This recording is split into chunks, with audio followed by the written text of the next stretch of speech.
Preface. Every human being born into the world will find that happiness mainly depends upon the work that he does and the manner in which it is done. Those who imagine that the necessity for labor is only an evil must be either grossly ignorant or willfully wicked. Whoever wastes his life in idleness, either because he need not work in order to live, or because he will not live to work, will be a wretched creature, and at the close of a listless existence will regret the loss of precious gifts and the neglect of great opportunities. Our daily work, however common or humble it may seem, is our daily duty, and by doing it well we may even make it a part of our daily worship. For these reasons, the choice of a trade is a most important event in every boy's life, and it is no less difficult than important, because when a boy has just left school, he seldom knows much about the operations of any trade, and cannot be expected to express any preference for one more than another. Whether this book will be of any use in this respect, by directing attention to some of the principal industries of the country in which we live, must after all depend upon the tastes of each particular reader. But it may at all events claim to be useful in making known what are the operations necessary to some of our great manufactures, and in explaining the method of using the tools employed by those engaged in them. A volume like the present can scarcely be said to have an author, since much of its contents must necessarily be the work of the compiler, who condenses the valuable material supplied by other writers and adapts it to his purpose. It is impossible that any great part of the matter can be original, and in some parts of the following pages, the writer has found it altogether inexpedient to change even the manner of those who are regarded as the principal authorities on scientific subjects. He believes, however, that even where he has borrowed with some discretion. Whether he has succeeded in explaining and simplifying the reader will be able to judge. The Brickmaker. Brickfield, shed, kiln, and 100. It would be very difficult, and perhaps impossible, to discover at what time in the history of the world the art of brickmaking was first practiced. In the earliest records of the human race, the making of bricks is mentioned. This was part of the labor imposed upon the children of Israel when they were in captivity in Egypt, and bricks of excellent quality are found in some of the most ancient buildings, the remains of which have been discovered. Though uncivilized nations, and even some which had made too great progress in civilization, but lived in very warm or exceedingly cold climates, frequently built dwellings of wood, of wattles or strips of trees and branches covered with clay and lime, and of rough stone and earth. And though whole tribes lived and still live under tents, or in mere log huts and wigwams or lodges, made of the skins of animals, the manufacture of bricks formed of clay, and either burnt with fire or dried in the sun, is amongst the oldest of all known trades. In our own day it has arrived at such perfection, and the varieties of bricks and tiles are so great in order to provide for the great diversity in buildings, that it is one of the most important branches of English industry. We learn from the Bible that burnt bricks were used in building the Tower of Babel, and from early historians, as well as from recent discoveries, we know that they were also made for the walls of Babylon. The bricks of the ancient Egyptians were made of clay tempered with water and mixed with chopped straw, and afterwards dried in the sun, and the labor of the Israelites was made more severe by their being compelled to find straw for themselves. In Rome, both burnt or kiln-dried bricks and those dried in the sun were employed, and though at a later date the art of brickmaking seems to have fallen into disuse, it was revived again in Italy after some hundreds of years. The trade seems to have been brought to England by the Romans, and many of the most ancient buildings in this country are made of very fine brickwork, though, till the reign of Elizabeth, only large mansions were so built, the common houses being formed of frameworks of timber filled in with coarse plaster supported by laths of wood. There are few more interesting sights than a brick field 3 in full work with its great sheds, its horses going slowly round and round in the mills, grinding the clay which has been dug out of the deep pits, its great stacks covered with hurdles and screens made of reeds, and its immense kilns, so cleverly and evenly built, where the smoke rises lazily from the dull fires by which the drying or burning is completed. Clay 1099. The methods of brickmaking differ considerably in various parts of England, but that which we most commonly see in practice near London will very well represent them all, and it is this which will now be described. The earth used for making bricks is found after digging till the laborers reach the loamy soil lying just above that blue clay which is known as London clay, and this earth is known as strong clay, mild clay, and malm, And this earth requires preparation by mixing with them chalk and the dust of burnt ashes from the dust bins. These burnt ashes the brickmakers call breeze. The chalk mill and the clay mill are placed close together on large mounds, high enough to allow the maum, which is a mixture of chalk and clay ground to a thin paste, to run down to the brick earth. The chalk mill is a round trough where the chalk is ground by heavy wheels fitted with spikes on their tires or hoops, and turned by 1 or 2 horses. The trough is supplied with water from a pump, and the chalk, as it is ground, runs off by a wooden gutter into the clay mill, where it is again stirred and ground till it mixes with the clay. The mixture then runs through a grating and through other gutters to the brick earth, which has been placed in heaps to receive it. Hack barrow. When the earth is mixed in this way, it becomes brick clay, and is taken in barrows up a sloping board, to the pug 1099. The pug mill is a great tub, the top of which is larger than the bottom, and in the center of it there revolves an upright iron shaft fitted with knives. These knives cut and break the clay as it passes through the mill, and they also force it downwards till it reaches the bottom, where it passes through a hole on to a machine called the cuckold, which is a sort of table containing a trough where the clay is cut into lumps ready for the molder. Pug 1099, barrow for carrying baked bricks. Kick and stockboard, mold, board for molding, strike, brick mold. The molder who shapes the clay into bricks uses molding sand, a peculiar sort of sand brought from the Styx bed of the river and spread out in the sun, where it is turned over and over till it is quite dry. It prevents the clay from shrinking, gives a harder surface to the bricks, and prevents them from sticking to the mold or to each other.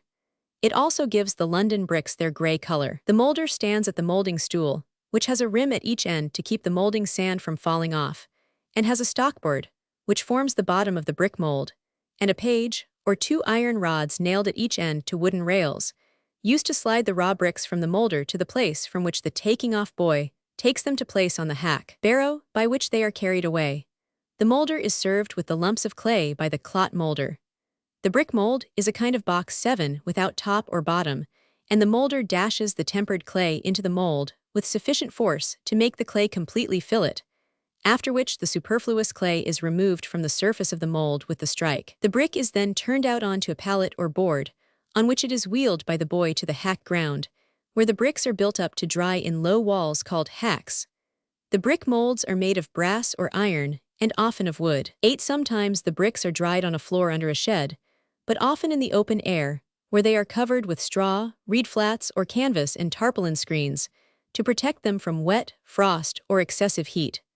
The bricks are afterwards burnt either in clamps or in kilns. In clamp burning the bricks are built up close together, and the bottom ones only are heated with burning breeze or cinders, the heat spreading to those at the top. A kiln is a sort of large chamber in which the bricks are loosely stacked with spaces between them for the heat to pass through, and they are baked by fires placed either in arched furnaces under the floors of the kiln, or in fire holes made in the side walls.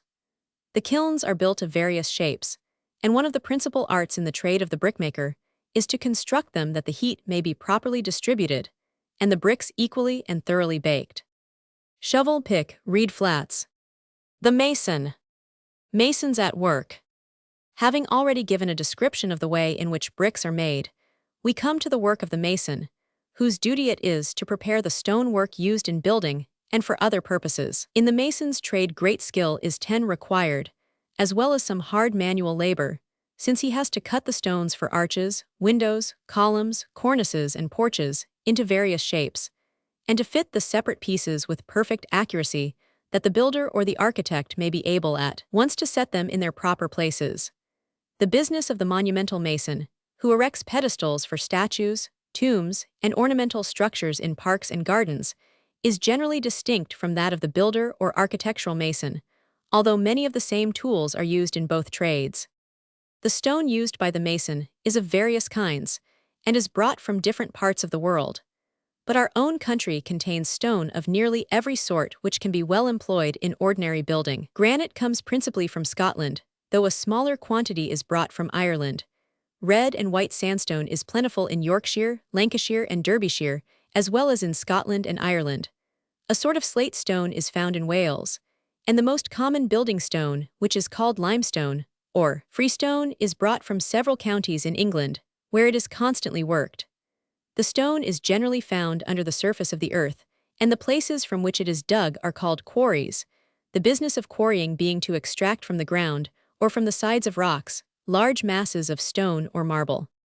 When these lie directly under the ground, the earth at the top is removed, and the stone is afterwards separated into blocks and lifted out by machinery, but it is sometimes necessary to mine for the stone by making galleries underground and leaving pillars to support the earth above them. In large quarries, the earth at top is first removed, and the first layer of stone, which is generally of a common 11 sort, is broken or blasted with gunpowder, and afterwards taken away. The lower layers of stone are then divided by wedges driven into them, until they split in the required direction. The blocks are afterwards made of a regular square, by a tool called a kevel, pointed at one end and flat at the other, and are then lifted by cranes on to low wagons, upon which they are drawn away. It is the business of the mason to work these stones, which are to be used in building, into their required shape. But before the mason receives them, the stone cutter hews and cuts the large blocks roughly into the form in which they are wanted.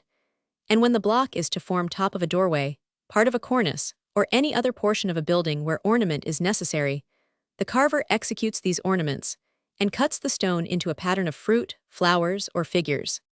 Peck or point, stone axe.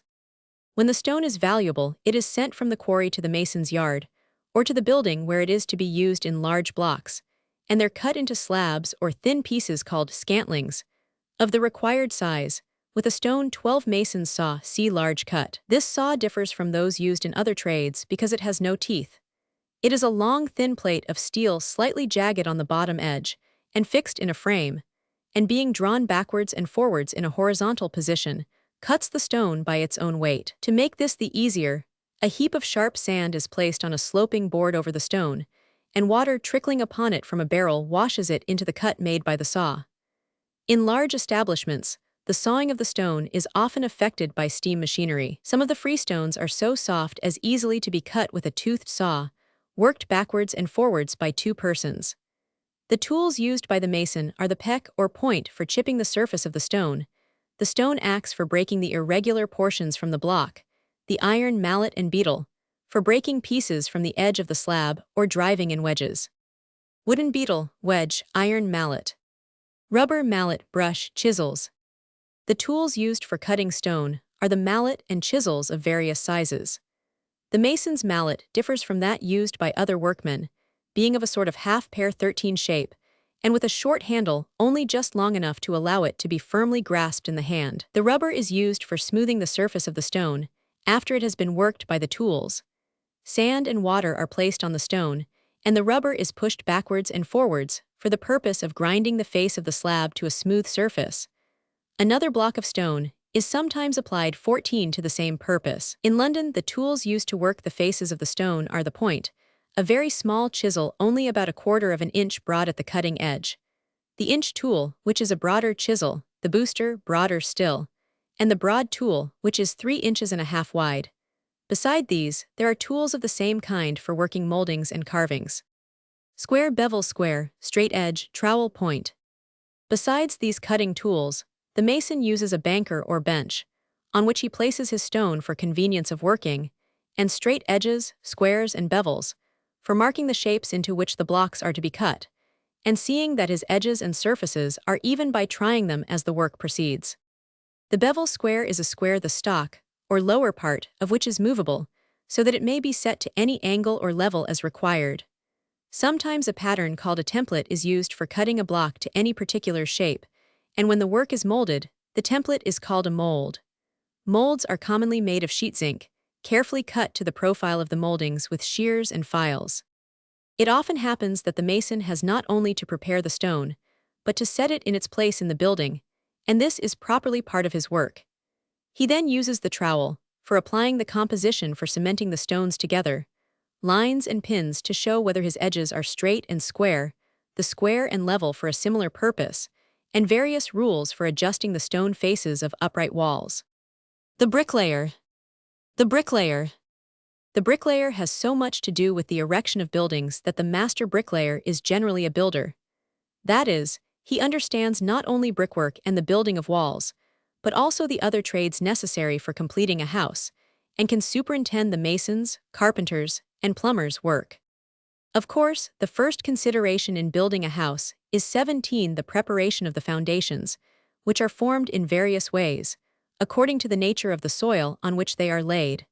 Unless the ground itself is firm enough to receive the walls, sometimes thick layers of concrete, a sort of mortar, is used, sometimes layers of planking are put down, or even cross beams of timber, and in some cases, where the earth is very loose and damp, timber piles are driven into it on which to lay the foundation. The foundation once laid, the vaults or cellars are built either in the ordinary way or in a series of arches of various forms. Then follow the abutments, the wing walls, the main walls with iron, bressummers, for supporting those parts of the walls which are above large openings like great doors or shop fronts. The partitions or interior walls may be either solid brick or stone, or may be constructed entirely of timber, or they may be frames of timber filled in with masonry or brickwork. Then come the floors, the roofs and roof coverings, and finally the ceilings and the doors and windows. The materials used in building are principally timber, stone, slate, bricks, tiles, mortar, lime, cement, iron, glass, lead, zinc, colors, and varnishes. Those with which the working bricklayer has most to do are bricks, slates, tiles, stonework, cement, and mortar, for these are principally used in making walls and roofs, which is the greater part of his trade. The stone and slate come from the quarries, and we have already seen how bricks are made. Mortar is made in the following way. First, the soft chalky stone known as limestone is calcined or burnt by exposure to strong heat in a lime kiln. The heat drives off a gas which is contained in it, called carbonic acid gas, and leaves it in a state in which it is known as quicklime. 2d. The quicklime is slaked by pouring water upon it when it swells and becomes very hot, afterwards falling into a fine powder. 3d. This powder is mixed into a rather stiff paste, more water is added, and when a certain quantity of sand is added becomes mortar, and may be used for cementing bricks together. Concrete is made by mixing gravel, sand, and ground unslaked lime together with water. It is used for foundations, and filling in apertures requiring strength and firmness. Iron is used by the builder in two different states, as cast iron and wrought iron. The girders for supporting roofs and walls are mostly cast in molds, see iron founder, though both these and other parts of the ironwork used in building are frequently of iron wrought by hand. Lead is used by the mason for securing and coating the iron clamps which hold the blocks of stone together. It is also used in the plumber's work of a house, see plumber. Zinc is used in the manufacture of gutters, pipes, and portions of roofs. Trowel. The excavator having dug out the space where the foundation of the house is to be laid, the work of the bricklayer begins, and his tools are the trowel, to take up and spread the mortar, and cut bricks by a sharp blow to the requisite length. Then there are the brick axe, or hammer, for shaping the bricks to a level, the tin saw for making an incision on bricks to be cut with the 19 axe, the rubbing stone on which to rub the bricks smooth in the parts where they have been cut, and the mortar rake and shovel, for mixing the mortar and cement. Mortar rake, crowbar, shovel, brick hammer, pickaxe. The crowbar and pickaxe are the tools used for demolishing old brickwork or clearing out rubbish. The sieve, see large cut, for sifting the lime of which the mortar is made 20, and the rammer for hardening the ground to render the foundation firm. The raker is used for raking out the mortar from the joints of old brickwork which requires repointing, or the joints refilled with mortar. To set out the work, which means to measure the spaces, and to keep the lines, curves, and angles straight and true, the bricklayer uses the square, the level, the plumb rule. The square shows whether the proper angle has been preserved. The plumb rule is an upright rule, with a string at one end, to which is attached a leaden ball. If the work is straight on its perpendicular lines, and the plumb rule be applied to it, this leaden ball will hang exactly in the center, and swing through a hole in the rule, while, if the work be crooked, it will swing to one side. The level is a rule on the same principle, but for testing horizontal lines, such as a cornice on the top of a wall. The good bricklayer will frequently test his work by these tools, and will also use a line stretched to 2 pins to guide him as he builds up his courses of bricks. The bricks and mortar are supplied to him by a laborer who carries them in a hod. The laborer also makes the mortar and builds up and takes down the scaffolding, see large cut.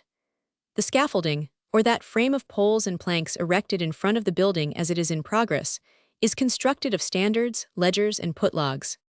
The standards are poles made of fir trees, from 40 to 50 feet long, and 6 or 7 inches thick at the butt ends, which are firmly fixed in the ground.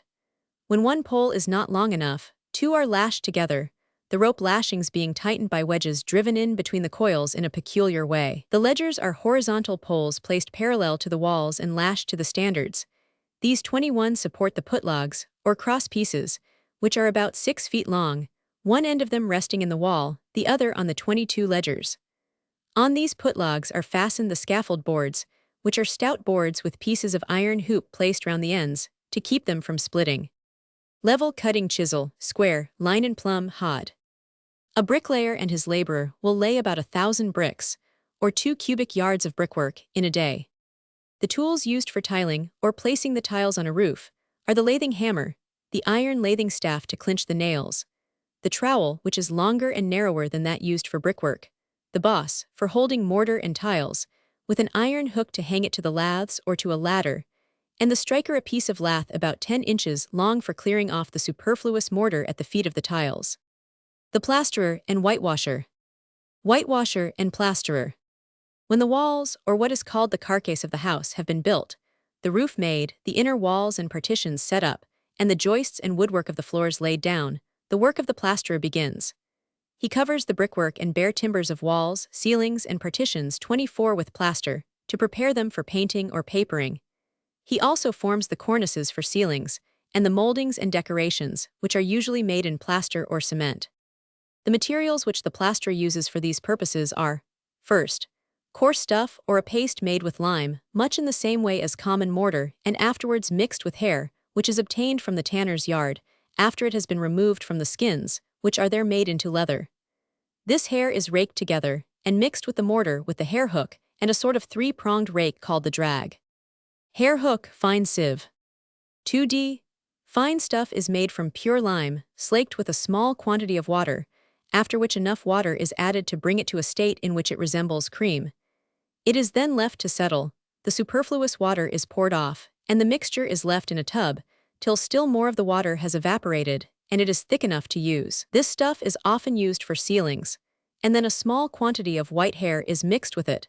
To help to make it firmer and more binding 25 for these finer kinds of plaster, it is necessary to use the fine sieve, in order to sift the lime and other ingredients, that only the portion which has been reduced to powder may be retained. 3d. Stucco, which is made by mixing fine stuff with cleaned washed sand. Stucco is used for house fronts, or other finishing work, which is intended to be painted. 4th, gauge stuff is used for forming cornices, which run round a ceiling, and for moldings. It is made by mixing fine stuff with plaster of Paris, which is a fine white powder easily made into a paste, and drying very quickly. These are only the ordinary materials used by the plasterer for his work, but there are a great number of cements, which are also applied in the course of his trade, such as Roman and Portland cements, and mixtures made and sold for special purposes of decoration, and the manufacture of ornaments. These ornaments, such as centerpieces for ceilings, flowers drooping from cornices, bosses or groups on walls, and 100, are first modeled in clay, and are afterwards cast in plaster of Paris, placed in molds made of wax or plaster. In this trade, as in that of the picture frame maker, ornaments are frequently made of papier mâche, or the pulp of paper, literally smashed paper, which is a very light, hard, and durable substance for the purpose. The molds for cornices are made of sheet copper, and are fixed in a wooden frame. Gauging trowel, hammer, salve, plasterer's hawk, check line and reel. The various tools used by the plasterer are shown in the engravings, and the manner in which some of them are used may be seen by the large cut at the commencement of this description of the plasterer's trade. The peculiar hammer, with one edge like an axe, is used for breaking 26 down old plaster and clearing away the mortar from walls and ceilings previous to plastering them afresh. The hawk is a flat board with a handle in the center, used for holding the plaster or cement, which is being laid on with the trowel. The gauging trowel is the long, narrow trowel, used for taking up the fine stuff for cornices and moldings. These trowels are of various lengths, from 3 to 7 inches. The salve is a sort of small spade, on which the plasterer's boy lifts the mortar or cement and places it on the hawk, which the workman holds in his hand. As the salve has a long handle, the plaster can be conveyed to the 27 hawk even when the man is at work on a ladder. The square is similar to that used by the bricklayer, and shows that the corners of the work are straight and even. The compasses are used for measuring distances, the check line for marking out the spaces of the work to be done, and the joint rules for measuring the parts where different portions of the work come together, either at the corners or in making the moldings.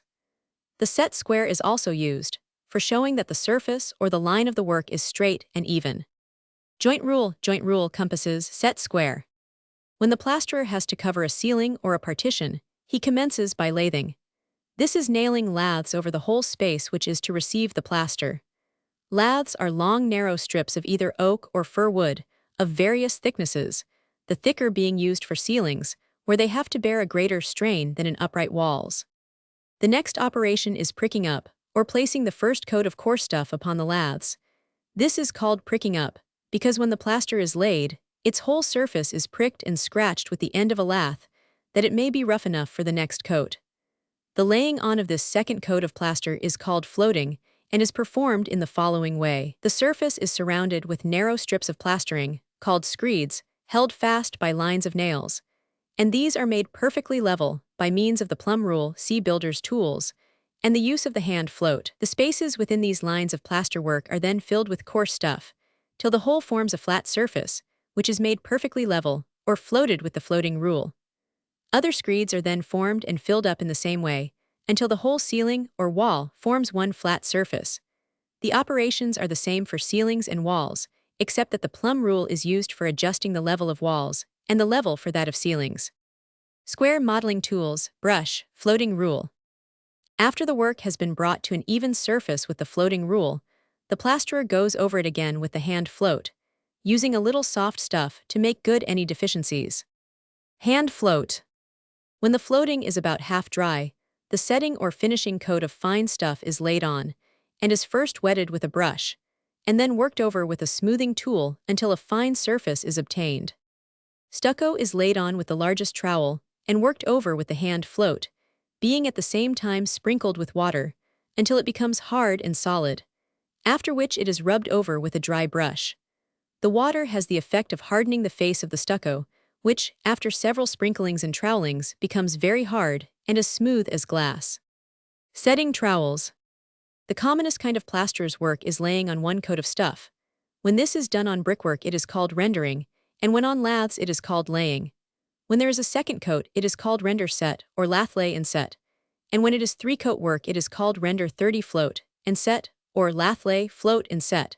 This is done in ceilings and partitions with fine stuff mixed with hair, or when the walls are to be papered with fine stuff and sand. Rough stucco is used for finishing staircases and passages in imitation of stone. It is mixed with a great deal of coarse sand, and is not smoothed, the hand float being covered with a piece of felt, so that when it is applied to the stucco, the grit of the sand sticks to it and is drawn to the surface, giving the plaster the appearance of rough stone. Rough casting is used for outside walls, and is done by throwing a layer of gravel, mixed with lime and water, over the second coat of plaster while it is quite wet. In some counties of England, and especially near Nottingham, the plasterers use reeds instead of laths, and even floors are often made by laying down a quantity of coarse stuff upon a foundation of reeds. These floors are almost as hard as stone, and possess the good quality of being almost always fireproof. The carpenter. The carpenter's shop. An account of the tools and implements used for working in wood would scarcely be complete without some remarks upon wood itself, and you can have no better information on this subject than that which has been written by a gentleman who is thoroughly acquainted with the different kinds of timber, and with all the materials used in building. If we examine a transverse section of the stem of a tree, we perceive it to consist of three distinct parts: the bark, the wood, and the pith. The wood appears disposed in rings round the pith, the outer rings being softer and containing more sap than those immediately round the pith, which form what is called the heartwood. These rings are also traversed by rays, extending from the center of the stem to the bark, called medullary rays. The whole structure of a tree consists of minute vessels and cells, the former conveying the sap through the wood in its ascent, and through the bark to the leaves in its descent, and the latter performing the functions of secretion and nutrition during the life of the tree. The solid parts of a tree consist almost entirely of the fibrous parts composing the sides of the vessels and cells. By numerous experiments, it has been ascertained that the sap begins to ascend in the spring of the year, through the minute vessels in the wood, and descends through the bark to the leaves, and, after passing through them, is deposited in an altered state between the bark and the last year's wood, forming a new layer of bark and sapwood, the old bark being pushed forward. As the annual layers increase in number, the sapwood ceases to perform its original functions. The fluid parts are evaporated or absorbed by the new wood, and the sides of the vessels being pressed together by the growth of the latter, the sapwood becomes heartwood or perfect wood, and until this change takes place, it is unfit for the purposes of the builder. The vessels in each layer of wood are largest on the side nearest the center of the stem and smallest at the outside. This arises from the first being formed in the spring, when 33 vegetation is most active. The oblong cells which surround the vessels are filled with fluids in the early growth, but as the tree increases in size, these become evaporated and absorbed, and the cells become partly filled with depositions of woody matter and indurated secretions, depending on the nature of the soil, and affecting the quality of the timber. Thus Honduras mahogany is full of black specks, while the Spanish is full of minute white particles, giving the wood the appearance of having been rubbed over with chalk. The best time for felling trees is either in midwinter, when the sap has ceased to flow, or in midsummer, when the sap is temporarily expended in the production of leaves. An excellent plan is to bark the timber in the spring and fell it in winter, by which means the sapwood is dried up and hardened. But as the bark of most trees is valueless, the oak tree, whose bark is used in tanning, is almost the only one that will pay for being thus treated. The seasoning of timber consists in the extraction or evaporation of the fluid parts, which are liable to decomposition on the cessation of the growth of the tree. This is usually effected by steeping the green timber in water, to dilute and wash out the sap as much as possible, and then drying it thoroughly by exposure to the air in an airy situation. The time required to season timber thoroughly in this manner will of course much depend on the sizes of the pieces to be seasoned, but for general purposes of carpentry, 2 years is the least that can be allowed, and in seasoning timber for the use of the joiner, a much longer time is usually required.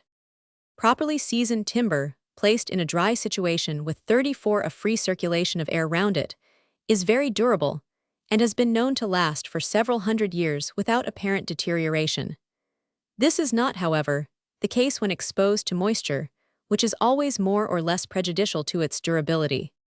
When timber is constantly underwater, the action of the water dissolves a portion of its substance, which is made apparent by its becoming covered with a coat of slime. If it be exposed to alternations of dryness and moisture, as in the case of piles in tidal waters, the dissolved parts being continually removed by evaporation and the action of the water, new surfaces are exposed, and the wood rapidly decays.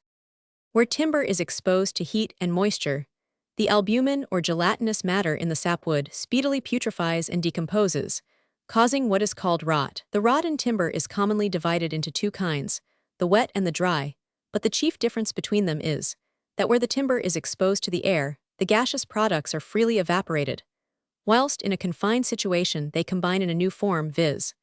The dry rot fungus, which deriving its nourishment from the decaying timber, often grows to a length of many feet, spreading in every direction, and insinuating its delicate fibers even through the joints of brick walls.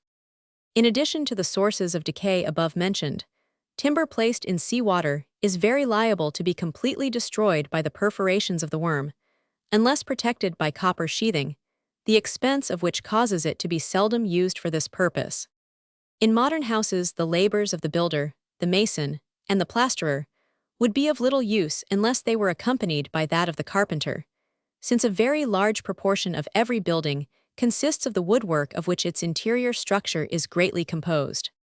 As it is one of the most useful, so the carpenter's may be considered the most ancient of trades, for nearly all other handicrafts require the preparation or manufacture of the materials, but the carpenter originally found his materials in the forest, and at once set to work to construct various articles from the trunks and stems of the trees best suited for the purpose. We can only imagine one trade older than that of the carpenter, and that is the tool maker, and as the earliest tools, or at all events some portion of them, were probably made of hard wood, the tool maker may in some sense be said to have been a carpenter also. Axe, adze. Saw, compasses, plumb rule, hammer, square, mallet. Strictly speaking, The business of the carpenter is only with the larger portions of buildings and the rough timber frameworks which support them, and his principal tools are the axe and the adze, for chopping and roughly smoothing timbers, the saw for sawing beams and planks, the chisel for making mortise holes for joining beams together, and for 36 cutting and paring wood, the chalk line, a line rubbed with chalk, and used to make a straight line upon a board or beam to mark the direction in which it is to be sawn. The plumb rule already described amongst the builder's tools, the level, the square, the compasses, all of which have been described in previous trades, the hammer, the mallet, and various sorts of nails. The other tools represented in the engravings belong more properly to the 37 joiner, but as the trades of the carpenter and the joiner are almost always united, we will speak of all the tools as belonging to one business.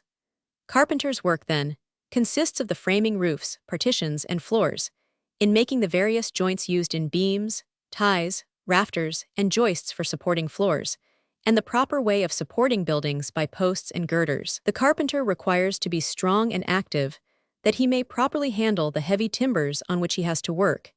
He should have a knowledge of the science of mechanics, that he may be able to provide for the strains and thrusts to which the different parts of his work are exposed, and supply the proper means of resisting them, and he should also be able to understand how to make what are called working drawings, that he may set out, or properly draw a plan of the work he has to do from the designs of the architect. The carpenter being concerned with the portions of a building which are made of timber, you will be better able to understand his trade by a short description of what these are, and we will then speak a little of the joiner, whose trade is generally confounded with that of the carpenter. First, partitions or inner divisions of a building may be either of brick, stone, or wood, and in the latter case they are generally framed or supported in a more solid framework, which should form a portion of the main building, that is, of the outer wall, and should be quite independent of the floors, which should not support but be supported by them. Second, flooring is formed by joists or strong beams of timber reaching from wall to wall, where they rest upon other beams, called wall plates, which are built into the 38 walls themselves. The floorboards are nailed over the upper edges of the joists, and the lower edges receive the laths and plaster, which form the ceilings of the rooms beneath. Large buildings are sometimes fitted with double-framed floors, with 2 sets of joists, and building joists resting on girders. And in superior houses, the wall plates are often supported by corbels, or portions of the timber projecting from the inside of the wall, which prevents the necessity of opening the wall to admit the ends of the joists. Third, roofing consists of the roof covering, which is laid upon rafters or slender beams, which are supported by stronger horizontal beams called purlins, and these, again, rest on upright trusses or strong frames of timber placed on the walls at regular distances from each other. Upon the strength and firmness of these trusses and the skill of the carpenter's work depends the entire safety of the roof.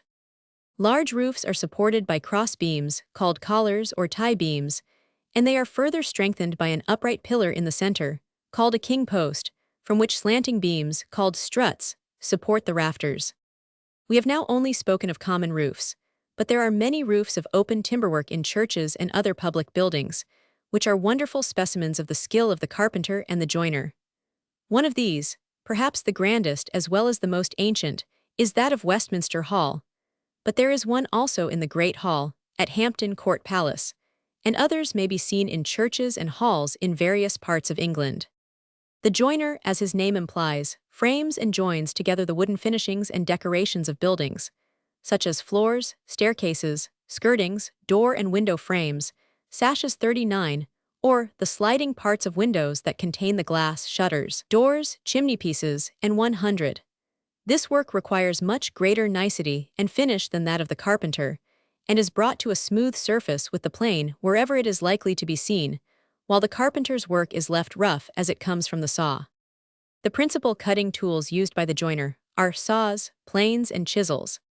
The saws are of various sizes, and are called rippers, half-rippers, hand saws, and panel saws, according to their shape and the number of teeth to each inch. Chisel, gouge, screwdriver, screw, tenon saw, narrow saw. The tenon saw is used for cutting tenons, or flat slices from the ends of beams, that other beams cut in the same way may rest upon them, and yet leave a flat surface. The thick back of the tenon saw keeps the blade from buckling or twisting, as it would be very likely to do while sawing in a horizontal direction. The dovetail saw is similar to the tenon saw but smaller, and with a brass back instead of an iron one. It is used for dovetailing or cutting notches in a board or beam, into 40 which projections in another board or beam are fitted, in order that the two may be held together. As we see, the sides of a box are fitted to the back and front.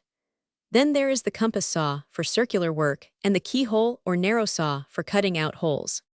The planes are used for bringing the edges and sides of beams, boards, or other wooden fitting to a perfectly smooth surface. The first of these, used upon the rough wood, is called the jack plane. Another is called the trying or truing plane, and a third, the smoothing plane. Trying plane, smoothing plane, 2-foot rule, glue pot. The plane, as you will see, is a solid piece of hard, smooth wood, with a hole in the center containing the cutting tool, or, as it is called, the plane iron, which is firmly fixed with a wedge, so that its sharp cutting edge only slightly projects at the bottom. The wood which is to be smoothed is fixed on the joiner's 41 bench by means of a screwed board, called a shooting board, and by means of the handle at the top, the plane is made to slide swiftly along its surface, so that the edge of the tool cuts off a thin shaving. There are various sorts of planes besides these, used for cutting various parts of the work, but they are most of them of similar construction. Chisels are either for paring the wood, and are used with the hand, or are intended to cut into the thickness of the wood, and are then struck with a large wooden hammer, called the mallet. The gouge is a curved chisel, used for cutting moldings or making round edges. Clout nail, cut clasp nail, brad spike nail, bradawl, chisel, gimlet. The boring tools are the bradawl, the gimlet, and the stock and bit. The bradawl is a small sharp wire fixed in a handle, and used for making holes to receive large nails, which, if driven in at once by the hammer, would split the wood. Nails are of various kinds, the difference in which may be seen in the 42 engraving. The best kinds of nails are made from thin bar iron, pointed, cut off to the proper length, and the head formed by stamping. The gimlet is a hollow blade with a screw at the end, and fixed to a cross handle. It is used for boring a larger and rougher hole than the bradawl, for receiving screws, which are screwed into their place by the screwdriver, a sort of chisel, the edge or point of which enters the notch in the head of the screw, so that the workman may turn it round. The bit is a tool not unlike a large bradawl, which fits into a stock or handle. The bits are of various sizes, and are used for boring large holes. Center bit. The brace and bit, or center bit, is a tool with a center and two sharp points, one on each side. It is placed in a bow-shaped stock with a round loose end. This loose end the workman holds firmly, while he places the point of the tool against the wood required to be bored. He then turns the bow briskly round, and the 2 points revolving rapidly, cut out a circular piece. The pincers are used for removing nails from wood, and it is easy to see how they are applied. There are some other tools which belong to the trade of the joiner, but they are used less frequently, and a description of them will be given when we have to say something of the trade of the 43 cabinet maker, whose work resembles the finer part of that which the joiner does at his own workshop. The bench, see large cut, is the great table of thick planks supported on a timber frame, at which the joiner works. It is furnished with a sideboard, perforated with holes to receive a pin, against which one end of the wood on which he is operating rests, the other being firmly fixed in the bench screw. Pincers. The house painter and glazier. House painting and glazing.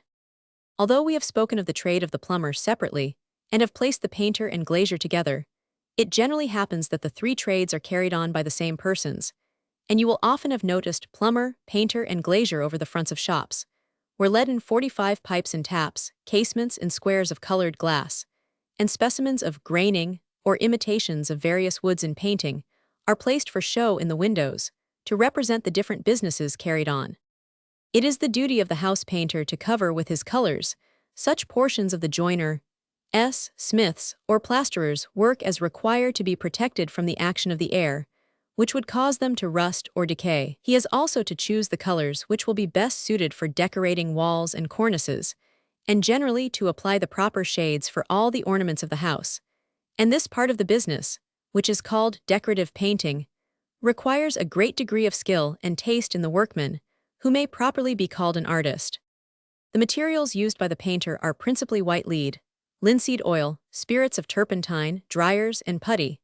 White lead, which forms the basis of almost all the colors used in house painting, is prepared by exposing strips of lead to the action of acid.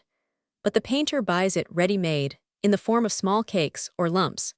This white lead is used in all the undercoats of paint, and generally makes the body of most of the colors which are afterwards applied. Unfortunately, while it is in the half-fluid state, when it is used by painters, it is very poisonous and unwholesome, and many workmen suffer severely in their health from its use.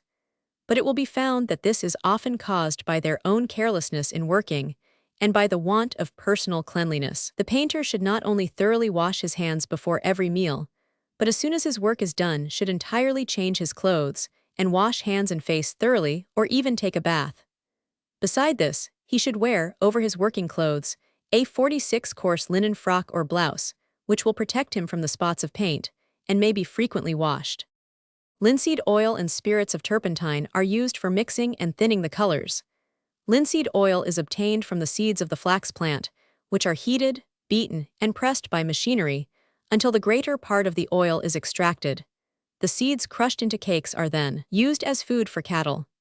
Nut oil, or the oil pressed from various kinds of nuts, such as walnuts, hazel, and beech nuts, is also frequently used for mixing colors where they are likely to be exposed to the weather, but linseed oil is cheaper and is most generally adapted to the purpose.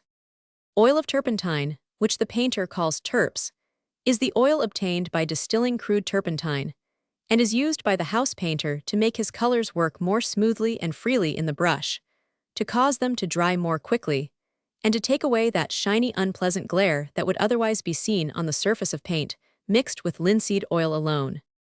It is necessary, too, to take some means to make the linseed oil dry more rapidly than it would in its raw state, or the paint would remain moist and greasy upon the walls for a very long time. For this purpose the oil is boiled, and is then known as boiled oil. This is bought ready prepared, the painter having by him preparations of lead or vitriol, called dryers, which he mixes with his colors, after they are made, in order to increase the rapidity with which they set upon the places where they are applied.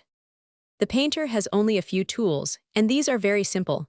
They consist principally of the grinding stone or slab and muller for grinding his colors, earthen pots for 47 holding the paints, cans for oil and turps, a few tin pots or open cans, and kettles for color to be applied to outside places or walls where he has to work on ladders, a palette knife for spreading the white lead on the stone or removing the paint to the palette for fine work or to the paint pot, and brushes of different sizes. Slab and muller, paint pot, palette knife, oil can, paint pot, paint kettle. The various colors, which are mostly made from earths and minerals, are purchased by the painter in powder or small dry lumps, and have to be brought to a fine state, and made quite free from grit before they can be used. The slab or grindstone is generally of marble or porphyry, and must have a perfectly smooth surface, and the muller is a large oval or egg-shaped pebble, with one end broken off, and the surface made as smooth as that of the slab. A small quantity of the color which requires grinding is placed on the stone and moistened with a little oil, and the muller is then worked over it, by a circular movement, until it is gradually driven to the edge of the stone. The color is then removed by the spatula or palette knife and placed in the paint pot. Paint brushes. In this state, however, the color is too thick to use, and of course requires to be thinned by adding the oil until it is sufficiently fluid. In painting woodwork, the first business is called knotting, that is, removing the turpentine from the knots, which would otherwise ooze and spoil the paint. They are first covered with fresh slaked lime, which dries up and burns out the turpentine. This is afterwards scraped off, and the knots painted with a mixture of red and white lead mixed 49 with glue size, and afterwards with white lead and linseed oil. When dry, they must be rubbed smooth with a piece of pumice stone. The next operation is to put on the priming, which is the first coat of paint, composed of red and white lead and linseed oil. The nail holes and other imperfections are then stopped up with putty, a mixture of linseed oil and whiting made into a paste, applied with the stopping knife, and then the other coats of paint are laid on, 3 coats being generally considered sufficient, and the last being of the required color. Stopping knife. The brushes used by the painter are either round or flat, the latter being used in varnishing or graining. They are made of hog's bristles. The smaller kinds of brushes are called tools or fitches, and are used for small surfaces such as ornaments and moldings round panels, when the color is generally taken from a palette, a round slab of wood, with a hole through which the thumb of the left hand passes in order to hold it. The brushes must never be allowed to get dry, but when not in use must be kept in water. It is always best to keep a brush for each color. Another part of the painter's business which requires more skill is graining and marbling, or the imitation in colors of the marks and grains of various kinds of wood, and the veins and spots in marbles. This is of course a part of the trade which requires a knowledge of the thing to be imitated, and great care and taste in doing it well. Graining is generally done with distemper color. That is a kind of paint in which whiting and size are used instead of white lead and oil for the basis of the color. But the colors depend on the sort of grain to be imitated, and they are applied in various ways and with different sorts of brushes, some of the color being occasionally removed with a piece of wash leather, in order to give the appearance of the light marks seen in the heart of the wood.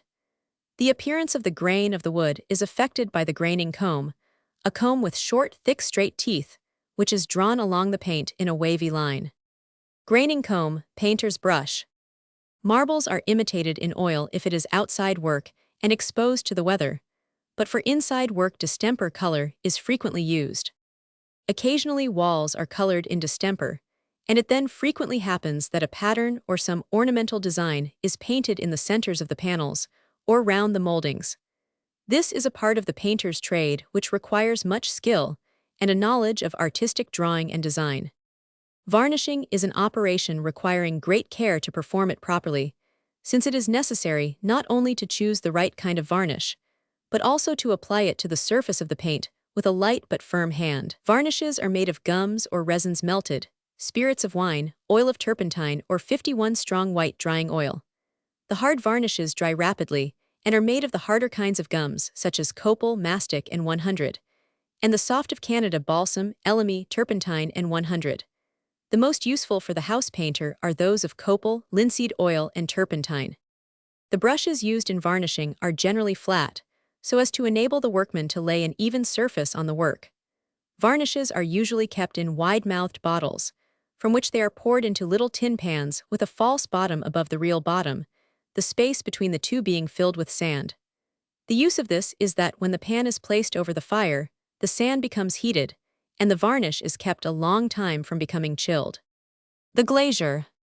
Glazing knife, hacking knife, chisel knife, clicker's knife. The trade of the glazier, though now very important, was unknown in this country till the 11th century, and even long afterwards the use of glass for windows was extremely rare.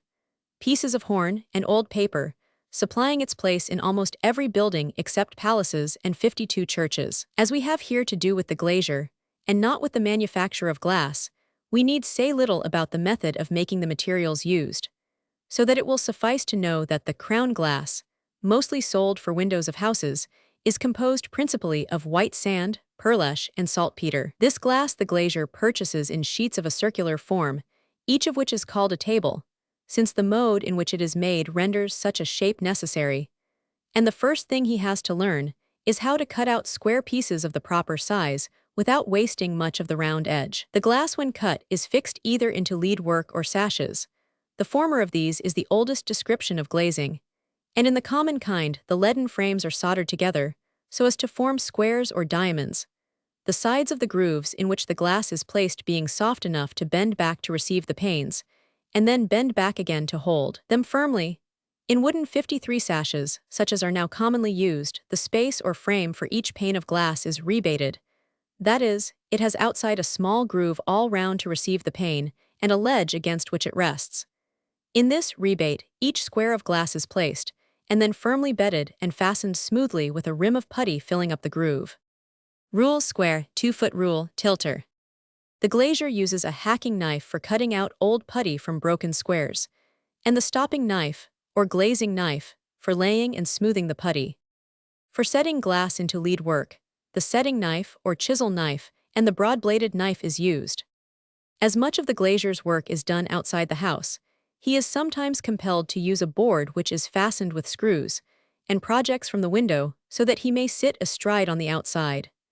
No one should ever attempt this where the sash can be easily taken out and the work done inside. Diamond pincers. The rest of the glazier's tools are a square and a straight edge rule for cutting against, a 2-foot rule, and compasses for measuring, pincers for breaking off the edges of glass that have been partially cut through, and the diamond, which is used for cutting and is his principal tool. This is made of a small unpolished diamond fixed in lead and fastened to a handle of hard wood. The plumber. Casting lead. In trades connected with building, the work of the plumber is of so much importance that it must come next to that of the bricklayer and the carpenter. At one time, the plumber, who takes his name from the Latin word for lead too, was principally employed in making leaden roofs of churches, 56 or large public buildings, and in forming casements for windows.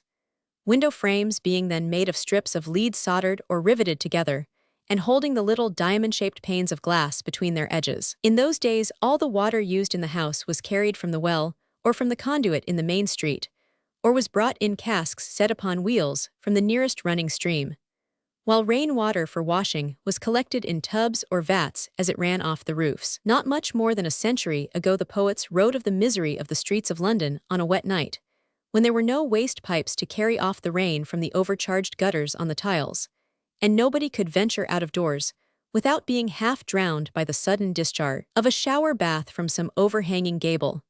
Then, as there was no proper system of pipes for carrying off the wet, there was very little drainage except by means of open gutters, and the byways, as well as some of the principal thoroughfares and large houses, were extremely unhealthy.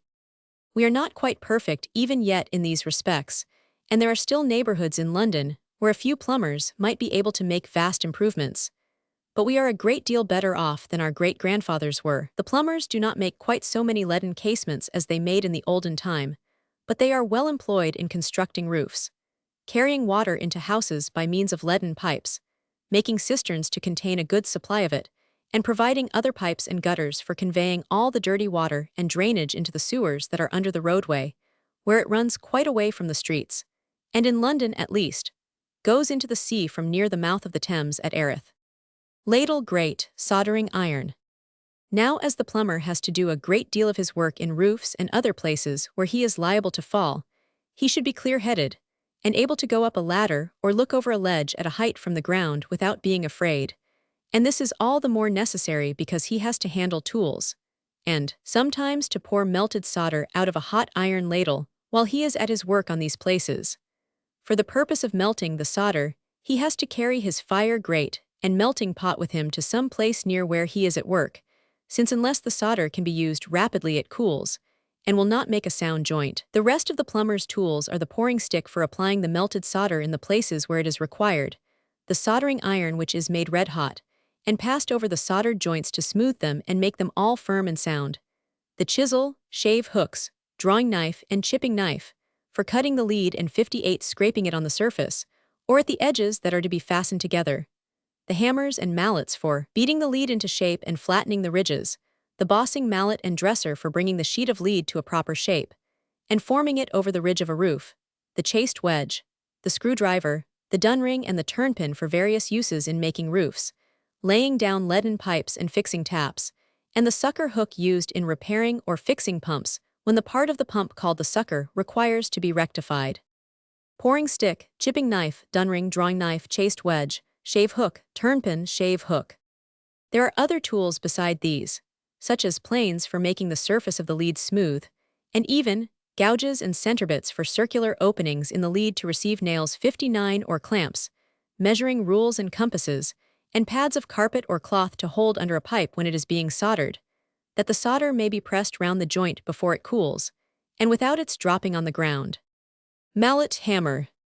Plumbers now buy their sheet lead as well as their leaden pipe at the warehouses, but those in a large way of business formerly cast the lead themselves. For this purpose they used a casting table, which is a great wooden bench about 6 yards long and 2 yards wide, made of smooth planks, and with a raised wooden frame round the edge. On this table the plumber spreads a layer of finely sifted sand, which was made level by a strike, a flat piece of wood with 2 handles, drawn from end to end of the table. After this the surface was made still more smooth by a planer, which was a flat plate of copper fastened to a handle. Sucker hook, screwdriver, dresser, bossing mallet, chisel. A trough called the pan ran along the whole length of the table, and into this the melted lead was poured from the melting pot. There were 2 ways of making the sheet 60 lead, One of them was to tilt the trough up and pour out the lead onto the table, two men immediately passing a wooden strike over it so as to spread it evenly over the whole surface. In this case, the thickness of the sheet of lead depended on the distance between the edge of the strike and the surface of the sand. Another way was to have a narrow opening all along the bottom of the trough itself moving from end to end of the table as the lead flowed out. When this method was used, the thickness of the sheet depended on the size of the opening and the rapidity with which the trough was moved along the table. 61 Neither of these methods are now used, the lead being rolled into sheets by machinery. Water pipes are made by lead being cast in molds with a steel rod passing through their middles, according to the size required. The lead is poured into the space between the rod and the mold. After it is cool, the rod is drawn out by machinery, and the mold, which is made in halves, is opened and the pipe taken out. The pipe is then much thicker and shorter than is required for use, but it is afterwards drawn between powerful iron rollers with grooves cut in their surfaces, an iron rod being again placed inside it. As these grooves gradually decrease in size and the pipe is drawn through several, it is very considerably lengthened and at the same time diminished in thickness by the time the operation is finished. Another method of making lead pipes is by the use of the forcing pump, which pumps the melted metal out of the boiler into a mold containing a mandrel or pipe of the required size. Pipes made in this way do not require to be rolled. Forcing pump. The work which the plumber is called upon to do on the roofs of houses requires experience before it can be properly performed. The foundation of the roof, which is to be covered with lead, is made either of boards or plaster, so that the surface may be even, and if it be of boards, they must be thick and well seasoned to prevent their warping. 62. The foundation slopes a little in order to carry off the rain towards one end. When the roof is so large that it needs 2 widths of lead, there are 3 ways of joining the edges of the lead together. One is by fastening to the roof long slips of wood, flat at bottom and round at top at the places where the lead will be joined. Over these strips, the edge of the first sheet of lead is folded and hammered down quite close. Then the edge of the second sheet is folded and hammered over that, so that water cannot get between them. This is called rolling. Another method is to bring the 2 edges up just as though they were to be sewn together, then to fold them tightly one over the other, and hammer them down. This is called overlapping, but it is not so good as rolling for keeping out the rain. The third way is to solder the edges together. The solder, which is in constant use by the plumber, being a metal made by mixing lead and tin together. These 2 metals, when mixed, adhere very strongly to the lead that they are meant to join, and the surface to which they are applied is made hot enough to unite with the solder by means of the soldering iron, while very often a little resin, borax, or tallow is placed on the surface of the lead to cause it to combine more rapidly with the molten metal. Besides the fixing of roofs, the plumber makes leaden cisterns, fixes rainwater gutters and waste pipes, and arranges taps and drains. And in some of these operations, he will use zinc instead of lead. Not the least important part of his business, however, is the construction and arrangement of pumps. And for this purpose, it is necessary that he should study mechanics, and those branches of science which refer to the properties of water, and to the 63 laws which govern the air and other fluids. He is always the best workman who goes to his business with a knowledge of the natural laws and scientific facts connected with it, and a very little study will save a world of blundering, during which the ignorant man will remain a laborer, because it takes him half a lifetime to learn his business. The gasfitter. Gasfitters at work. As there are now few large houses which are not lighted by gas, the trade of the gasfitter is one of considerable importance, and though the materials used are generally bought ready-made from the brass founders, the glass works, the iron founders, or the lead warehouse, considerable skill is required, as well as some taste in properly adapting the 65 chandeliers and burners, and skillfully adjusting the tubes and pipes so that they may easily be repaired, or any escape of gas quickly detected. The various tools used by the gasfitter are simple enough, but careful practice is necessary for their proper use. And, as any flaw or imperfection in the work may lead to very dangerous consequences, all the operations should be thoroughly tested, and every joint and fitting in the various parts made sound and strong. Before the gas is taken into a house, or as it is called in the trade, laid on, in the house, it is of course necessary to obtain the permission of the company to whom the works where the gas is made belong, and to agree to pay for the quantity that is burnt, which is charged by the 1,000 cubic feet, and varies in price according to the cost of the coal from which it is made, and the difficulty of conveying this coal to the works. Spade, crowbar, rammer. The first operation is to take up the roadway in front of the house, in order to connect the pipe which is to convey the gas to the meter, with that which conducts it from the works to the different streets of the neighborhood. For this purpose, the spade and crowbar are necessary, while 66 sometimes the pickaxe also has to be used, and the rammer serves to beat the earth down more closely after the pipe is laid. Brick bit, brick auger. The pipe which is joined to the larger pipe, or main, is generally of iron, and is made with a screw and socket, that it may not be easily displaced by the pressure of the roadway or footpath, and this, passing into the basement of the house, supplies the gas to the meter. The meter is a mechanical contrivance, which is so constructed that the quantity of gas passing through it is registered by a plate something like a clock face, with a hand to point to the figures which represent the number of cubic feet consumed. There are different kinds of meters, and the construction of them varies very considerably, but they all answer this purpose, so that when the inspector visits the house once a quarter, he may directly see what quantity is to be charged for. The pipe leading from the meter is fitted with a strong tap, by turning which, all the gas may be shut off from the tubes that convey it to the different burners in the house. And from this pipe, the smaller pipes, made of a sort of solder or of lead, are taken to the various rooms. In order to carry the tubes through a wall, it is necessary to use the brick bit and the brick auger for boring a hole to receive it, while to support it against a wall, or along the top of A67, sealing the gasfitter uses wall hooks, the hammer and the tongs for holding and bending the pipe to its proper direction. In kitchens and basement rooms, the pipe is generally carried from the meter up the wall and along the ceiling to the place where the burner is to be fixed. But in upper rooms, the pipe is taken up the house wall and carried under the flooring of the room above to the center of the middle joist, where a hole is bored quite through the ceiling of the room below. For this purpose, the twisted auger is generally used, and for the preliminary work of taking up the floor and cutting a groove in the joist to receive the pipe, that it may not be injured by the pressure of the boards above, the saw and the hammer are required. Wall hooks, nuts, grease pot, hammer. Twisted auger, saw, blowpipe, tongs.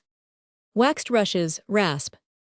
Of course, one length of pipe is not sufficient to go to any great distance, and a joint has frequently to be made, the solder used for this purpose being so easily melted and so readily combining with the pipe itself, which is of almost the same material, that the flame from prepared tow blown to an intense heat by the blow pipe is sufficient for the purpose. The rasp is used for filing the surface at the ends of the pipes where they are to be joined, and the waxed rushes to try the joints in order to see that there is no escape of gas through some small hole. When the pipes are all laid and brought to their proper positions, the fittings are fixed. Those which descend from the centers of ceilings are generally called chandeliers, and consist of a tube of metal fastened to the gas pipe, the end of which coming through the ceiling is furnished with an iron screw to fit the end of the tube. This tube is placed within a larger tube, from the bottom of which a still smaller one passes within the first.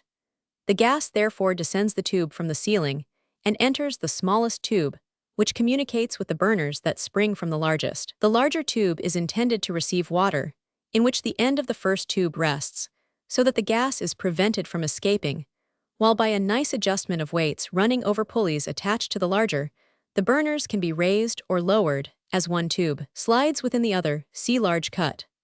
The taps are placed at the burners to turn on or turn off the gas as it is required, and in order to fix and screw these, as 69 well as to fasten joints in the fittings by means of screw nuts, the pliers and the wrench are used.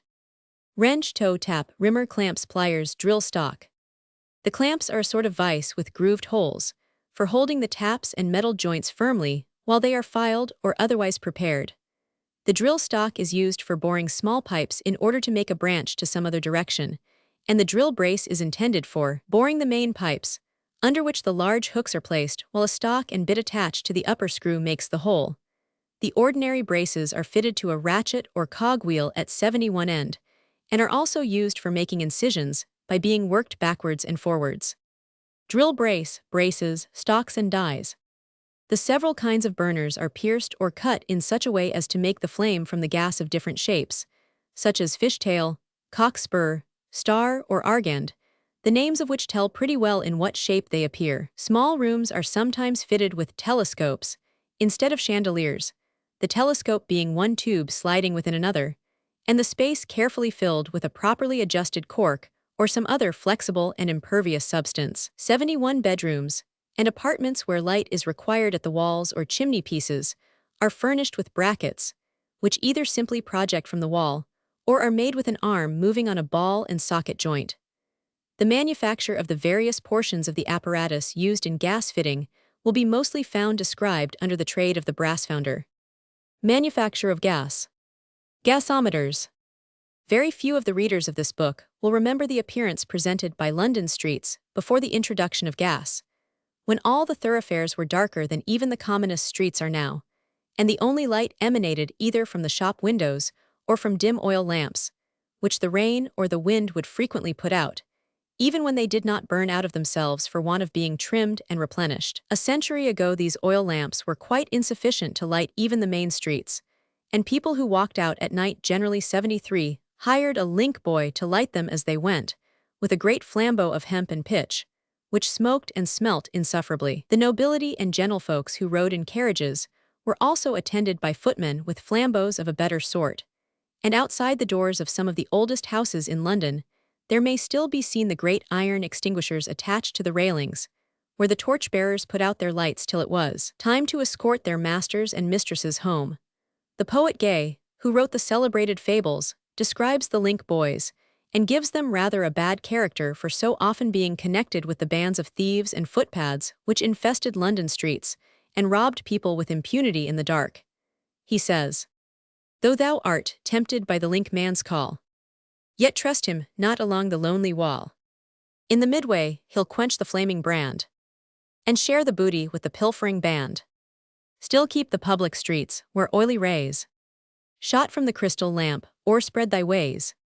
Long before this, however, the inflammable nature of the vapor which streamed from burning coal had been observed by scientific men, and it was thought by many people that some method might be invented for making this gas useful for the purpose of lighting streets or houses. It had also been observed that the air suddenly escaping from the shafts of coal mines was often highly inflammable, and some experiments were made in the distillation of coal as early as 1726.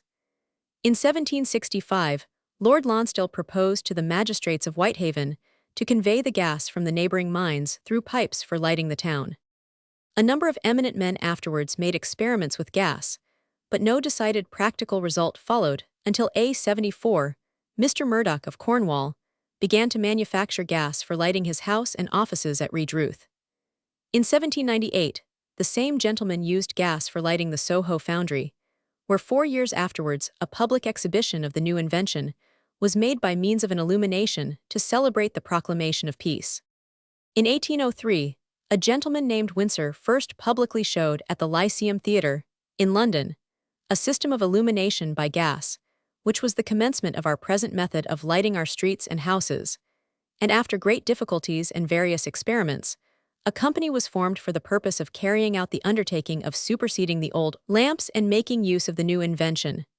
The premises of the company and their factory were situated in Pall Mall, where the Carlton Club now stands, and the lights first appeared from the corner of St. James's Street to the Haymarket, while several jets were placed in front of Carlton House, the residence of the Prince Regent, afterwards George IV.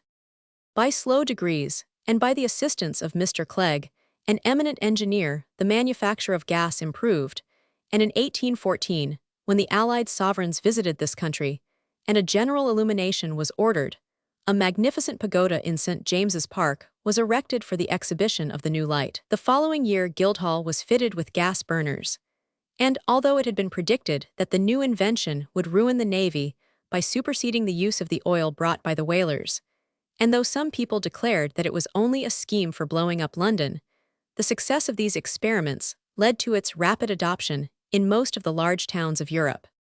It will now be necessary to say something of coal, of 75 which more than 400,000 tons are used every year for the manufacture of gas in London alone. The name coal was originally given to any substance used for fuel, and the use of mineral coal, or as it was formerly termed, sea coal, from the fact of its being brought by sea, has not prevailed for longer than 200 years. Coal is found in this country in extensive deposits called coal fields, the most important of which are 1. Those of the Great Northern District, including the coalfields north of the River Trent. 2. Those of the Central District, including the Leicester, Warwick, Stafford, and Shropshire coalfields. 3. Those of the Western Districts in North Wales, South Wales, and Gloucester. The coal occurs in a number of layers or beds termed seams, and these are separated from each other by layers of slaty clay, called shale, and coarse, hard sandstone, known as grit. The seams of coal are mostly comparatively thin, but varying from a few inches to 6 or 8 feet in thickness, and underneath the layers is usually found a bed of mountain limestone extending beyond the coal field and rising to the surface of the ground around it. The first process for finding coal is to bore with iron tools a perpendicular hole in the ground. Then, if coal is discovered, a shaft or pit, from 10 to 15 feet in diameter, is sunk and lined with brick, cast iron, or wood to prevent the admission of water and the falling in of the sides. When the shaft reaches a seam of coal, passages are made, 12 to 14 feet wide, and varying in height with the coal.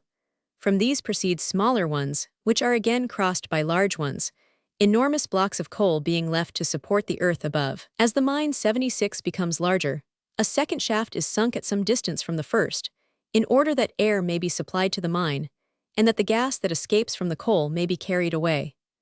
A current of air is caused by burning a large fire in one shaft, and the draft is directed to the part of the mine where it is required, by doors, which close up some of the passages and leave others open. There are several varieties of coal found in this country. The most important are the common or bituminous coal, which soils the fingers on handling, the cannel or candle coal, which burns with a bright flame but does not soil, the anthracite or culm coal, which burns without flame, does not form cinder when half consumed, and is most useful for furnaces, in consequence of its intense heat and the absence of smoke. Although often classed amongst the minerals, coal is evidently of vegetable origin, many sorts of it being distinctly fibrous, and showing the grain of the wood from which it is composed. Upon examination with the microscope, coal shows vegetable remains, and these are frequently so perfect that they prove its formation from such plants as ferns and fir trees, of a kind somewhat different from those which now exist. The value of coal depends entirely upon its inflammable and combustible properties. It is used as the source of artificial warmth in our dwellings, and our manufactures are mainly dependent on it. Without coal, there would scarcely be any working in iron, copper, lead, or other metals, as in populous countries the supply of wood is soon exhausted. Our potteries and our glassworks are also carried on by its use, and the power of steam, which moves all our great engines and machines, is dependent on coal for its existence. Great Britain produces more than one-half the coal that is consumed in the world, and about 180,000 persons are employed in obtaining it in our collieries. The first process in the manufacture of gas is to subject the coal to a great heat, by which it is carbonized, or burnt until only the cinder, or coke, remains after the gas has flown off. This is done by placing the coal in retorts of fireclay or iron, which are previously heated. These retorts, which occupy a building called the retort house, having been charged with coal, are perfectly closed, and the door luted or stopped with a sort of cement, so that the gas can only escape up the ascension pipe, the coke being left in the retort. Retort house. The gas from the coal then passes through the ascension pipe by what is called the dip pipe, into a main, a large horizontal tube extending along the length of the furnaces. This main is about half filled with water or tar, in which the ends of the dip pipes are immersed, so that as the gas runs in, it ascends through the liquid into the space above, but cannot flow back again into the dip pipes. In this way it is all collected in the upper part of the main pipe, and is ready for purification. Where double retorts are used, each end is worked with at least 3 stokers, and an extra man for preparing the lids of the mouthpieces. Others are required for extinguishing the coke, wheeling the coal into the retort house, clinkering furnaces, and attending to fires. 3 stokers, assisted by a man to extinguish the coke, will perform all the work of taking off the lids, raking out the coke, extinguishing and wheeling it away from a bench of 7 retorts, in 12 or 13 minutes. They will then put the proper charge for each retort in the scoop, deliver its contents, and be ready for charging another bench in a further space of 7 minutes, while a 4th workman will in the meantime have put on the lids, so that the whole work of discharging and charging the 7 retorts will occupy barely 20 minutes. This extreme dexterity is of course only acquired by long practice, and it must be admitted the labor is very severe, but this is moderated by the time the men have for repose between the charges. The first process in discharging or drawing is for one or two of the men to relieve the screws of the mouthpieces of the retorts about to be discharged by giving 3 or 4 rapid turns. Another man instantly gives a knock to each of the cross 79 bars to disengage them from the ears of the lid, and at the same time strikes the lid a blow with a piece of iron or hammer in order to break the luting, and a light is immediately applied. Prevent explosion, which would be likely to crack the retort if of clay. For want of this precaution, many lamentable accidents have happened through the gas exploding when combined with atmospheric air.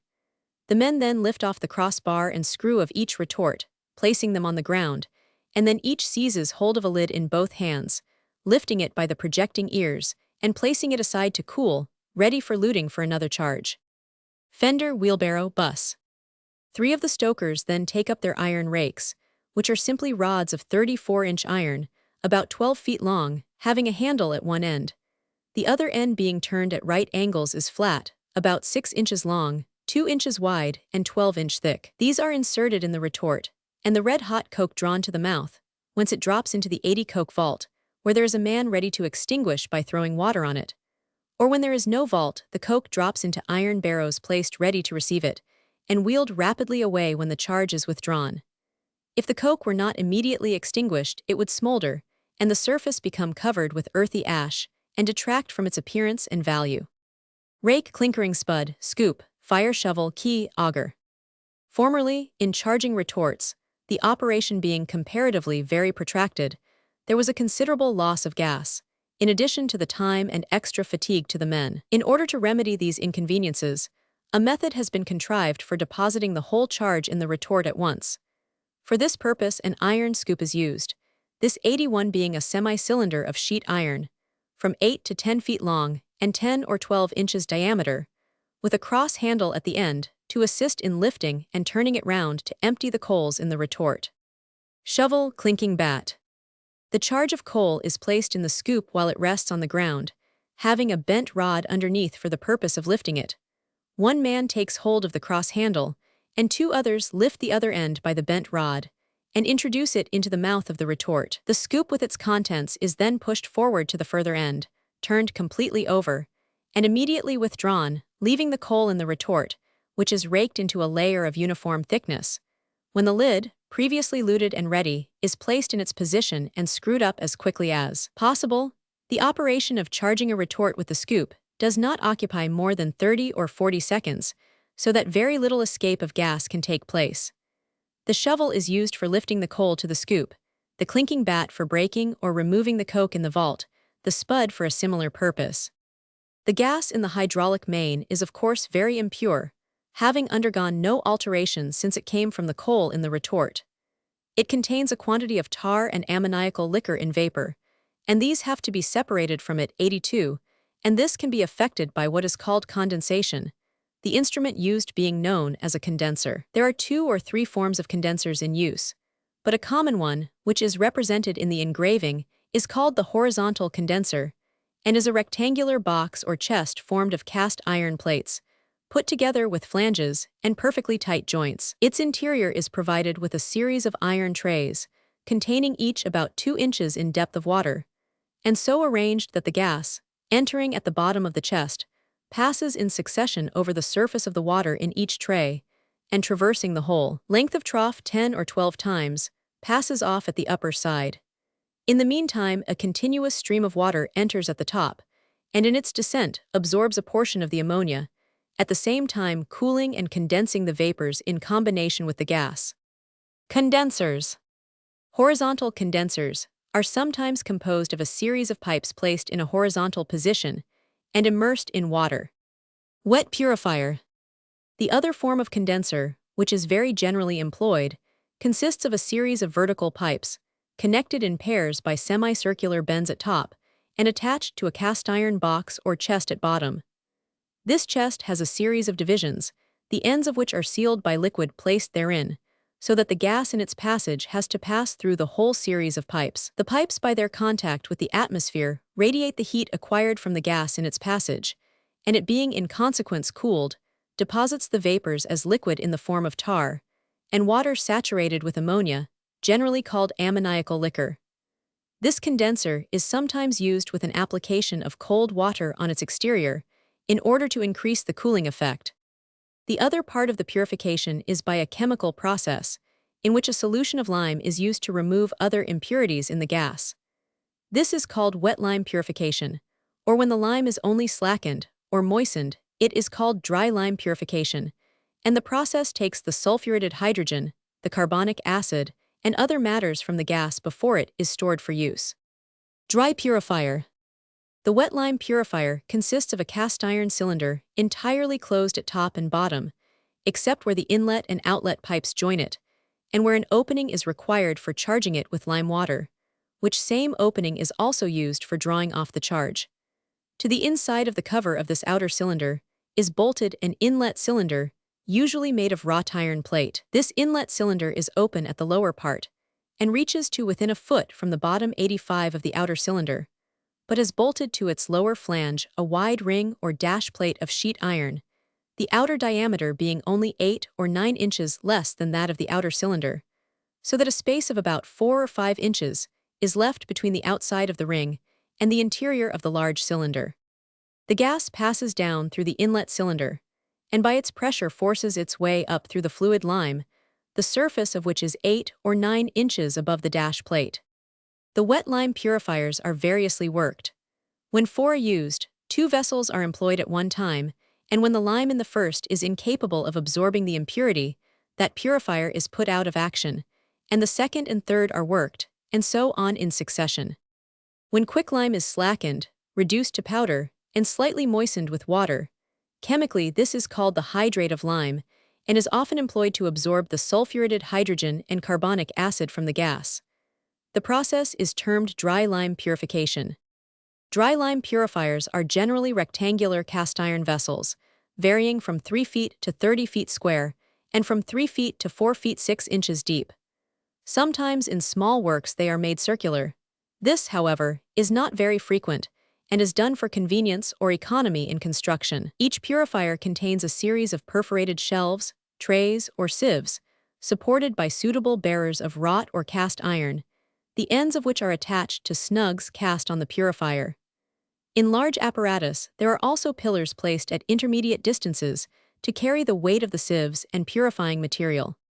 The upper part of the purifier is surrounded by a cistern or reservoir of from 6 inches to 24 inches deep, and from 3 inches to 6 inches wide, which is often cast with the purifier 86 and forms part of it, or at other times, is attached thereto by bolts and cement, and is for the purpose of containing water to seal the cover. The cover of the purifier is of boiler plate or cast iron, the latter being preferable on account of its durability, but the increased weight is an impediment to its adoption. The rim or border of the cover is rather deeper than the cistern into which it is placed, and is effectually sealed by the water, so preventing the gas escaping from that point. Often the purifier is divided into 2 compartments, so that the gas ascends through a set of sieves on the one side and descends through another set on the other side, answering the purpose of 2 sets of apparatus. In all establishments, however small they may be, 2 distinct purifiers at least are necessary to enable the impure lime to be removed from the one whilst the gas is being purified by the other. The next subject for consideration is that of the gas holders, or vessels in which the gas is stored ready for delivery into the mains, which distribute it throughout the districts to be lighted. These vessels were originally termed gasometers, which name is sometimes even now applied to them, but as they have nothing whatever to do with the measurement of gas, but are mere vessels of capacity or stores, the simple name of gasholder is more expressive and appropriate.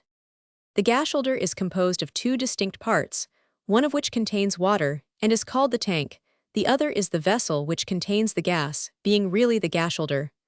On the continent the former is very generally termed the cistern, and the latter the bell.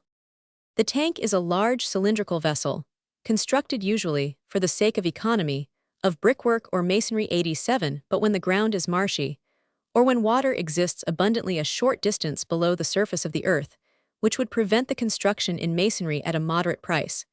These tanks are made in cast iron, and indeed in small works, are often of wrought iron. In the interior of the tank, there are 2 vertical pipes for the admission and egress of the gas, called the inlet and outlet pipes. the former being in direct communication with the manufacturing apparatus, the latter with the mains which convey the gas to the town. These pipes rise a few inches above the level of the top of the tank, so that the water cannot overflow into them. A series of columns, generally of cast iron, but sometimes of wood or brick piers, are placed at equal distances around the tank for the purpose of guiding the holder. The holder is a cylindrical vessel closed at the top, which is termed the roof, and open at the bottom, made of sheet iron, varying in thickness according to the dimensions of the apparatus, the smaller sizes being constructed of thin material in order to avoid an excess of pressure, whilst those of very large dimensions are made of stout plates for the purpose of obtaining sufficient pressure to expel the gas to the burners. The holder is somewhat less in diameter, but of the same depth as the tank in which it is placed, sometimes being partially suspended by chains which pass over grooved pulleys and counterbalance weights, but more frequently only guided by rollers attached around its lower and upper edges, which work against suitable guides in the tank and on the columns in such a manner as to permit the holder to ascend and descend in the tank with the greatest freedom. The action of the gas holder is very simple, the tank 88 being filled with water, and the holder immersed therein ready for use. There is a space between the surface of the water and the roof of the holder. The gas enters by the inlet pipe into this space, and with the force it acquires in being expelled from the coal, pressing on the surface of the water and underneath the roof, and over the whole area of both, causes the holder to rise. Thus, by its own force or pressure, the gas provides room for itself, and in proportion to the quantity entering, so does the holder rise out of the water. For instance, a holder having 100 feet area, or about 11 feet 4 inches diameter, in rising 10 feet will receive 1,000 cubic feet of gas, and in descending, the same quantity would be expelled. Gas holders, though often suspended, are never entirely counterbalanced, having always sufficient weight to give the necessary pressure for forcing the gas through the mains and smaller pipes to the burners, all through the neighborhood which is supplied from it. The gas holder should be so constructed that, when it is full or at its greatest height, its lower edge will be so far under water as to prevent the gas from escaping. The water in the tank serves three purposes.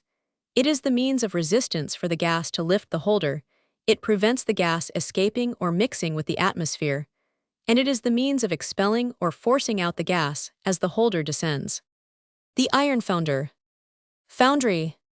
Having already described the various operations of the trades employed in building and fitting a house, we will now say something of the manufacture of those cast iron columns, girders, gratings, balconies, pipes, gutters, air traps, coal plates, stoves, and other articles which are so necessary to the builder before his work can be completed.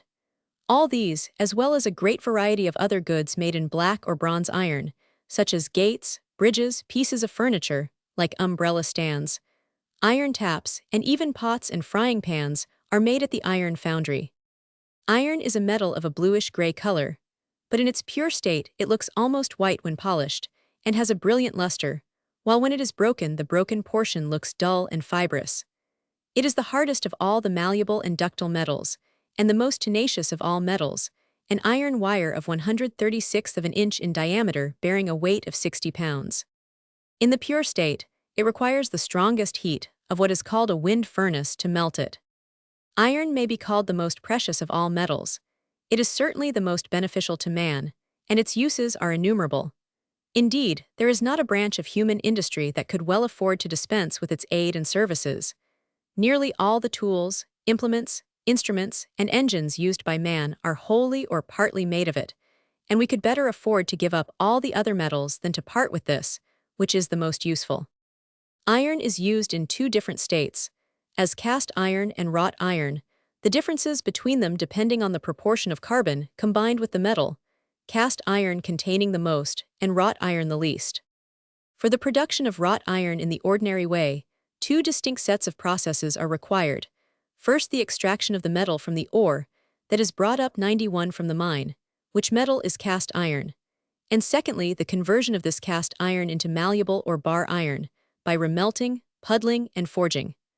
Bar iron is turned into steel by placing it in contact with charcoal in a peculiar kind of furnace.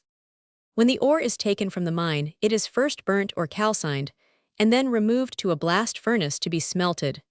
These blast furnaces are generally built of brick, and look like small towers. The ore is mixed with limestone, which causes it to melt more easily, and the fire is lighted with pit coal or coke. The melted metal sinks to the bottom of the furnace in consequence of its weight, while the limestone and dross float on the top, and are allowed to run off when they cool into a mass of what is called slag. The melted metal is run off from the bottom of the furnace, either into molds for some sort of castings, or into a large furrow made in a bed of sand. This large furrow has several smaller furrows on each side of it, and has received the name of the sow, the smaller furrows being called pigs, and the iron when it is formed in this shape to be afterwards made malleable is called pig iron. The pig iron is taken to other and smaller furnaces called puddling furnaces, the bottoms of which are lined with clay mixed with the slag just mentioned, and forming a substance which the puddlers call bulldog, though it would be difficult to discover why it received that name. About 400 weight of the pigs is placed in the furnace, and as it melts the puddler stands at the furnace mouth with a long iron rod bent at the end, and stirs it about, until it comes to resemble several great balls of iron paste. These balls are removed, and fall into iron trucks 92 pushed along a small railway by boys, who wheel them at once to the shingling hammer, an immensely powerful hammer worked by steam, and this beats the iron into small square bars called blooms. The blooms are next carried to the rolling mill, which is a pair of great rollers cut into grooves of various sizes, and between these grooves the bars are squeezed, as the rollers turn round, until they become much longer and narrower, when they are known as forged bars. Some of the rolling mills, however, are plain cylinders without grooves, and when a slab of white-hot iron is placed between these, it comes out from the pressure in a great broad sheet of metal. These operations require great bodily strength as well as considerable skill on the part of the workmen, who are obliged to seize the heated metal with long tongs, and to catch it in the same way as it comes out from the 1099. Casting ladle. The iron which is intended for castings is melted in a cupola furnace, so called on account of the dome-like shape in which it is built, which has something to do with the more perfect heating of the metal. When the iron is completely melted so that it will run freely, the lower portion of the furnace is opened, and the white-hot stream 93 is received in the casting ladle, or, where it has to be carried for some distance, and the casting is large, in great iron pails carried in a sort of frame by 2 men. From the casting ladle, it is at once poured into the mold. Mold, small casting ladle.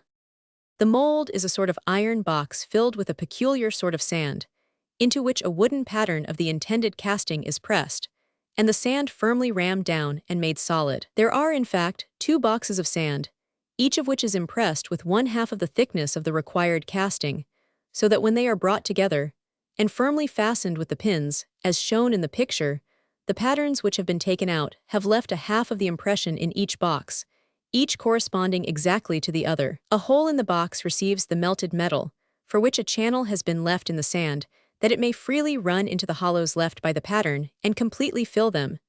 Then, when it has sufficiently cooled, the casting is removed, and when the rough edges have been removed and the irregularities trimmed off, it is ready for use, and may be fitted to its other parts, which have perhaps been separately cast, as in the case of garden seats, fenders, chandeliers, umbrella stands, or ornamental girders and columns.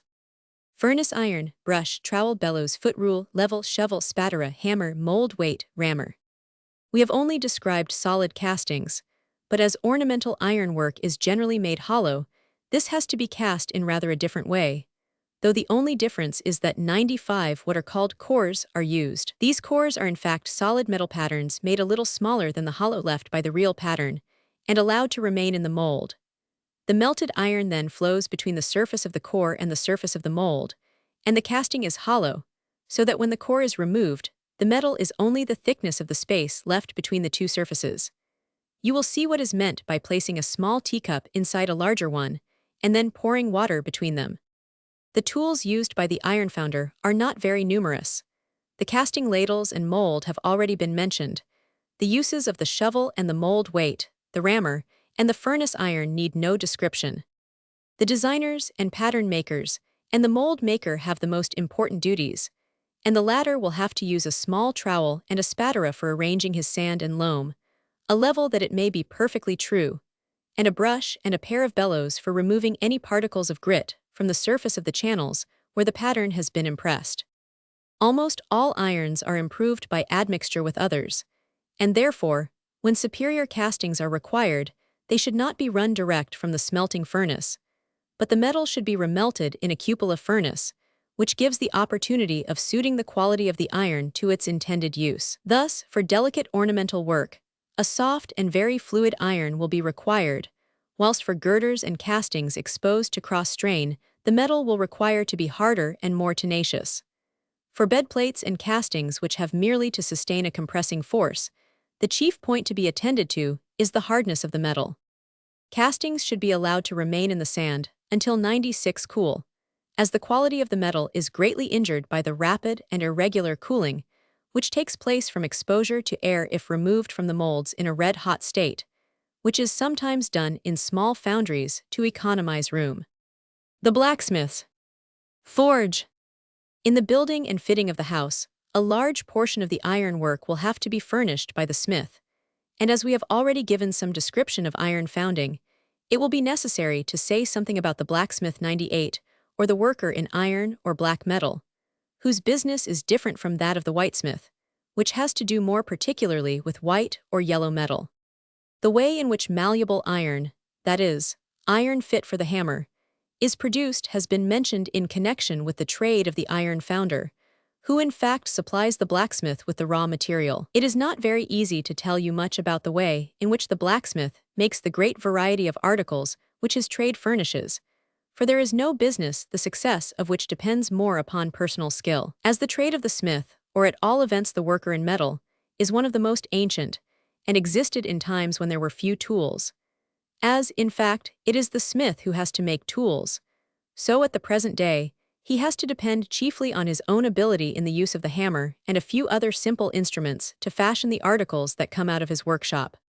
It is he who supplies the various articles of wrought iron work used in a building, as pileshoes, straps, screw bolts, dog irons, chimney bars, gratings, and wrought iron railings and balustrades for staircases. Wrought iron was formerly much used for many purposes for which cast iron is now generally employed, the improvements made in casting during the present century having caused a great alteration in this respect. It is not only for building purposes that the blacksmith is employed, however, since there is scarcely anything constructed of iron in which his aid is not required, from important portions of machinery to the rough horseshoes which have to be finished and fitted by the farrier. In the forge, where the great bellows suspended to the ceiling make the furnace roar, and the sparks fly, the clinking of hammers is heard all day long. Hammer, sledgehammer, set hammers, vice anvil, tongs, file. The anvil, on which the iron is beaten into shape. The bench, fitted with a vice for holding such portions of the 100 work as require the file. The tongs, with which the red-hot metal is held, the sledgehammer, and the set hammers are the principal tools. Calipers, compasses, heading tools, gauges, square, bottom tool. The sledgehammer is used for beating the metal until it is tempered and easily formed into shape, and it is in the tempering of the metal, by beating, that the great skill of the smith is often displayed. The set hammers are used for setting out the work, and have heads of different shapes, according to the form which the metal is required to assume. The various gauges are placed upon the anvil for one the similar purpose of shaping the work, and the calipers, compasses, and square, measuring and adjusting it. The heading tools consist of cutting, punching, and stamping instruments, and are probably so called because they are furnished with heads to receive the blows of the heavy hammer, by which they are forced into the hot metal on the anvil. Double hooks, punch, slice, fire irons. These heading tools are held, not by handles of their own, which would break off with the concussion of the hammer, but by a sort of withe of birch or some other tree fastened loosely round them at their heads, and bound by a ring to keep them from parting. The punch is used in making bolts or rivets, the slice and fire irons for arranging the fuel in the furnace, and removing small articles after they are heated, the double hooks for removing or suspending bars, and for some other purposes. The brass founder. Casting. Next to iron, perhaps brass is the metal chiefly employed in the manufacture of articles of daily use, and the trade of the brass founder is therefore of very great importance, especially in connection with the small metal fittings, such as catches, locks, bolts, hooks, screws, and other objects used in completing and furnishing the house. Brass is not a pure metal, but is what is called an alloy, that is, a mixture of various metals. It is composed of copper and zinc in such proportions as may be necessary to 103 obtain various degrees of hardness and color, according to the use for which the compound is to be employed. The best proportions for common brass are about 2 parts of copper to 1 part of zinc. Formerly, brass was made by heating copper with calamine, which is the ore of zinc, and charcoal, but it is now formed from melting the two metals together. It is then cast into plates, which are either broken up for recasting into any required form or rolled into sheets. Common brass is very malleable, is more easily melted than copper, and may be cast into any form. It will take a very high polish, does not rust or tarnish by exposure to the air, and, although it is durable in wear, is sufficiently soft to yield readily to the file and other tools used by the workman.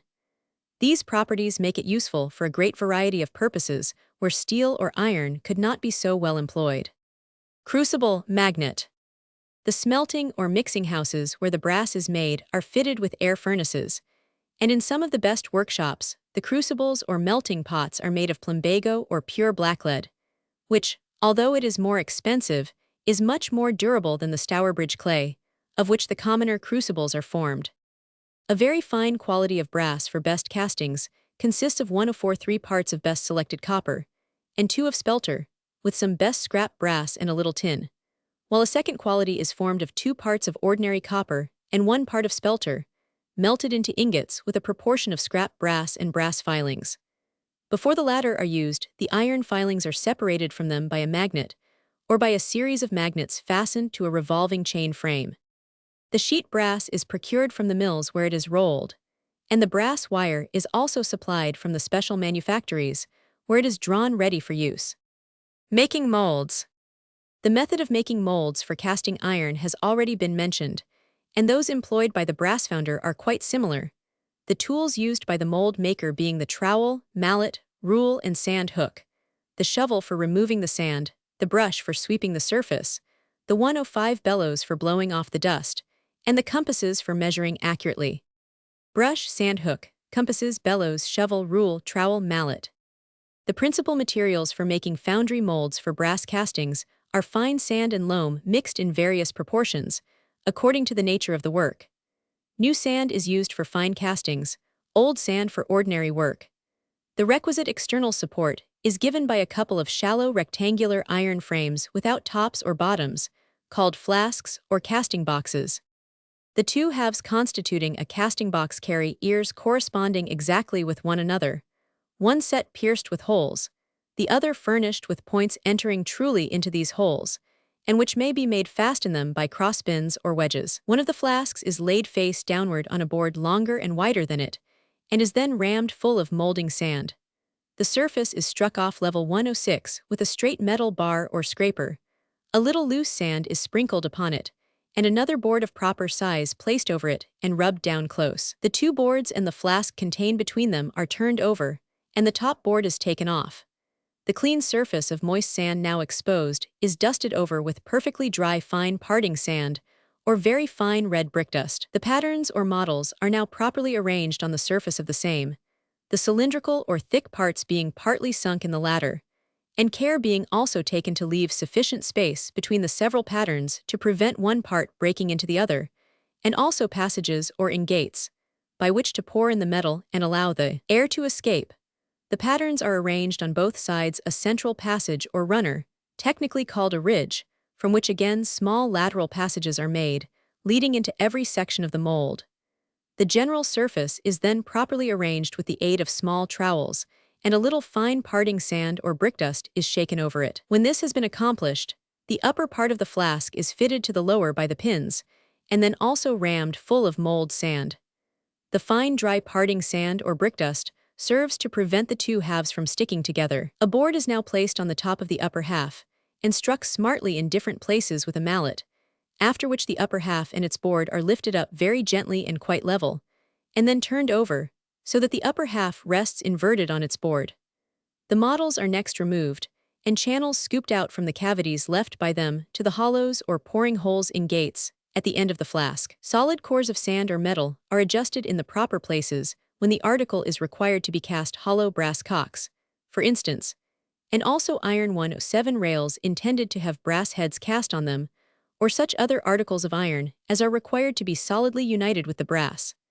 The faces of both halves are now finally dusted with waste flour or meal dust.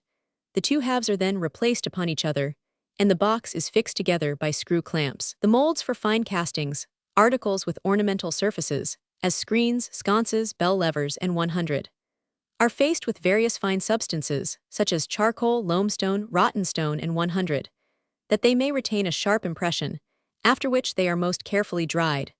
For ordinary work, it is generally considered better that the sand should retain a little moisture, though great care must be taken in this respect, to guard against the danger of explosion. Braces, set molds, cores.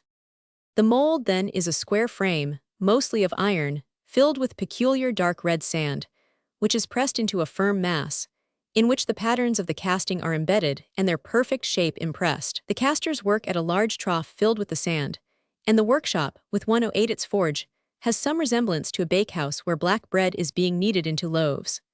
The first mold is made for what is called the odd side of the pattern, that is to say, in solid castings, the lower or inferior side, and this serves as a sort of pattern to which the molder refers in fine castings. The pattern being lifted off or out as soon as the sand mold is sufficiently solid, the whole surface, in which the chasing of the pattern is clearly defined, is dusted with bean flour or pounded pot first, and afterwards with loam, sand, charcoal, or coal dust. This has the effect of making a smooth surface, and effectually filling the interstices in the sand, so as to prevent any raggedness in the casting.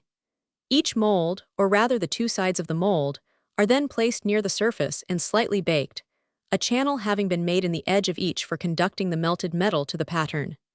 The two sides are then placed together and held firmly by their pins and sockets, and the mold is ready for the casting. The pots, or crucibles of grayish clay, which turn red by the action of the fire, are in the furnaces like so many tall flower pots. The dirty yellowish brass ingots, made on the premises at a large mixing furnace, having been first placed across the tops of the pots, that they may expand before being melted, are about 20 minutes afterwards reduced to a molten mass, above which hovers a light, sea-green flame mingled with streaks of brilliant color, like the water from a dye-house. Meanwhile, the molds have been placed in a slanting position, with the opening in the side upwards, against a bank of sand or brickwork, and everything is prepared for pouring. A man who should be strong in the wrist stands on the furnace, which has the openings at the top like a French cooking stove, and taking 109 off the brick covers from the square aperture, whence rushes out a tongue of green flame, lifts out the pot with a pair of tongs, and after the dross is removed by the skimmer or grunter, hands it to the pourer, who fills each mold in succession. The fumes which rise from the midst of the colored fire are peculiar and penetrating, and the zinc eliminated from the molten brass falls in a metallic snowstorm, its flaky particles adhering to everything with which they come in contact, while the resistance of the sand to the metal causes a series of reports like muffled pistol shots. Large tongs, small tongs, potholes, skimmer, grunter. The brass cocks and plugs used in gas fittings are all cast in one central stem, like cherries on a stick, their hollow 110 forms being secured by means of cores made of hardened sand placed in the shape impressed in the mold. These are broken off the central stem with a pair of pincers immediately after casting. The ornamental vases and larger ornaments, which form the body of ordinary gas chandeliers and lamps, are formed out of thin metal by a process called stamping out, the plates of metal being placed on a hollow die, upon which a heavy hammer, or rather weight, is brought down, being released from a latch and worked by the foot.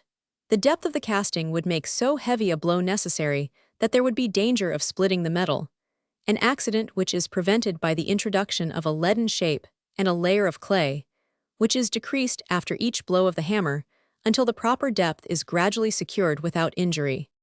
The process called reversing is an operation which secures a hollow casting, the inner or hollow side being called the reverse.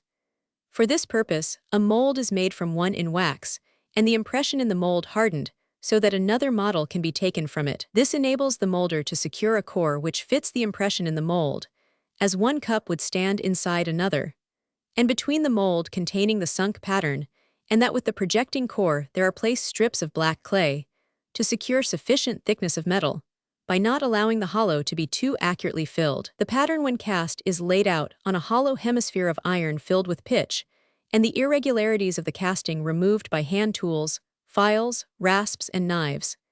In the case of figures, such as Cupids and 100, forming ornaments for candelabra, the various limbs have often to be modeled in separate cores, 111 which are afterwards baked hard, and put together like a puzzle map, embedded in the sand of the mold previous to casting.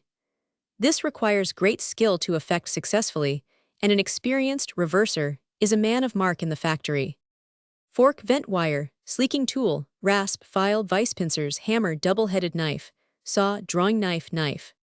The completed castings are now removed to the chasing room, where we may watch the gradual process of beautifying to which they are subjected, and the sharpening of the ornamental details by means of tool and graver, in a similar 112 way to the first rough laying out, which removes the irregularities of the pattern. The arms and branches which form a part of the gas chandelier work, as well as many of the scrollwork ornaments, are cast in halves, which are taken to the soldering room, where a workman, seated at a forge-like furnace, heats them in the burning embers, and applies to the edges the solder with which is mingled a flux of borax and water to secure its melting.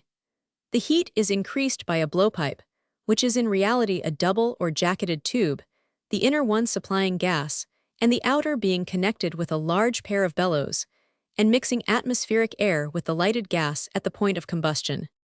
The pickling room is a large shed-like place filled with tubs, troughs, and earthen pans. Into one of these, containing diluted aquafortis, the metal is plunged for the purpose of removing the scale produced on the surface by the action of the fire. From this it is dipped in a stronger solution, to undergo the process called fizzing, and its final baptism in pure acid restores the beautiful primrose color which properly belongs to it. It is still dull, however, and goes to be scratched, an operation effected by means of a revolving wire brush, turned by a wheel and treadle, and kept continually wet with water. The ornamental processes have next to be considered, and these are many. Previous to burnishing, the work is dipped in argot or tartar, the lees of wine casks steeped in water, so that it may be subject to a strong antioxidant.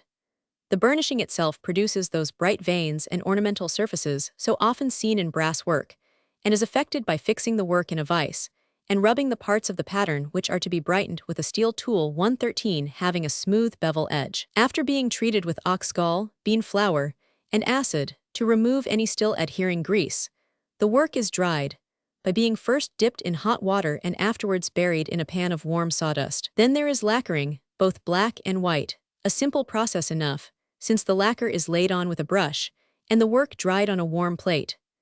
Much of the work of the brass founder, as far as regards these latter operations, is of course effected by machinery, but the casting itself is entirely completed by the skill of the workman.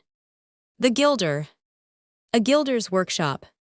When once the house is built, and the work of bricklayer, carpenter, plumber, painter, glazier, and mason is finished, it is necessary to set about those decorations which accompany the furnishing.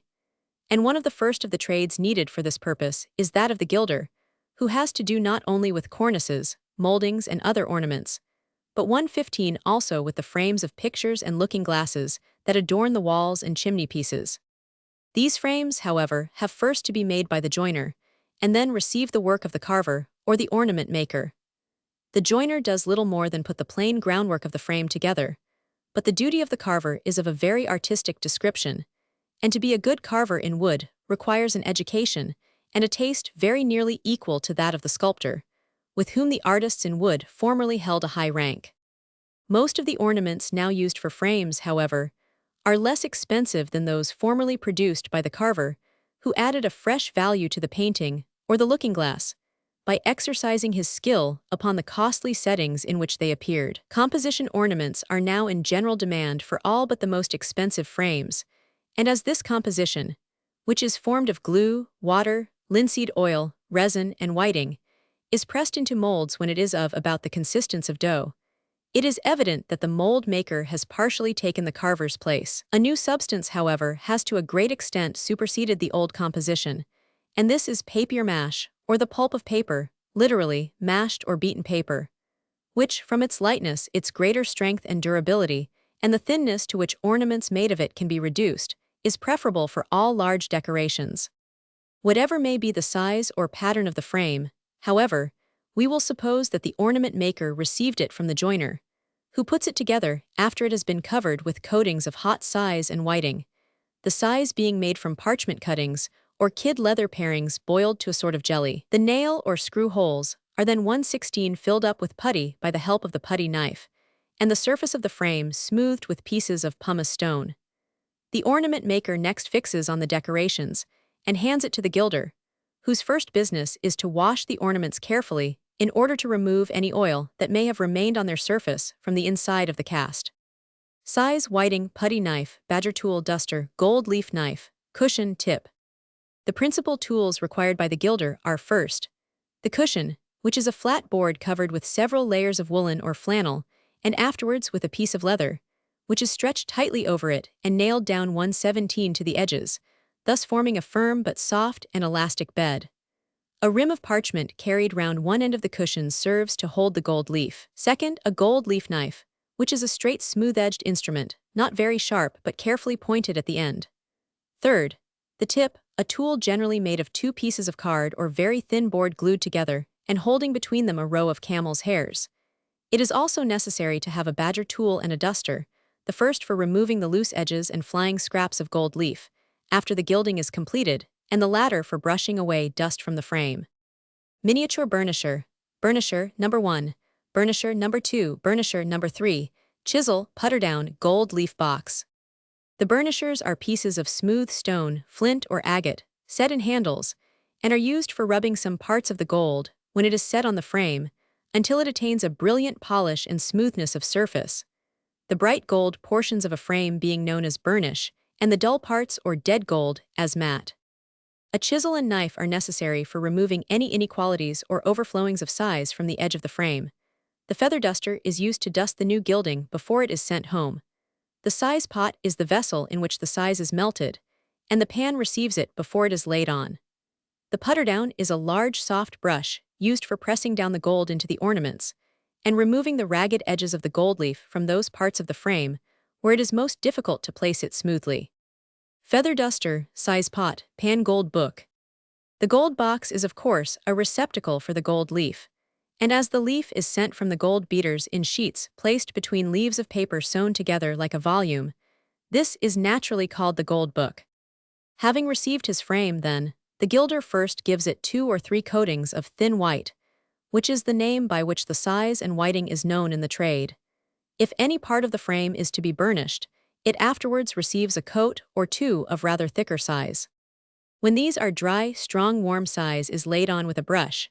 This is called clear coal and produces a smooth, glossy surface, which prevents the oil gold size from sinking through. Oil gold size is the next coating given to the frame, and it is made of ochre and boiled linseed oil, ground up together into a smooth, creamy liquid, which is thinned with more boiled linseed oil and put on very carefully with a soft brush. In a few hours, after the oil gold size is put on, it is sufficiently dry to receive the gold leaf, the surface being then slightly sticky, so that it will hold it firmly and without its own surface being disturbed. Pipkin rule, gold size pot. The gilder now commences the most important part of his work by taking the cushion on his left hand, with his thumb through a loop which is attached to the bottom of the leather. Between the fingers of the same hand, he places the tools that he will have to use, namely, the tip, the gold knife, and the camel hair pencil. He then takes a gold book and carefully blows out a leaf at a time onto the cushion, until he has 8 or 10 leaves all heaped together within the rim of parchment, which holds them from flying 120 away. This is a very delicate operation, since if he should blow too hard, the leaves would be carried all over the room. He next separates one of the leaves from the rest with his knife, and without cutting or tearing it, lays it down smoothly upon the front part of the cushion, partly by a gentle use of the knife itself, and partly by skillfully blowing upon it. Then taking the tip in his right hand, he carefully presses it on the leaf, to which it adheres, and by this means transfers it to that part of the frame where he is at work. Where the ornaments are very deep, the same part is gilt 3 or 4 times over, and the gold is sometimes pressed in with a wad of cotton. Skewing brush, small pencil. After the whole surface is carefully skewed, or gone over with the brush which removes the ragged edges and still further presses the gold into the ornaments, the frame is well dusted with another soft brush, and then sized with clear size, after which the work is complete. Supposing, however, that any part of the frame is to be of burnished gilt, the clear coal and the oil gold size must not be suffered to touch that portion. Burnish gold size, a substance made of grease, clay, black lead, red chalk, and bullock's blood, is used instead of the oil gold size. Several coats of this are laid on the part to be burnished, each being allowed to dry and perfectly smoothed before the other is applied. The surface is then washed with a sponge and clean water. Another coating of gold size is laid on, the gold leaf is applied, and the burnishing tools used to impart the required luster. The cabinet maker and upholsterer. Cabinet maker's shop. The trades of the carpenter and the joiner having been considered, we may now turn to that of the cabinet maker, who, though he makes the furniture of the house, and seldom has anything to do with building or fitting the house itself, uses many of the same tools as the joiner. Panel plane, veneer plane, smoothing plane, floats, rebate plane, handsaw, rebate plane. As the cabinet maker mostly works in more costly woods, and the operations of his trade have to be performed with greater nicety, his implements are generally of rather a better sort. While he has to fashion the articles in which he deals in so many different shapes that some of his tools, such as planes and gouges, are constructed especially for him, like the panel plane, used as its name implies in smoothing and forming the edges of panels for wardrobes, chiffoniers, and other pieces of furniture before they are placed in their frames, and the veneer plane, intended for putting on veneers, or the thin slabs of costly wood with which more common woods are frequently covered. The smoothing plane and the rebate plane, as 123 well as the handsaw, the tenon saw, the gimlet, and the rule and square, have already been mentioned in connection with the joiner's business. Then there are molding planes, with their blades shaped hollow so that they will cut a strip of wood into a rounded form, or shaped round so as to cut a hollow groove. Square handsaw, gimlet, rule. Sometimes boards are joined at the edges by a process called match boarding, a groove being made along the edge of one board, while the edge of another is cut with a tongue along the middle to fit accurately into the groove. For this purpose, a pair of match planes are used, one of which makes the groove and the other the tongue exactly of the proper size to fit perfectly. This kind of joint is used for common doors, which it is not worthwhile to frame together in panels. The boards, after being matched, are nailed close together to strong cross pieces. The operations of mortising and dovetailing have been described in the description of joiner's work. The various fittings and joints used in making chairs, couches, tables, cabinets, sideboards, and other furniture are adaptations of the same kind, or differ only according to the shape and position of the various parts. In ornamental cabinet work, the separate parts, such as pillars, legs, arms, and other pieces, are often supplied by the turner and the wood carver, who sometimes carry out their designs under the direction of the cabinet maker. Mahogany and many other of the harder woods are difficult to work, as the grain does not all run the same way, so that in planing them, the wood is likely to split or chip where it should be shaved off smoothly. To remedy this inconvenience, the cabinet maker's planes are furnished with double irons. That is, an iron with a flat dull edge is screwed onto the face of the cutting iron, so as to prevent the shavings chipping against the grain. The more cross-grained the wood is, the closer the workman brings down the dull iron towards the edge of the sharp one, and his shavings are consequently finer. The veneering plane is about the same size as the smoothing plane, but the iron, instead of having a smooth edge, is toothed like a fine saw, so that, instead of taking off shavings, it makes scratches all along the grain of the wood. This is applied to the veneer as well as to the wood to which the veneer is to be glued, so that the glue may easily hold the two rough surfaces together. Tool chest. Previous to the veneer being put on, the work is well warmed before a fire, and the glue brush worked freely over both the veneer and wood to which it is to be applied. When the veneer is put on, it is rubbed backward and 125 forward, at the same time being pressed down with the hands until it sticks in the right place. There are often lumps here and there where there is too much glue, and these are remedied by the veneering hammer, the head of which is made of wood furnished with a strip of iron plate. This strip is laid flat on the veneer, and the head of the hammer pressed with the hand while it is worked about by the handle, pressing out the glue as it moves towards the edge. When a piece of furniture is too large to be covered with one veneer, these thin slabs of wood are laid on in several pieces, the edges being first planed quite straight, and made to meet with the greatest accuracy. The whole surface is afterwards worked with the toothing plane, and then scraped with a flat square piece of steel, which takes off a wonderfully fine thin shaving and leaves the surface perfectly smooth. It is afterwards finished with sandpaper. It is then French polished with a liquid composed mostly of rectified spirits of wine, gum, shellac, gum seed lac, and Venice turpentine, the furniture being previously well oiled that it may better receive this sort of varnish. Clamps are a sort of screw vise for holding the various parts of the work. The bow saw is a small fine blade of steel notched like a saw, and fixed to a short handle, from which a wooden or metal bow extends to the other end of the blade. The bow keeps the saw from buckling or breaking, and the tool is used for small work, like the fretwork in front of pianos, where a corner has to be turned and the piece sawn out. The screws seen in the larger picture hanging above the cabinet maker's bench are used for holding pieces together after being glued, or on other occasions. Bow saw clamps. It is supposed that there are about 50,000 workers in wood in London, and 350,000 in all England. About 160,000 timber trees of average size are required to make the furniture for the new houses built every year in England and Wales. In cabinet making there are many departments, such as the chair maker, the bedstead maker, the carver, the general manufacturer of tables, drawers, sideboards, wardrobes, and 100. And the fancy cabinet maker, who uses costly woods and makes workboxes, desks, dressing cases, and similar articles. A good set of cabinet maker's tools is worth from £30 to £40. The upholsterer, whose trade is generally joined to that of the master cabinet maker, does what is called the soft work. That is, he undertakes the curtains, hangings, cushions, carpets, beds, and the stuffing of the seats of chairs. For these operations he requires but few tools. Upholsterer's shop. Devil strainer, web strainer, bench screw, square. The devil is the ugly and very absurd name given to a machine consisting of a box, inside which a spiked wheel turns. The use of this implement is to separate and tear 128 to pieces such woven substances as, when reduced to shreds, serve for the stuffing of furniture, as also to soften and make finer hemp or tow for the same purpose, when horsehair, which is the best and most expensive material, is not used. Cocoanut fiber is now sometimes applied for this purpose, and in the commonest furniture hay is frequently placed as a foundation, with a small quantity of horsehair on the top. The bench screw is a kind of vise which will hold a very thick substance, like the seat of a chair or sofa, without injuring the woodwork.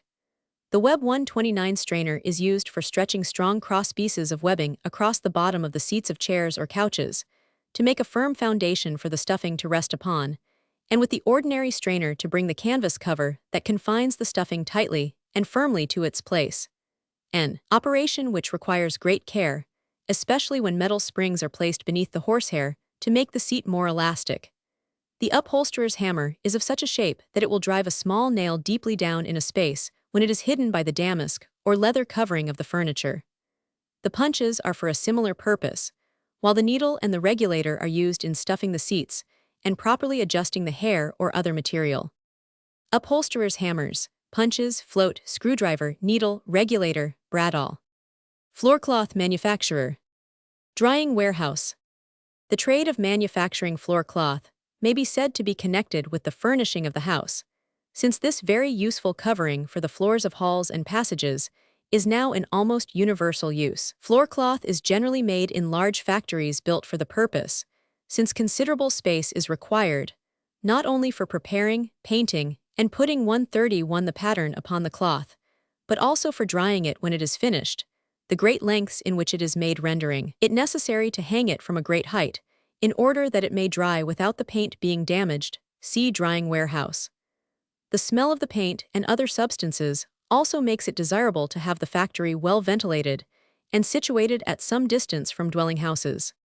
The cloth is made partly of hemp and partly of flax, the former being the cheaper of the two, but the latter being fitted to retain the oil and paint on the surface without allowing it so easily to sink or soak through. In order to avoid the necessity for seams or joinings in the cloth, looms are constructed expressly for weaving canvas of the greatest width likely to be required.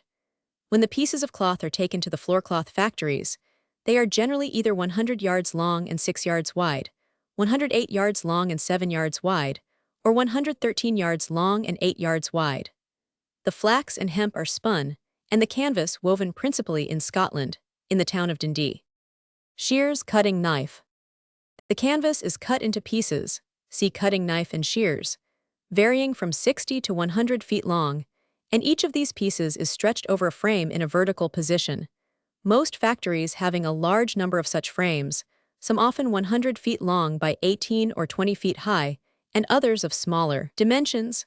A wash of melted size is applied by means of a brush to each surface, and while this is wet, the surface is well rubbed with a flat piece of pumice stone, by 132, which the little irregularities of the canvas are worn down, and a foundation is laid for the oil and color afterwards to be applied. The preparation of Japan cottons, which are used for table covers or what is known as oilcloth, is very similar. The paint employed for floor cloth consists of the same mineral colors as that used in house painting, and is mixed with linseed oil in the same way, but it is very much thicker and stiffer in consistence, and has very little turpentine added to it. The canvas receives several coatings on the back as well as on the front, and is well dried and smoothed at intervals. Blocks, the finished pattern, pattern for floor cloth, back of printing block. Preparing Japan cottons. The pattern is placed on by means of wooden blocks, on the first of which the rudiments, or groundwork of the design is cut, and on the rest other portions of the pattern. 133. Printing floor cloths. The blocks are made of pear tree wood on one side and of deal on the other, the pear tree wood being more easily engraved with the pattern. The blocks, which we will suppose to be 4 for one pattern, red, yellow, blue, and green being ready, and the prepared canvas spread out on a flat table, the printing commences. The paint, say red, is applied with a brush to the surface of a pad or cushion formed of flannel covered with floor cloth. The block held by a handle at the back is placed face downwards on this cushion, and the layer of paint thus obtained on the surface of the block, 135, is printed on the canvas by pressing the block smartly down upon the surface of the latter. A second impression is made in the same way, by the side of and close to the first, until the whole surface of the canvas is printed over with the pattern of this first block, which is generally about 15 inches square. Then the second block is applied, and adds a little more to the pattern in another color. The third follows, adding still more, and then the fourth, which completes the printing. Trowel, claw, scrubbing brush, palette knife, paint brushes, roughing comb, hammer. The trowel and palette knife spreading and mixing the paint, the roughing comb for patterns where the grain of wood is imitated, and the pots, cans, and jars, for the colors, are the principal tools besides those already described. The paper stainer. Printing press. The trade of the paper stainer has grown to be one of considerable importance, and this is not to be wondered at when we consider how much the art of paper staining has increased the means of decorating our houses, by hanging the walls with elegant patterns printed in beautiful colors, instead of leaving them of one dull uniform hue, or a bare surface of wood and plaster. In old times the walls of rooms were either of paneled wood, sometimes carved and polished, or were hung with 137 tapestry made with the needle, or with woven silk, cotton, or linen, but the former was extremely costly, and the latter neither cleanly nor healthy. The trade of the paper stainer has to a great extent superseded both, and the interior walls of houses are now seldom formed entirely of wood, since they are intended to be covered with various qualities of paper hangings. Front of printing block, back of wooden block for printing. The mode of printing or painting a pattern on large sheets of paper has now been in use for nearly 200 years, although, of course, improved methods are at present employed. There are 3 modes of producing the pattern on paper hangings. First, wooden blocks are carved with the outlines of the figures only in relief. With these the paper is printed 138, and the pattern is afterwards finished by hand painting with a pencil. This mode is slow and too expensive for ordinary use.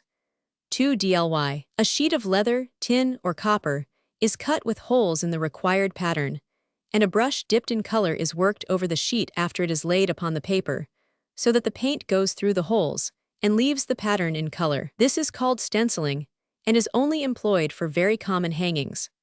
The third process consists of carving a wood block for each of the colors used in the pattern, and printing the paper by almost exactly the same method as that employed for printing floor cloth, an operation which has already been described. Crutch, ladle, hand brush, spat, paint brushes. The paper is printed in pieces 12 yards long. A piece is laid out on a long bench, and the ground color applied 139 consisting of whiting, tinted with some sort of pigment, and liquefied with melted size. This is laid on with large brushes. When the paper is dry, it is ready to receive the print at the printing press, where the blocks are pressed upon it by a sort of weighted arm which comes down from above the center of the bench.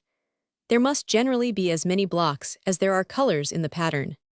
Color sieve, paint pot, color drum, size can. Some paper hangings have a glossy or satin ground. To produce this, a ground of satin white, properly tinted, is laid on. This ground is then rubbed with powdered French 140 chalk and worked with a brush till a gloss is produced. Sometimes these papers are passed between heated rollers which have been engraved with a sort of pattern, and this produces a pattern without any additional color, like that of figured or watered silk. Flock papers are those in which part of the pattern resembles cloth. To produce this, the pattern is printed, not in paint, but in size, and then the paper being passed through the flock drum, the flock, which is composed of fragments of woolen cloth, adheres to the pattern. Drum for laying on flock. Striped hangings are sometimes produced by the paper being quickly passed on a roller beneath a trough, the color in which flows through a number of parallel slits in the bottom, and occasionally various colored stripes are obtained by dividing the trough into cells, with one cell and 141 one slit for each color. Some papers, in order to bear washing or cleaning, are printed with colors mixed with oil or varnish instead of size. Paper staining machine. The calico printer. Cylinder printing machine. The trade of the calico printer may be said to be one of the most important in this country, since we export such immense quantities of cotton prints to our various colonies, 143, as well as to other countries in the world, that this business forms a very considerable part of British commerce. Calicos, muslins, and 100. Intended for printing must first have the fibers removed from their surface by the operation of the singeing machine, which consists of a half-cylinder of iron or copper laid horizontally and kept at a bright heat by a range of gas flames or a furnace. Over this half-cylinder, the length of cloth is drawn with a steady motion till the down or fiber is singed off. Boking cures. The next process is that of bleaching, because the whiter the cotton cloth becomes, the more light it will reflect from the surface, and the more brilliant the color of the dyes will appear. The principal chemical substance used for bleaching cotton is chloride of lime, which is known as bleaching powder. But there are several processes employed in its application, as well as various methods which are adopted by different manufacturers to increase its effects by mechanical contrivances, the application of heat or otherwise. Dash wheel. The first operation of bleaching, however, and that which immediately follows singeing, is boiling the cloth in an alkaline bath consisting of a solution of soda. For this purpose, a boking apparatus is used. This machine, C-cut, is, in fact, a large cauldron, with a flat false bottom to protect the cloth from being scorched by the fire beneath. Through the center of this false bottom, a vertical pipe rises from 145 near the real bottom to a height above the top of the cauldron, and carries a conical cap like an umbrella above its open end at top. When the liquid in the cauldron begins to boil thoroughly, the steam forces a constant stream of liquid up the pipe, which stream is scattered by forcing against the umbrella-shaped cap, and so falls with some force back onto the cotton in the cauldron. When this process has continued long enough, the liquor is allowed to cool, and the cotton is taken to be rinsed at the dash wheel, where it is subjected to the free action of water, or to a rinsing machine, so constructed that the web travels on rollers and is thoroughly washed during its course. Ringing machine. The simplest and earliest method of imprinting figures upon calico is by means of a wooden block, upon the face of which the design is cut in relief.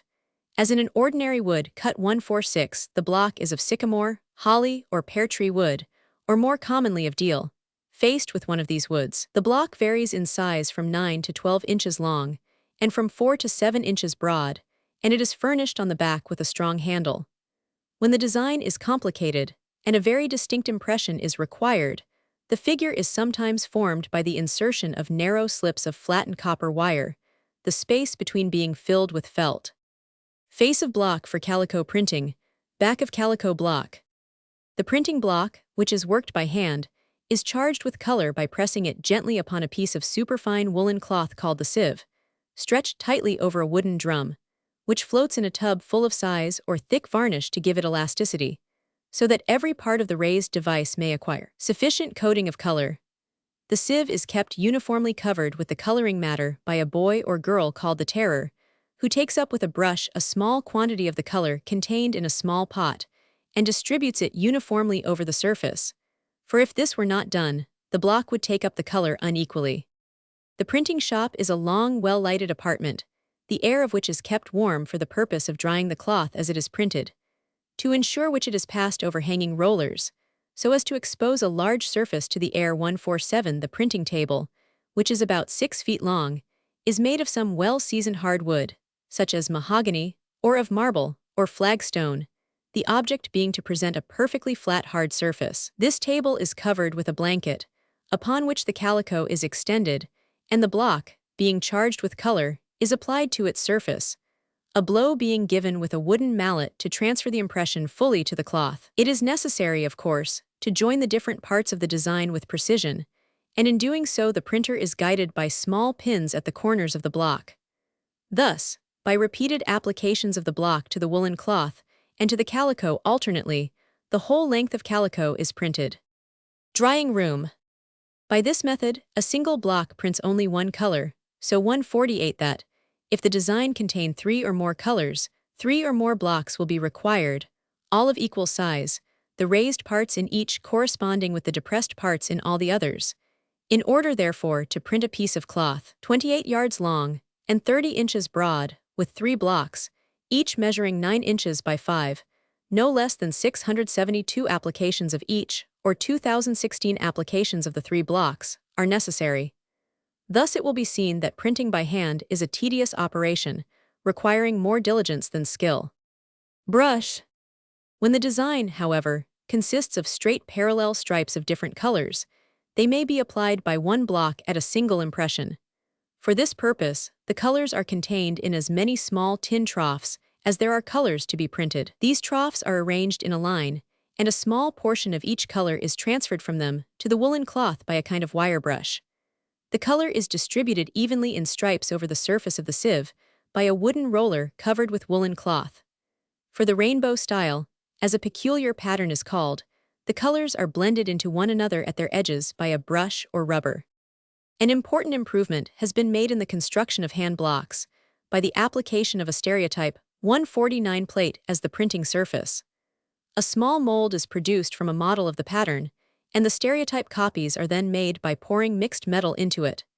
A number of the stereotype plates are then formed into a printing block by being arranged in a stout piece of wood.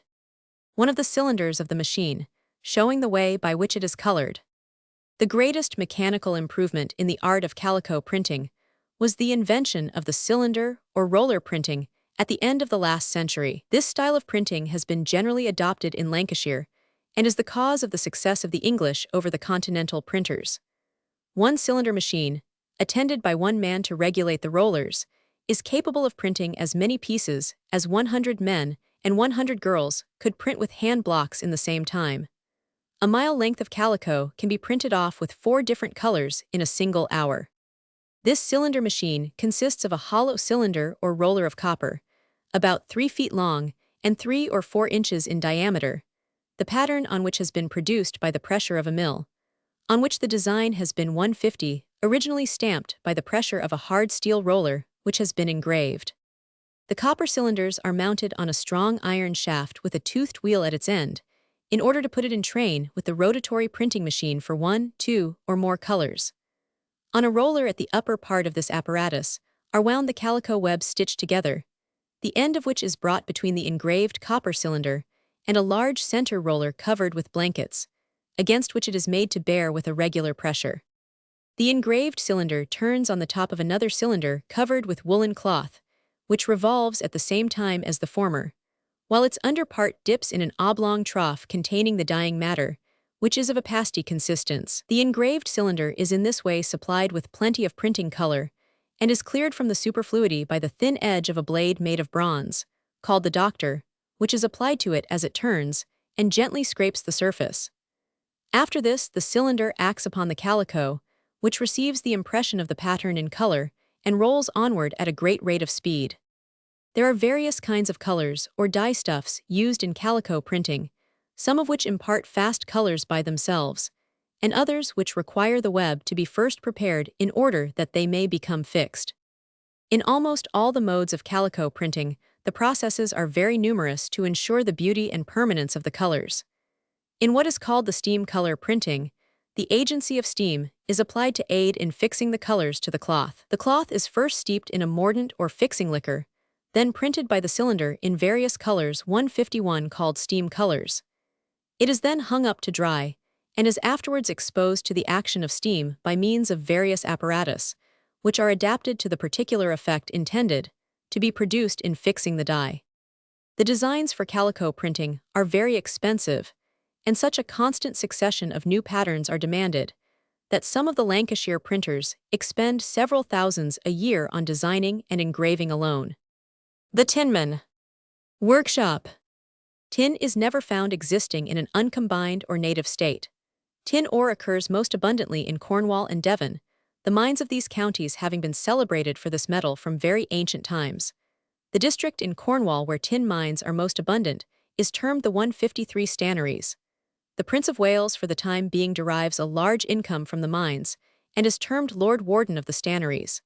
The word stannaries is derived from the Latin stannum, tin. The amount of tin, ore annually obtained from the Cornwall and Devon mines, amounts to 11,000 tons, which, at the average value of £63 per ton, is worth £693,000.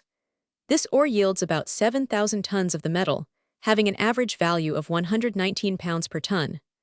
About 4/5 of all the tin raised in the world is produced in these mines. The ore is a heavy, hard, brittle, and usually dark brown mineral, which occurs chiefly in granular masses of various sizes. These grains are obtained in mines, where they occur in veins mixed with other minerals, and also from the beds of streams, where they have been washed out of the soil by the action of running water. In the former case, they are termed tin stone, in the latter stream tin. Tin is obtained from the ore by first breaking up the latter, whilst a current of water flows over it and carries off the impurities, which are lighter, and therefore more readily borne away than the heavier tin ore. After being thus freed from the admixture of other minerals, the ore is usually roasted or burned to drive off any traces of sulfur it may contain. It is afterwards heated to redness with blind coal or culm, and a small portion of lime, when the melted metal separates from the dross and runs into cavities prepared for its reception. It is afterwards refined by being remelted, and other impurities separated, which either sink or float on the surface. The purest metal is yielded by the ore called stream tin, which is smelted with charcoal instead of coal. If a block of tin thus obtained is heated slightly, and then allowed to fall from a height, it separates into a number 154 of prisms which adhere together in pyramidal masses. In this state, it is termed grain tin. Tin is a silvery white metal possessed of a high degree of metallic luster. It is sufficiently soft to be cut with a knife, and may be readily bent, when it gives out a peculiar crackling noise. If repeatedly bent and straightened, it becomes hot from the friction of its particles with one another, and ultimately breaks. It is inelastic and moderately ductile, but very malleable, the thickness of tin foil being about 1,000th part of an inch. It has but little tenacity, a wire of 1/10 of an inch in diameter not being able to support a heavier weight than 49 pounds. Tin is the most easily melted of all the common metals, and it possesses the valuable property of not rusting when exposed at ordinary temperatures to the conjoined action of air and water, or even to weak vegetable acids. Tin, in a pure state, is seldom employed, but in combination with other metals, it is a substance of great value. Its most important uses depend on its power of resisting the action of air and moisture. It is therefore largely employed for protecting the surfaces of copper and iron that rust so readily. Tin plate, or more properly tinned plate, which is so largely employed in the manufacture of saucepans, coffee pots, tea kettles, and 100. By the tinman is not, as its ordinary name seems to imply, made of tin, but is formed of the best sheet iron, rolled out to the required thickness, and coated on each side with a layer of tin. Copper vessels ought to be invariably tinned inside, to prevent the rusting of the copper by the action of acids. Tinfoil is largely employed for the purpose of preserving moist articles from becoming dry, and is used instead of paper for enclosing 155 fancy soap, chocolate, and other substances of a similar nature. It is also extensively used in the manufacture of looking glasses, and is sometimes placed behind paper hangings to exclude the damp of the walls. The most important alloys into the composition of which tin enters are bronze, pewter, bell metal, and solder. Tin dissolved in acids is largely employed by dyers in fixing or rendering permanent various colors used in dyeing. The preparation termed putty powder is a rust of tin, obtained by exposing the melted metal to the air. It is employed in polishing metals and other articles. Mallet, soldering iron, hammer, block hammer. The tinning of the inner surfaces of cooking utensils and other vessels of capacity is effected by scouring the surface until it is perfectly bright and clean, then heating the vessel, pouring in some melted tin and rolling it about, and rubbing the tin all over the surface with a piece of cloth or a handful of tow. Powdered rosin is used to prevent the formation of oxide. Bridle bits, stirrups, and many other small articles are tinned by immersing them in fluid tin.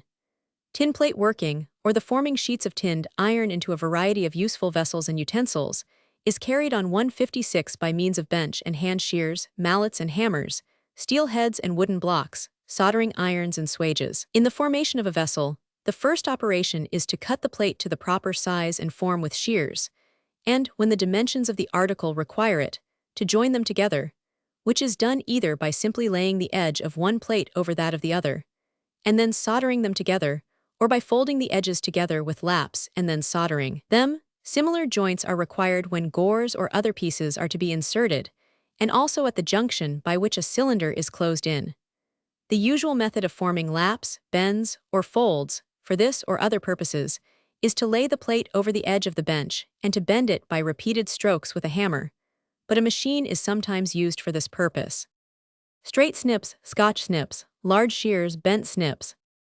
After a tin vessel has been rounded upon a block or 157 mandrel by striking it with a wooden mallet, and the seams finished, all its exterior edges are strengthened by bending a thick iron wire into the proper form, applying it to what would otherwise be the raw edges of the metal, and dexterously folding them over it with a hammer. Two-handed wrench, soldering pile, pudding stake, punches, hatchet stake, tongs. A superior kind of tinware, commonly known as block tinware, is carefully finished by beating or planishing with a polished steel hammer upon a metal stake.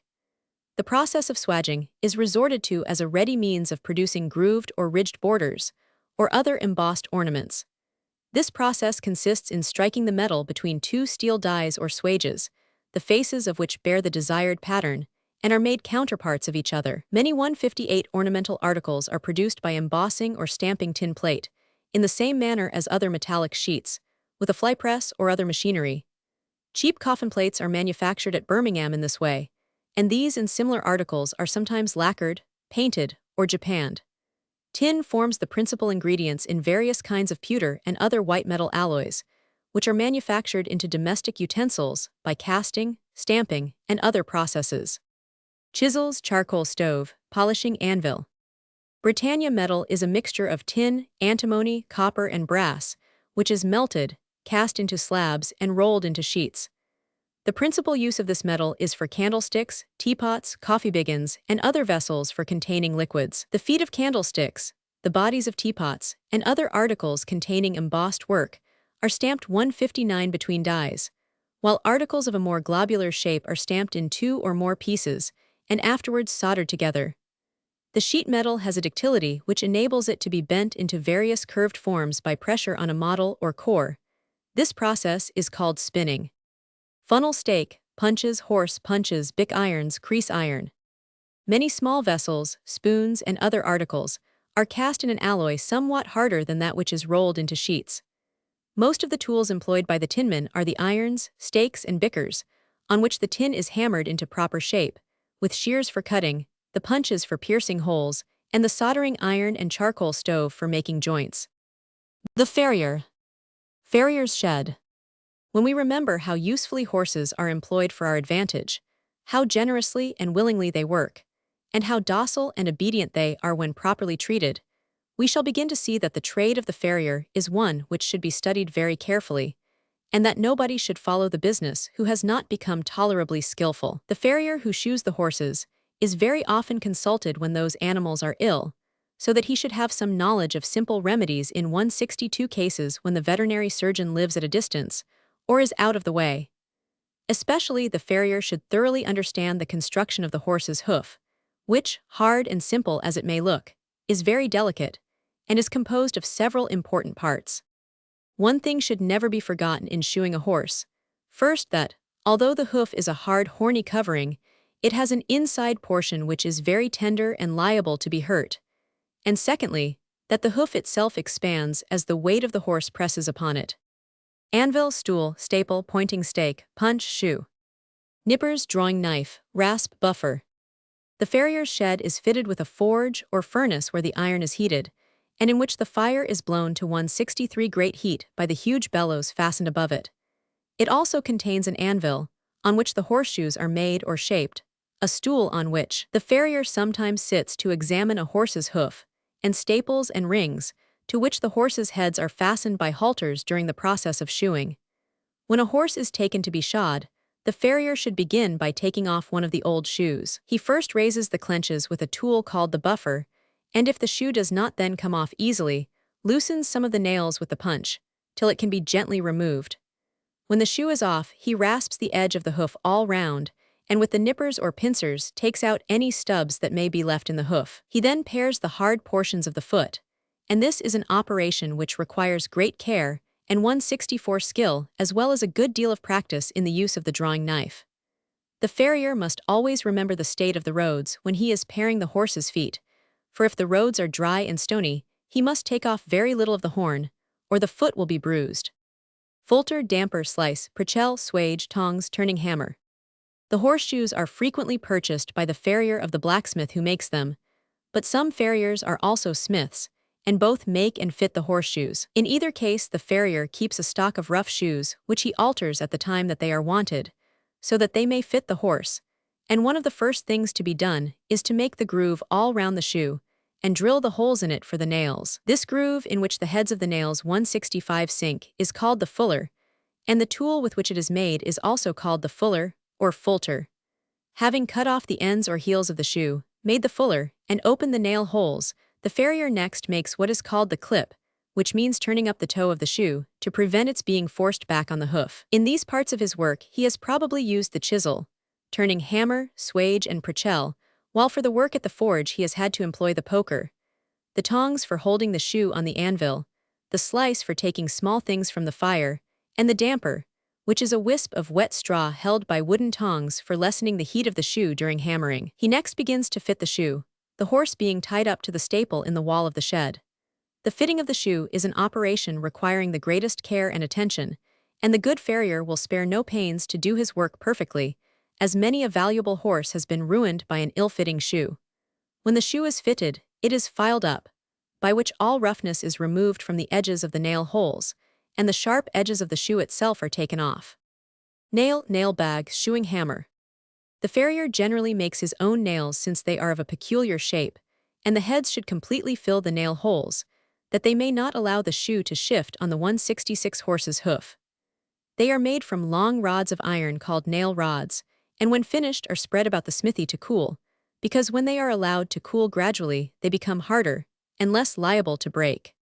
If the nails are of a proper shape, the holes straight through the shoe, and the shoe fits the foot, very little skill is required to nail it on and clench the ends of the nails to the hoof. Before the shoe is nailed on, however, it is usual, when the horse has tender feet, to cover the sole of the foot with leather, gutta percha, or felt made waterproof, felt being made of woolen cloth torn to shreds which are then pressed together and formed into sheets.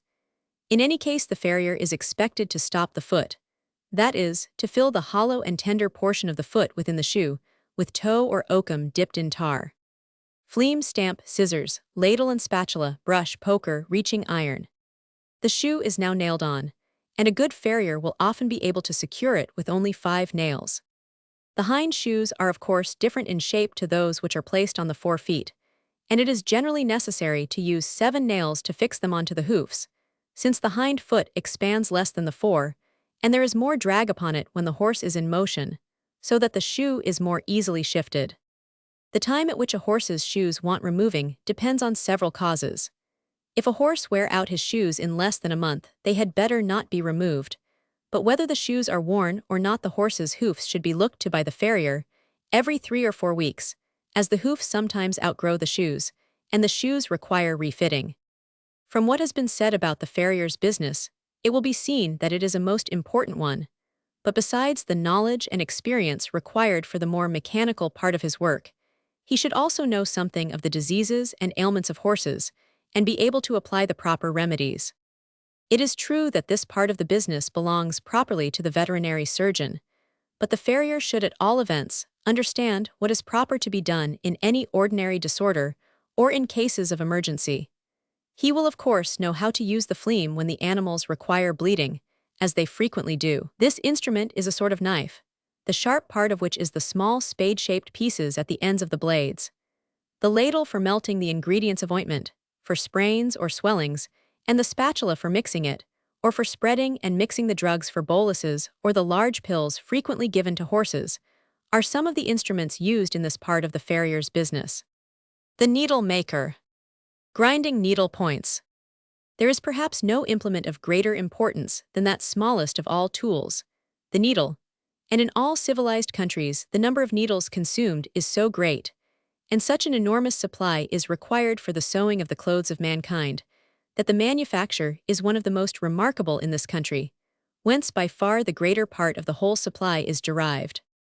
It will only be proper in this place for the author to acknowledge his obligations to Mr. W. B. Tegetmeier, whose 169 most useful little work on common objects affords brief and reliable information on this, as well as on many other interesting subjects.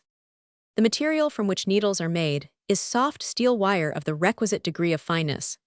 This is obtained from the manufacturer in large coils, each containing sufficient wire to form several thousand needles. These coils are first cut up into pieces of the length required to make 2 needles, usually about 3 inches, large shears being used, capable of cutting a coil of 100 wires. Shears, needles placed in iron rings, soft straight liner, trowel for hardening. 5 or 6 thousands of these lengths are made into a bundle kept together by a ring of steel at each end. They are then heated to redness in a furnace, and afterwards laid upon a flat iron plate, and rubbed backwards and forwards with a steel bar until each wire is perfectly straight.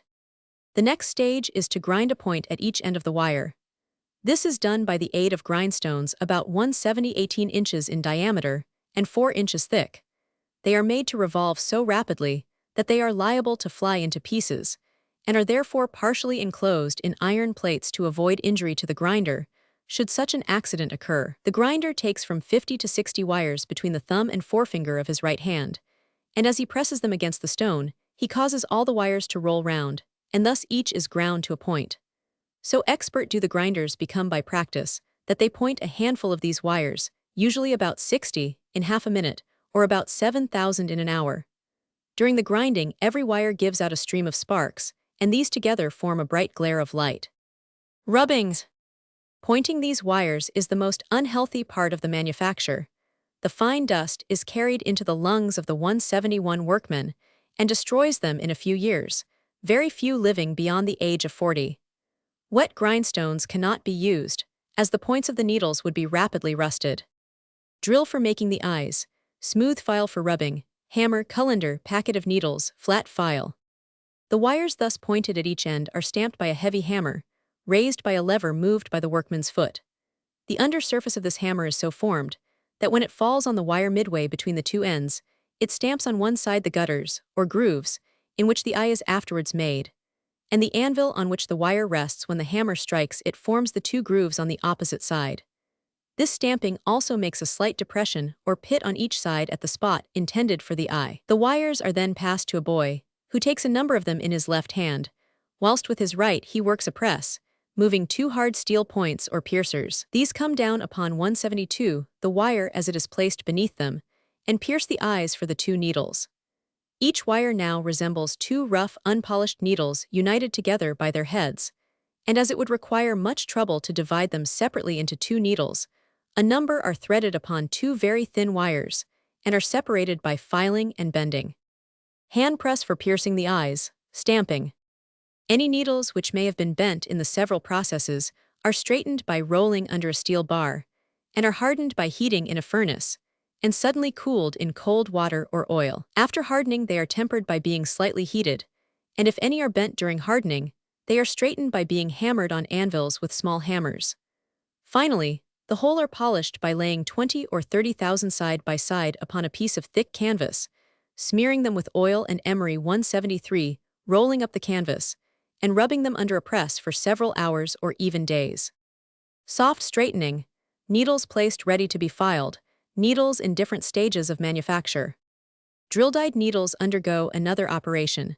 A fine 174 drill is made to revolve rapidly in the eye of each, to take off the rough edge, and to prevent their cutting the thread when used. Finally, the points are finished on a revolving stone and polished on a wheel covered with leather and enclosed in a paper for sale. Simple as the construction of a needle may appear, it has to pass through the hands of 120 workmen, from the time it leaves the iron mine until the manufacture is completed. The chief seat of the needle manufacture in this country is Redditch, in Worcestershire, where upwards of 70 millions are made weekly. English needles are far superior to those of foreign manufacture. The calenderer and hot presser. 1099.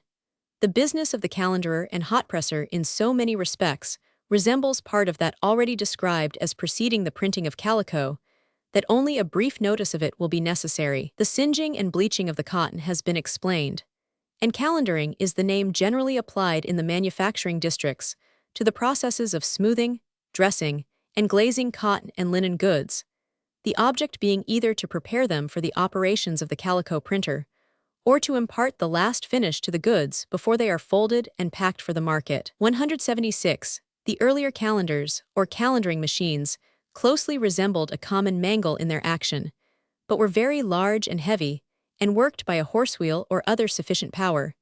But the process was greatly improved by 177, the invention of a machine in which the pressure is produced between rollers, instead of between rollers and flat surfaces, and in which consequently the alternating movement is got rid of, and also it is easier to give a uniform and equal pressure.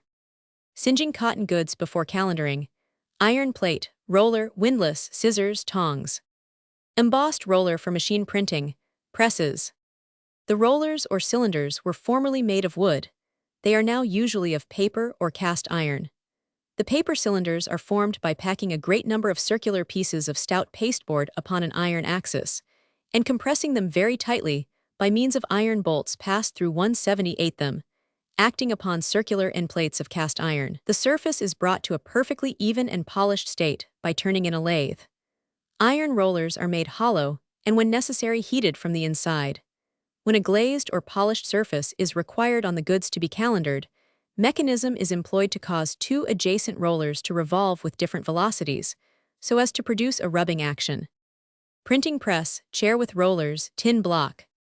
The furnace for heating the rollers, the chair with rollers, the presses and tin blocks for hot pressing, and the windlass for turning, are easily understood in relation to this trade. The printing press and embossed cylinder have been mentioned in the trade of calico printing.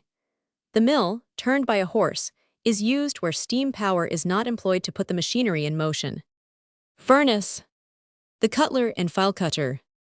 Grinding. Amongst all the trades that occupy the attention of mankind, that of the cutler, which also includes the tool maker, is certainly one of the most essential, since without tools no other manufactures could be carried on. Cutting instruments 181 of various kinds have been in use from the earliest ages, if for no other purposes, for cutting food, slaughtering animals, and making war upon each other. In ancient times, as well as amongst some barbarous tribes at the present day, these implements were frequently made of shells, edged flints or hardened wood, fashioned into sharp weapons. At a late period, cutting as well as warlike instruments were formed of brass or bronze. But at the present time, in all civilized nations they are formed exclusively of steel or iron. Steel is formed from the purest bar iron, that which comes from the Swedish mines being preferred. This is buried in powdered charcoal and heated to whiteness for several days, without exposure to the air. During this time the metal becomes much harder, whiter in color, crystalline in texture, and blistered on the surface. The blistered steel so produced is prepared for use, either by binding several bars together and hammering them into one, or by melting them in earthenware pots, called crucibles, and pouring the melted metal into molds of the size required. In the latter state, it is called cast steel.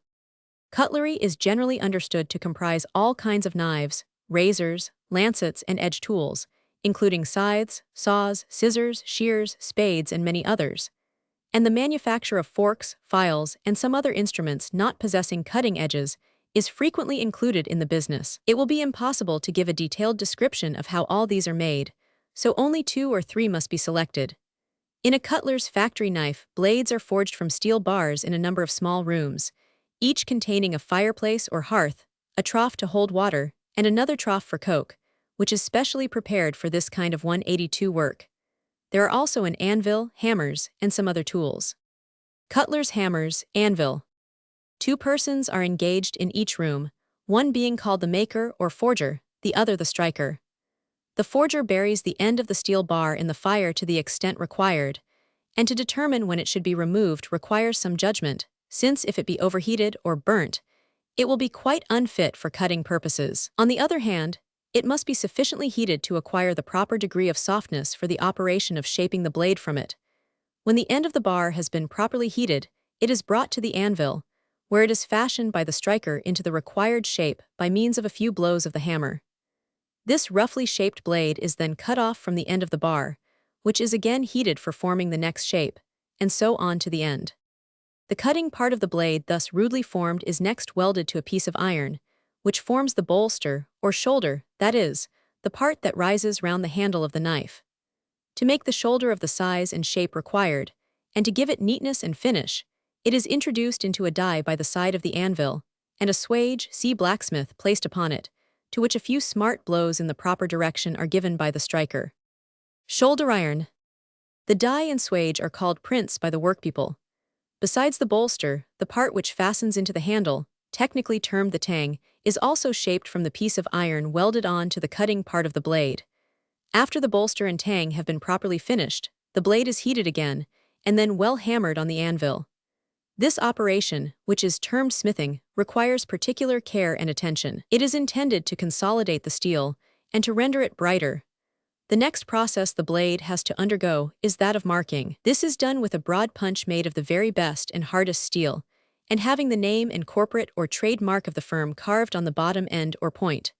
The blade is heated to a dull red, worm red, as it is termed by the workmen, and the mark cut in on one side of the blade with the punch by a single blow of the hammer. Now comes the most important process of all, viz., the hardening and tempering of the blades. Upon the effectual performance of these operations, 184 depends the practical value of the articles. The Sheffield workmen have justly and deservedly acquired the very highest reputation for peculiar skill in this most difficult department of the cutlery business. The hardening of the blade is effected by heating it to bright redness, then plunging it perpendicularly into cold water, which operation renders it extremely hard, but at the same time very brittle, which is an inconvenience, of course, requiring to be remedied. This is done by the process of tempering. To this end, the hardened blades are first rubbed with finely powdered sand to remove scales and 100. From the surface, they are then placed on an oblong tray made of steel, and on this exposed to the fire until they acquire a bright blue tint. The workman judges of the proper degree of tempering entirely by the color, and the utmost attention is bestowed upon this point to ensure the most perfect unanimity in this respect. The hardened and tempered blades are then submitted to the manager's inspection, who applies various tests to them and rejects any that may turn out imperfect in any one point. The blades that have been examined and passed by the manager are next taken to the grinding mill, or, as it is technically termed, the wheel. Each separate shop in the building in which the grinders work is called a hull. The grinding is done on stones of various qualities and sizes, according to the kind of articles to be ground. The rough grit stones come mostly from Wickersley, near Rotherham. The finer and smoother grained stones, and the so-called whitening stones, come mostly from the more immediate neighborhood of Sheffield. The blades of table knives are ground on wet stones, the grinding stone being suspended, for that purpose, in an iron trough filled with water to a 185 sufficient height to make the surface of the fluid just touch the face of the stone. The grinding stones, as well as the glazers and polishers, are turned by machinery worked by steam power. A flat stick is used by the grinder to keep the blade pressed to the surface of the stone.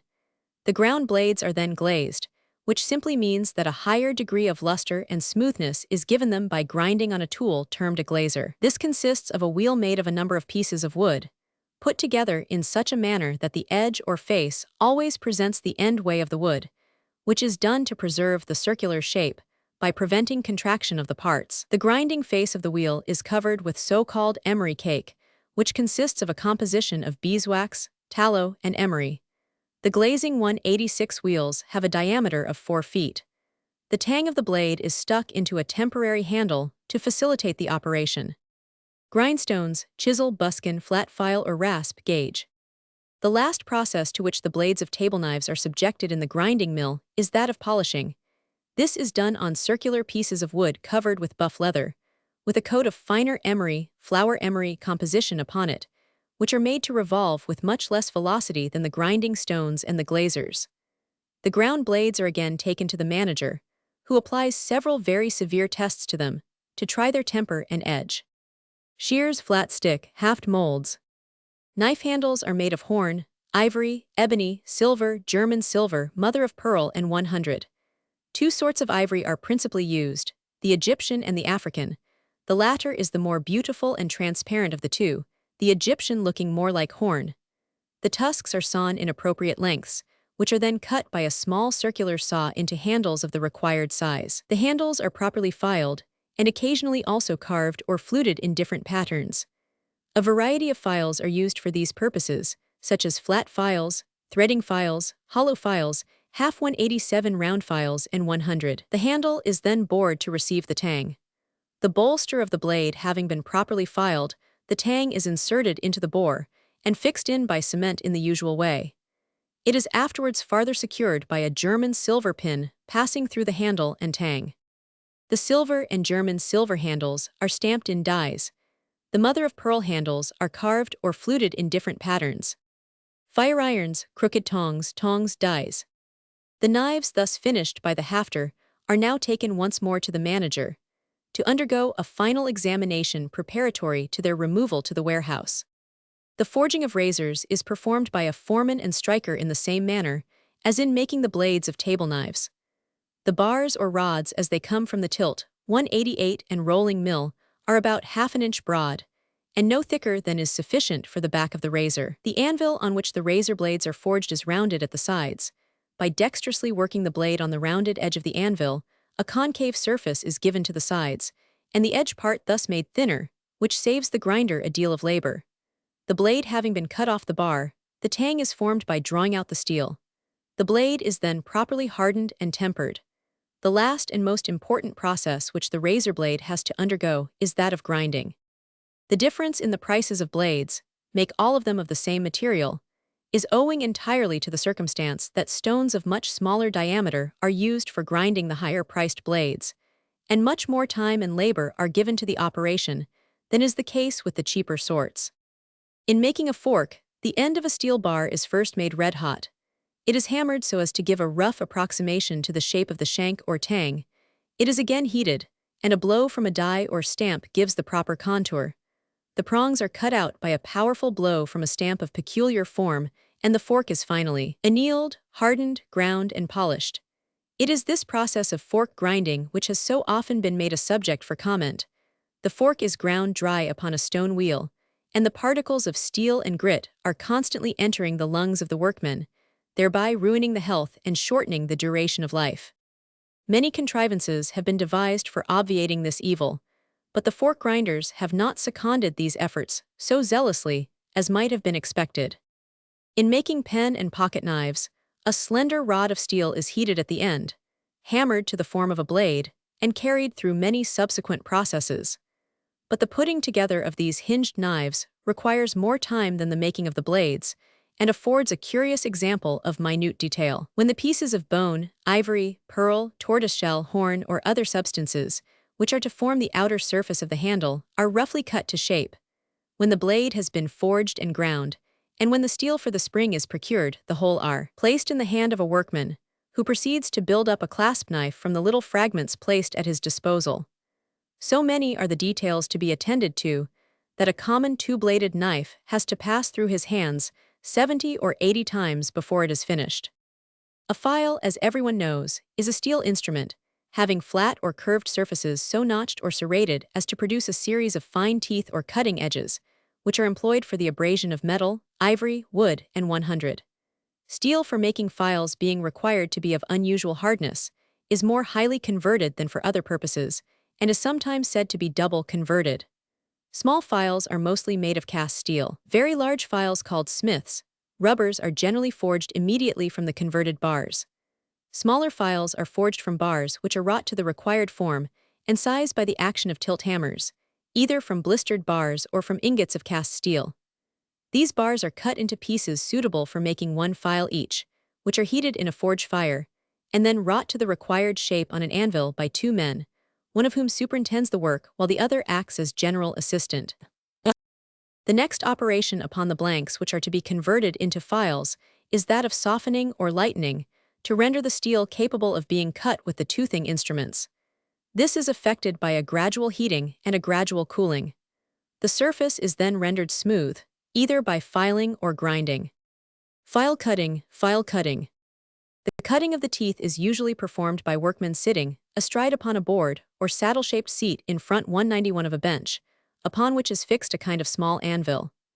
Laying the blank file across the anvil, the cutler secures it from moving by a strap which passes over each end and under his feet, like the stirrup of the shoemaker. He then takes in his left hand a very carefully ground chisel made of the best steel, and in his right a peculiarly shaped hammer. If the file be flat, or have one or more flat surfaces, the operator places the steel chisel upon it at a particular angle or inclination, and with one blow of the hammer cuts an indentation or furrow completely across its face from side to side, and then moves the chisel to the requisite positions for making similar and parallel cuts. If it be a half-round file, as a straight-edged chisel is used, a number of small cuts are necessary to extend across the file from edge to edge. So minute are these cuts in some kinds of files, that in one specimen about 10 inches long, flat on one side and round on the other, there are more than 20,000 cuts, each made with a separate blow from the hammer, and the cutting tool being shifted after each blow. The range of manufactures afford few more striking examples of the peculiar manual skill acquired by long practice. Several highly ingenious machines have been contrived for superseding the tedious operation of file cutting by hand. But suited as the process may appear to be for the use of machinery, it has been found to present such great difficulties that we believe no file cutting engine has been brought successfully or extensively into operation.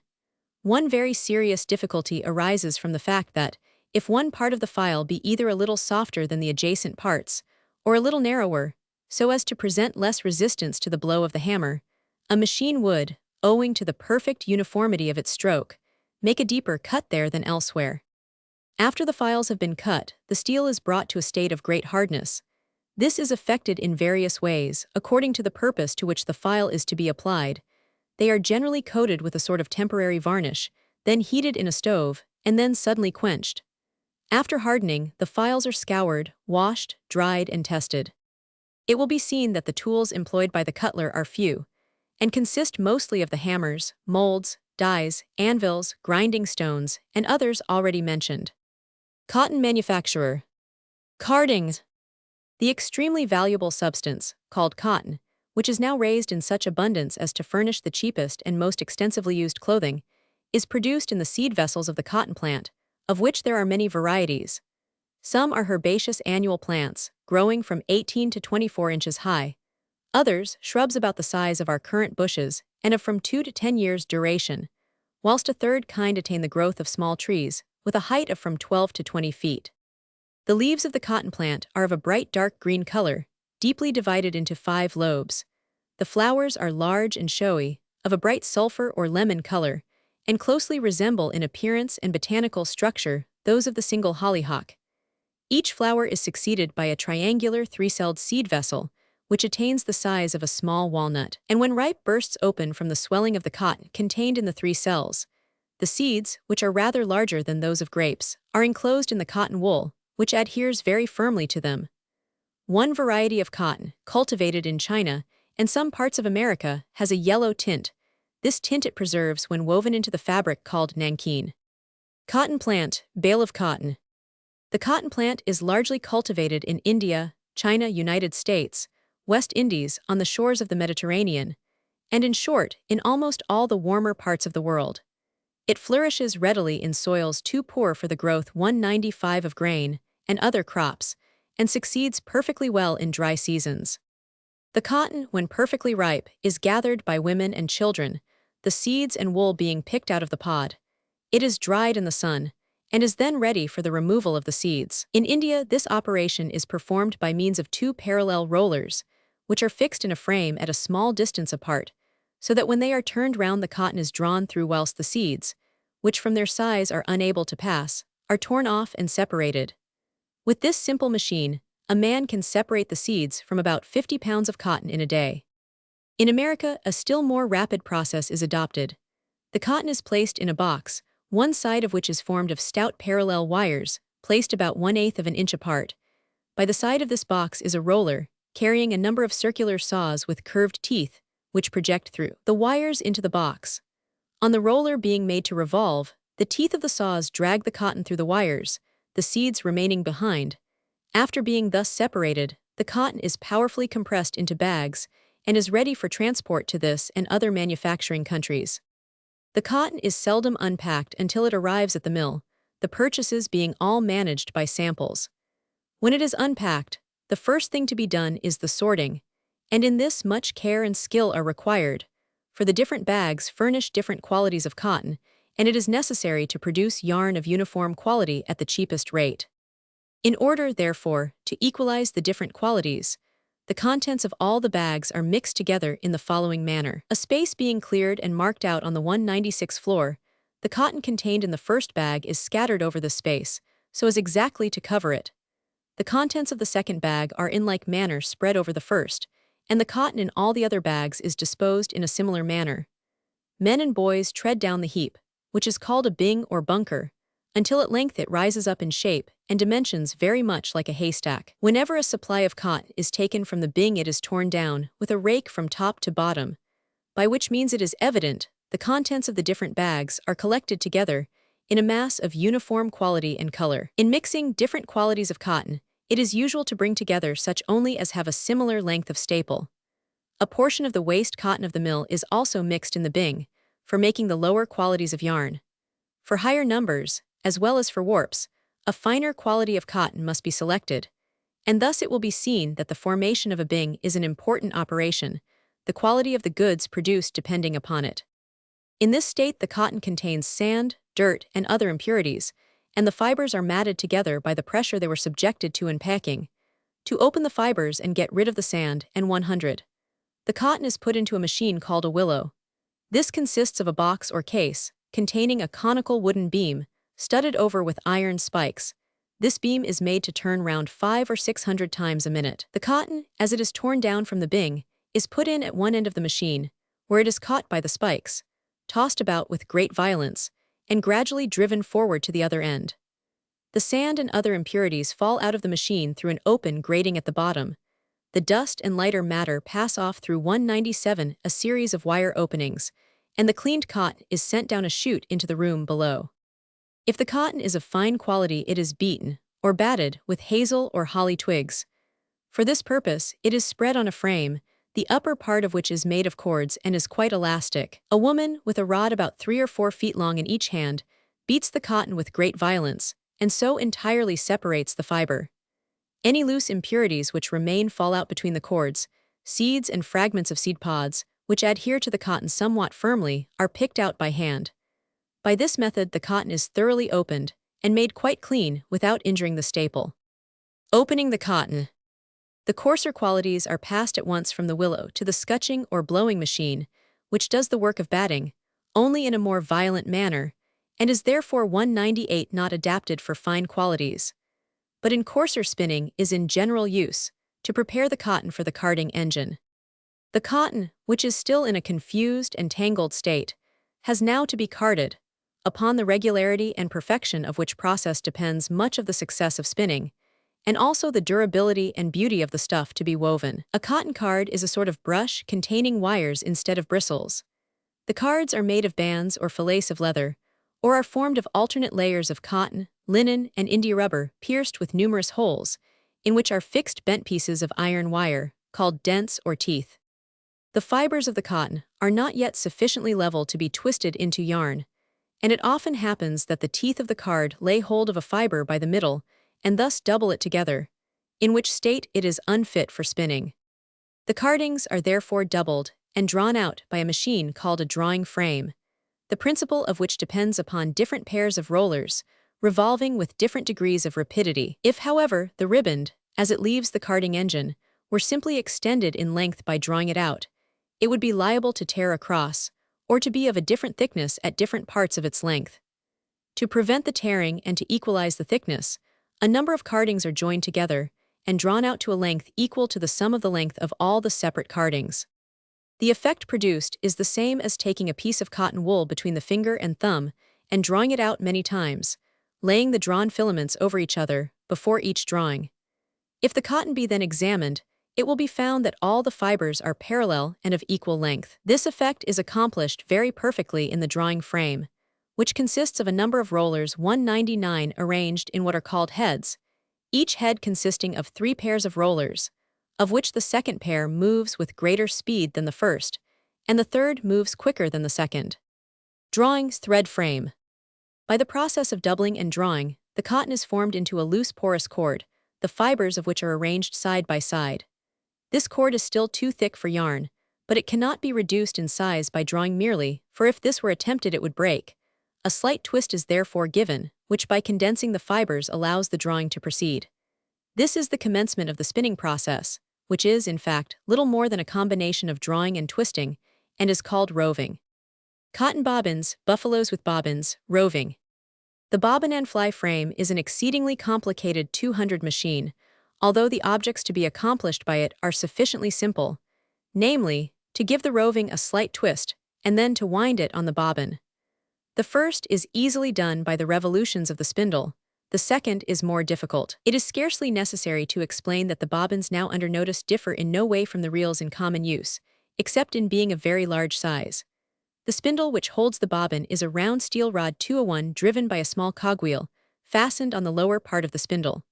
The bobbin is slid upon the spindle, and the small bed or platform on which it rests is made to revolve by another series of small wheels.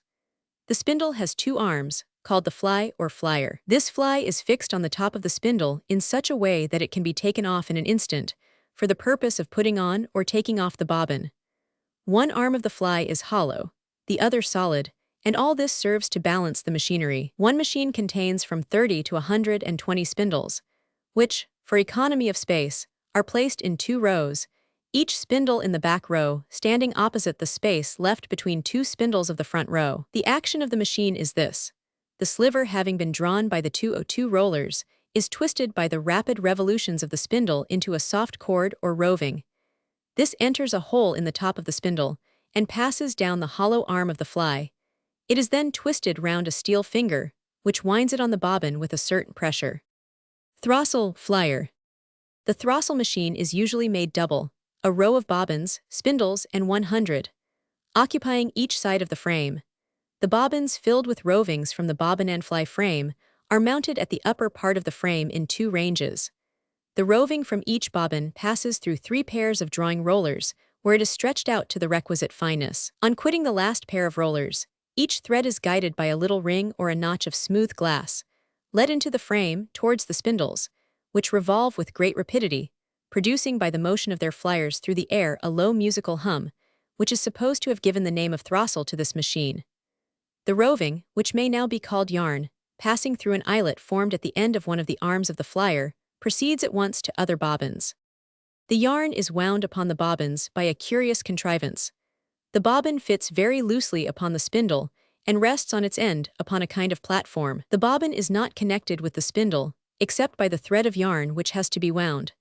Therefore, as soon as the flyer is set spinning, the thread drags the bobbin after it and makes it follow the motion of the spindle and fly. But the weight of the bobbin and its friction on the platform, which is promoted by covering the end with coarse cloth, causes it to hang back, and thus the double purpose is served, of keeping the thread stretched and winding it on the bobbin much more slowly than the flyer revolves. The 203 yarn is equally distributed on the bobbin by a slow up and down movement of the platform. Mule. These effects are the same as were produced by the bobbin and fly frame, but in the throstle they are attained by simpler means. In the former machine, a distinct movement caused the bobbin to revolve quicker than the spindle. In the throstle, the bobbin is made to revolve by the pull of the yarn, which is now sufficiently strong for the purpose, but the roving in the bobbin and fly frame would not bear the strain. The throstle is not often employed for very fine spinning, because fine yarn would not bear the drag of the bobbin. But in mule spinning, the yarn is wound at once upon the spindles without any strain. In the mule, the rolling is first drawn by the usual system of rollers, and then stretched by a movable carriage. The effect of first drawing and then stretching is to make the yarn finer and 204 more uniform, as will be explained presently. The spinning mule is the most interesting and impressive spectacle in a large cotton mill, on account of its vast extent, the great quantity of work performed by it, and the wonderful complication and ingenuity of its parts.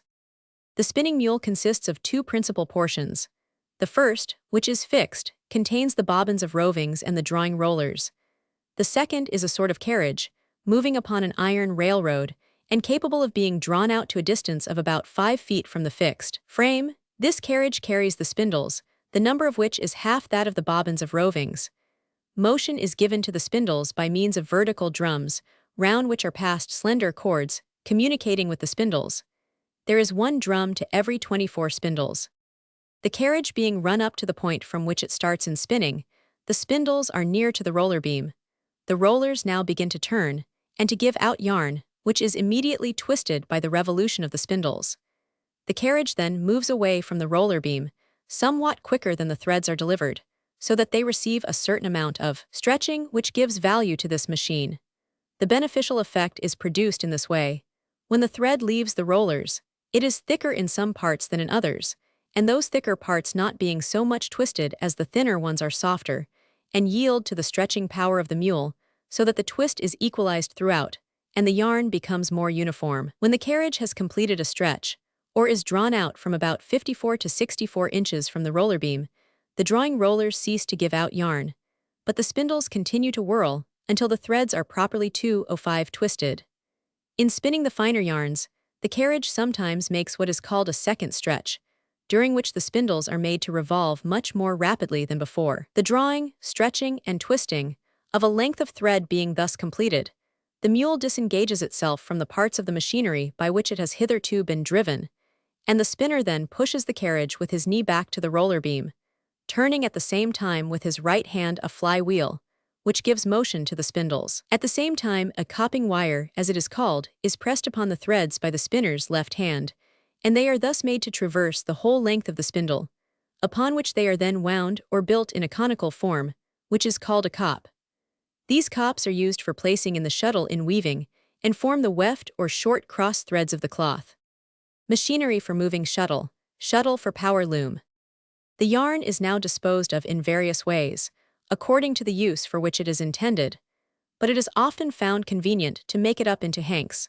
When the yarn is completed, it is usually sent to the doubling and twisting mill for the purpose of being converted into what is now properly called thread. Although we are accustomed to 2-6 apply the word thread to a thin narrow line of any fibrous material, the manufacturer limits the term to that compound cord produced by doubling or twisting 2 or more single lines.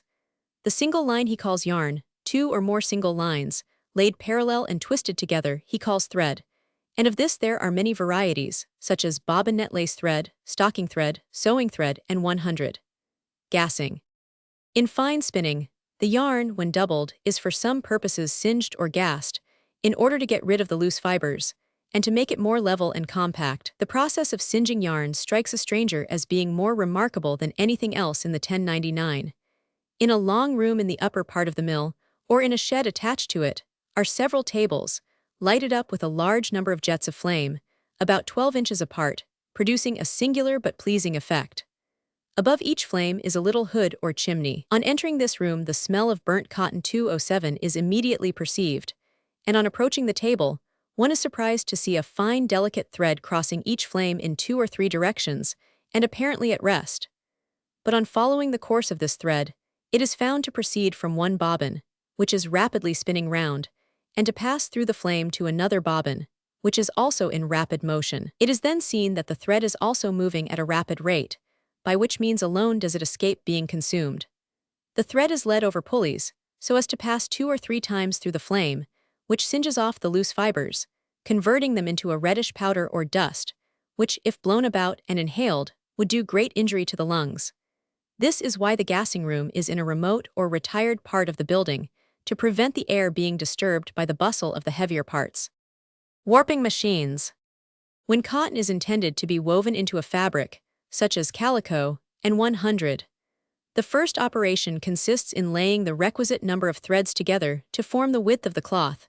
This is called warping. Supposing there to be 1,000 threads in the width of a piece of cloth, then the yarn, wound on the bobbins as it leaves the hands of the spinner, must be so unwound and laid out as to form 1,000 lengths, constituting, when laid parallel, the warp of the intended cloth. The ancient method was to draw out the warp from the bobbins at full length on an open field, and this is still practiced in India and China. But the warping frame is now employed, in which the threads are arranged, by means of a frame turning on an upright center. When the warp is arranged round this machine, the warper takes it off and winds it on a stick into a ball, preparatory to the process of beaming, or winding it on the beam of the loom. The threads in this latter process are wound as evenly as possible on the beam, a separator, ravel, or comb being used to lay them parallel, and to spread them out to about the intended width of the cloth. Arrangements are then made for drawing or attaching the warp threads individually to certain mechanism of the loom. In this process, all the threads are attached to stays fixed to 2 frames, called treadles, in such a manner that all the alternate threads 1st, 3D, 5th, can be drawn up or down by one heddle, and all the rest 2D, 4th, 6th, and 100 by the other. There are 3 movements attending every thread of weft which the weaver throws across the warp. In the first place he presses down one of the 2 treadles, by which one of the 2 heddles is depressed, thereby forming a kind of opening called the shed. Into this shed, at the second movement, he throws the shuttle, containing the 209 weft thread, with sufficient force to drive it across the whole web. Then at the third movement he grasps the batten, which is a kind of frame, carrying at its lower edge a comb-like piece, having as many teeth as there are threads in the warp, and with this he drives up the thread of weft close to those previously thrown. One thread of weft is thus completed, and the weaver proceeds to throw another in a similar way, but in a reverse order, that is, by depressing the left treadle instead of the right, and by throwing the shuttle from left to right, instead of from right to left. In the commonest mode of weaving, the shuttle is thrown by both hands alternately, but about a century ago, John Kay invented the fly shuttle, in which a string and handle are so placed that the weaver can work the shuttle both ways with one hand. Weaving by hand. In 1678-1000, de Gens invented a rude kind of weaving machine 210 intended to increase the power of the common loom, and other looms were invented, which were to be worked by a winch, by water power, or by some contrivance more expeditious than common hand weaving. But a greater step in advance was made by the invention of Dr. Cartwright's power loom in 1785. One cause which delayed the adoption of power looms was the necessity for stopping the machine frequently, in order to dress the warp with paste or size as it unrolled from the beam, which operation required a person to be employed for each loom, so that there was no saving of expense. But the successive inventions of Radcliffe, Horrocks, Marsland, Roberts, and others have since brought the dressing machine and the power loom to a high state of efficiency. Power loom. Taking a piece of calico as the representative of plain 211 fabrics generally, the mode of proceeding in power loom factories may be shortly sketched as follows. The warping frame is so arranged as to be worked by steam power, and to bring the yarns into a parallel layer, which is transferred to the dressing machine. This latter is a large piece of mechanism, in which the threads dip into paste on their way to the warp beam, undergoing a process of brushing after the dipping. After this, dressing, the drawing, and mounting for the loom are attended to. When the warp is properly arranged in the loom, steam power does all the rest. It forms the shed or division of the warp into 2 parts, it throws the shuttle, it drives up the weft with the batten, it unwinds the warp from the warp roller, and winds the woven material on the cloth roller. Spinning by hand. The tailor. Workshop. It would perhaps be too much to say that the more civilized a nation becomes, the greater is the attention bestowed upon dress, since it has happened that in countries not very far removed from barbarism, vast importance has been given to external display, and robes and trappings 213 have been used to cover the savagery which had only just learned to delight in the pomp and magnificence of costly ornaments. It is certain, however, that in all civilized nations dress is more than mere clothing, and has a significance beyond the mere utility of protecting the body from cold or heat, and adding to our physical comfort. It is an old saying that some people may be clothed, but that they are never dressed, and the meaning of this is that dress is frequently an expression of character, and will even make known the disposition of the wearer. In the same way, a change of fashion is often an indication of an alteration in the manners and way of living of a whole nation. It is the business of the tailor, then, not only to make garments, but to study the prevailing fashion, and indeed, to advise what alterations or slight differences in the cut and color of clothes will be best suited to different people, since on the way in which our clothes are made our personal appearance will very greatly depend, and personal appearance is of no little importance, since there are few people who are not strongly influenced by it. The trade of the tailor is one of which very little can be said in the way of explanation, since it mainly consists in cutting out cloth to the shapes necessary to be applied to each other in order to make the various garments.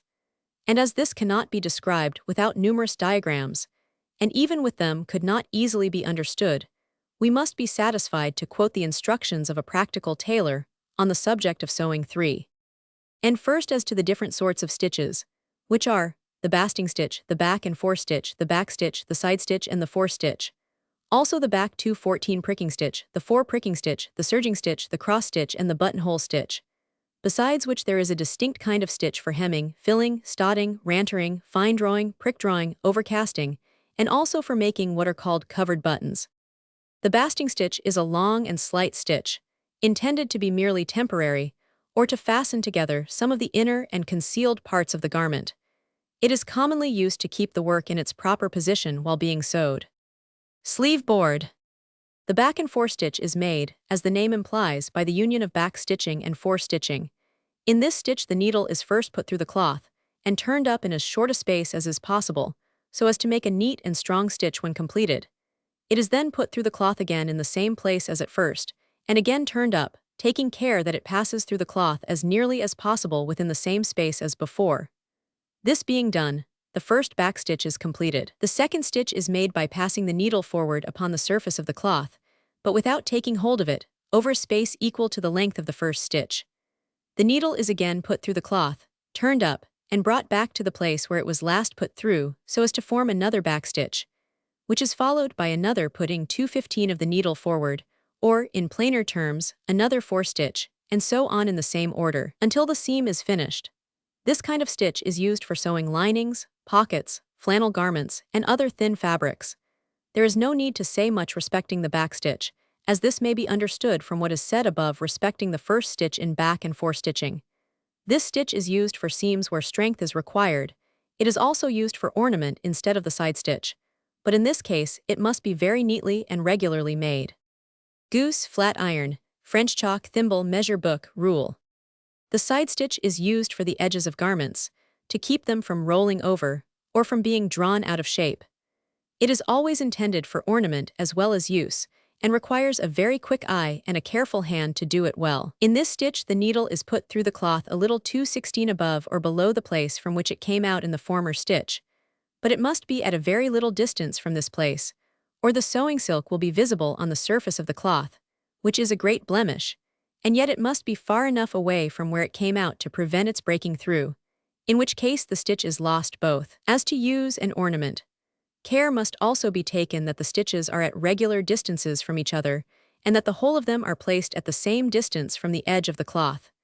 In the fore stitch, as has been already hinted, the needle, when drawn out from the seam, is always put forward, so that an equal quantity of thread, or a stitch of the same length, is visible on each side of the cloth. Serge stitching is done by passing the needle through the cloth from the under to the upper piece, throwing the thread over the edges of the cloth, so as to keep them closely together. It is also used to join selvages together, as also to prevent taking up more space for seams than can be spared, when the pieces are barely large enough for the required purpose. It is not, however, much used by tailors, except when no great degree of strength is required. The cross stitch is formed by 2 parallel rows of stitches, so placed as that the stitch in the upper row is opposite to the vacant space in the lower one, the thread passing from one stitch to the other in diagonal lines. It is used for keeping open the seams of such garments as require washing, and also for securing the edges from raveling out in such fabrics as are too loosely made to allow of their edges being fastened down by the filling stitch. In the buttonhole stitch, the needle is first put through the cloth from the inner to the outer surface, and before it 217 is drawn out, the twist is passed round the point of the needle, and kept in that position till the needle be drawn out to the full length of the twist. This forms a kind of loop, called by tailors the purl, at the top or edge of the opening, and when regularly made is both ornamental and useful. To increase the strength of this stitch, and also to aid in making it true or exact, a bar is formed on each side of the opening before the hole is begun to be worked. This bar, as it is called, is made by passing the needle from one end of the opening to the other twice or 3 times, so that there is a layer, if it may be so called, of twist stretching along its whole length, and on each side upon which the hole is worked, the workman taking care to keep the bar as near to the edge of the opening as possible, without allowing it to come over, in which case the buttonhole would be neither strong nor neat. Trousers pattern book.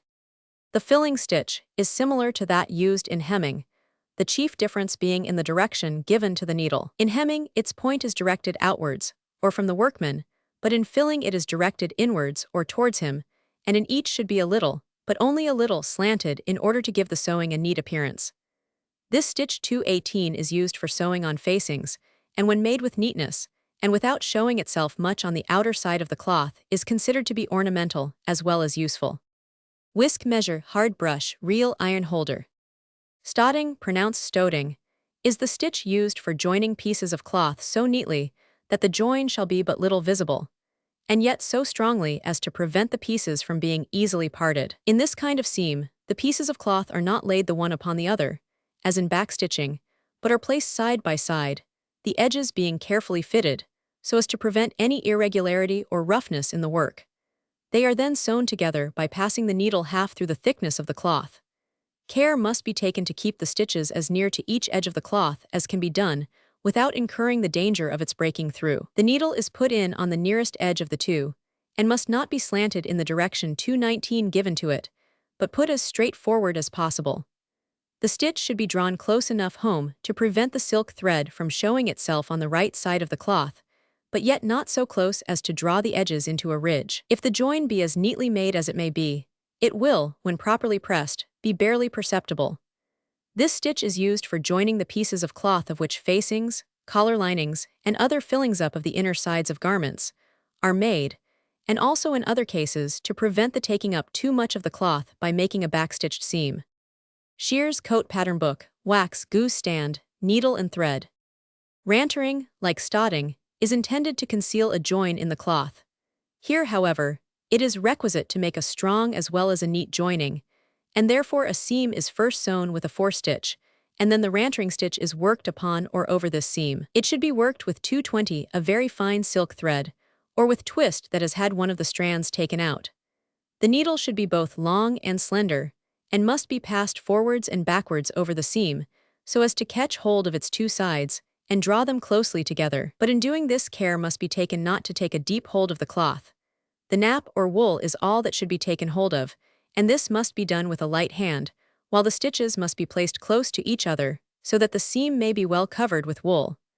When this is done, the seam has to be rubbed up. That is to say, it must be held between the forefinger and thumb of each hand, these being placed upon the forestitching, and its 2 edges brought as closely together as possible.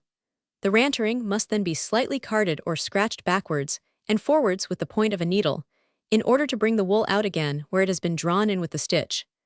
The seam is then ready for pressing, and, if this operation be properly performed, will be as much concealed as may be necessary, while it will be much stronger than if it had been merely backstitched. In fine drawing, the stitch is formed in the same manner as in rantering, but there is a difference in the way of placing the pieces that are to be joined. 1. If they be separate pieces, for this stitch is mostly used to close up places that have been accidentally cut or torn. The 2 edges of the place requiring to be fine drawn are first trimmed by cutting away the loose threads or ends of the cloth which may be upon them. They are then placed and kept in as level or flat a position as is possible, either with the fingers or by fastening them to a piece of stiff paper.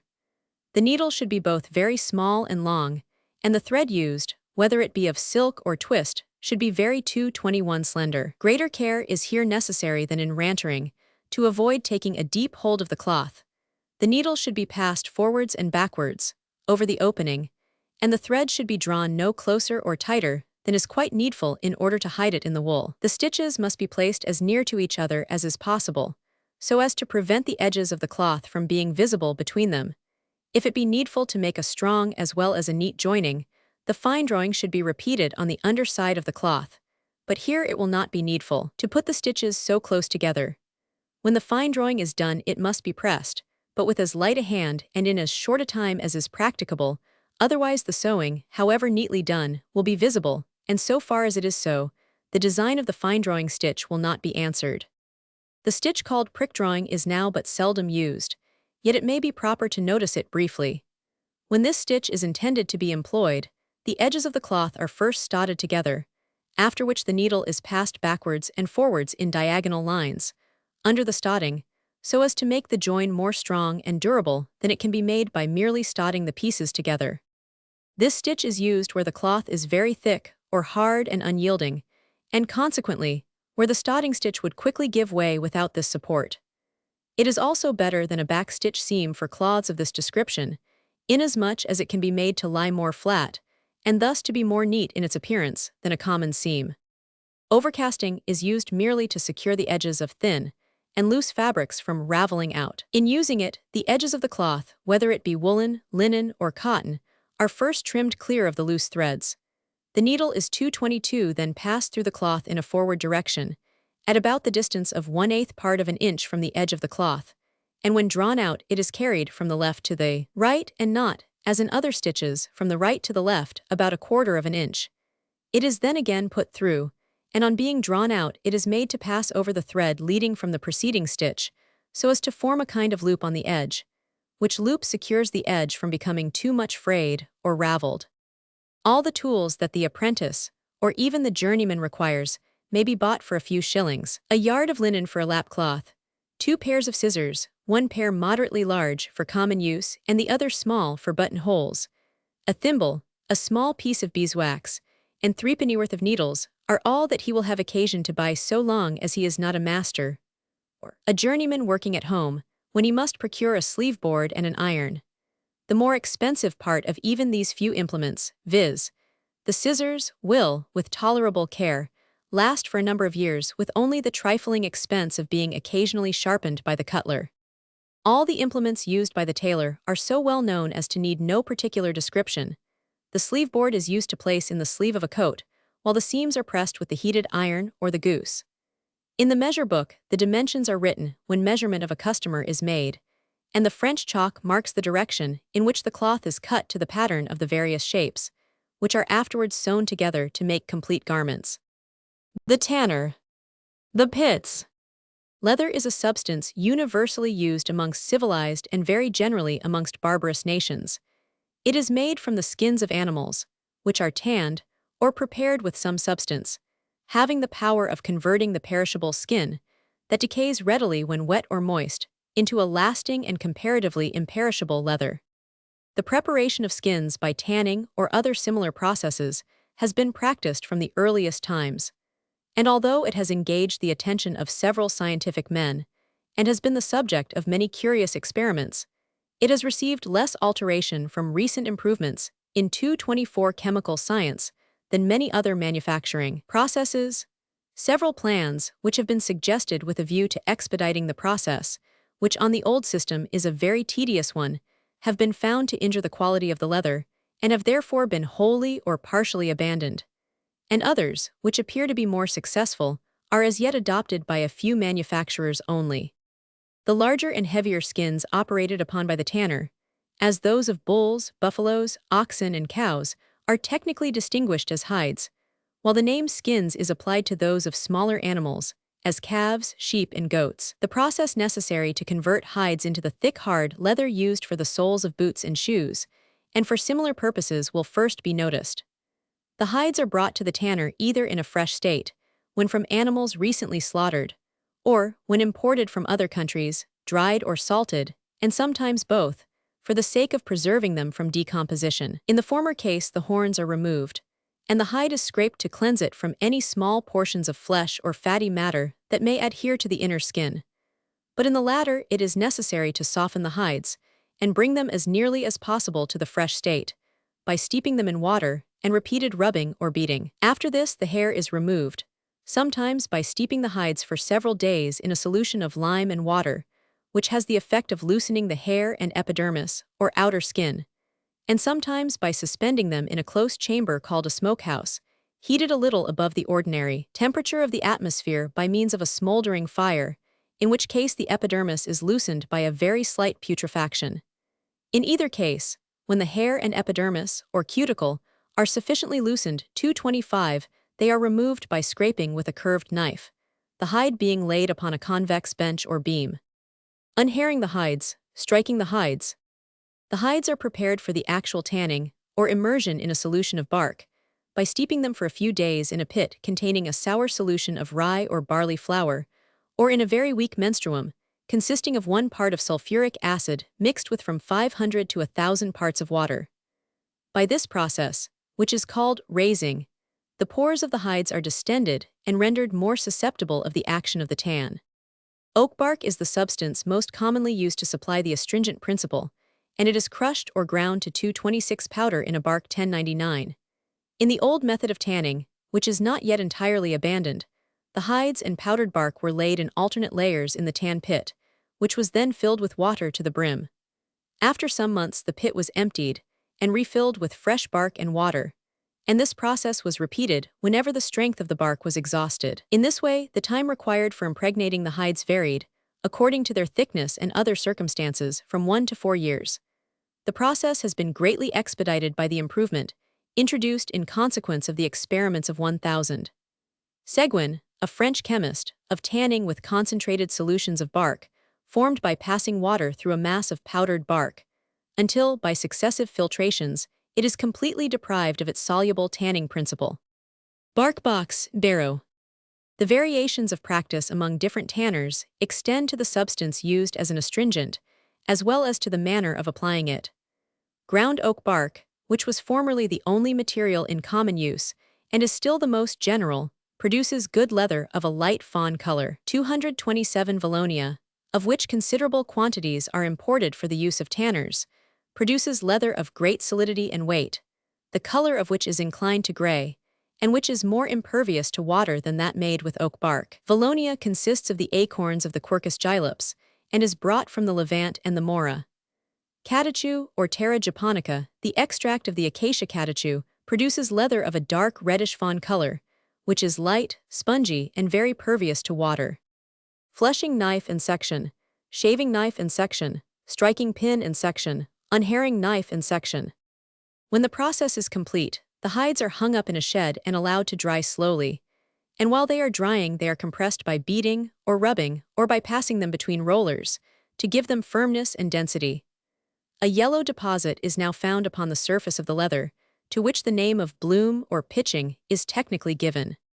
We have hitherto alluded chiefly to the preparation of the thick hides used for sole leather, among which several 228 varieties may be found, each distinguished by a different technical name, by which its thickness, quality, or mode of preparation is known. But the thinnest and weakest hides, as well as the skins of calves and other animals, are also prepared for use as upper leathers, in which case it is necessary to reduce their thickness by shaving or paring them down upon the flesh or inner side, before they are subjected to the action of the tanning infusions. Such hides or skins also require, after leaving the hands of the tanner, to be rubbed, softened, and dressed by the currier, in order to bring them to the necessary degree of flexibility and smoothness. The currier also has recourse to shaving or paring with a peculiarly formed knife, to bring the skin to the requisite tenuity, and it is his office to blacken the surface, which, for common shoe leather, is done on the flesh side, although for some purposes leather is blackened on the outer or grain side. Horse hides, which are comparatively weak and thin, are sometimes dressed in the latter way, under the name of Cordovan hides, from the circumstance of such leather having been formerly made at Cordova, in Spain. Calf skins supply the quality of leather most generally preferred for the upper part of boots and shoes. Of the thin skins prepared for ornamental purposes, many are tanned with a substance called sumech, prepared from a plant of the same name. The tanning is performed by sewing up each skin into the form of a bag, with the grain or hair side outwards, and nearly filling it with a strong solution of sumech in water.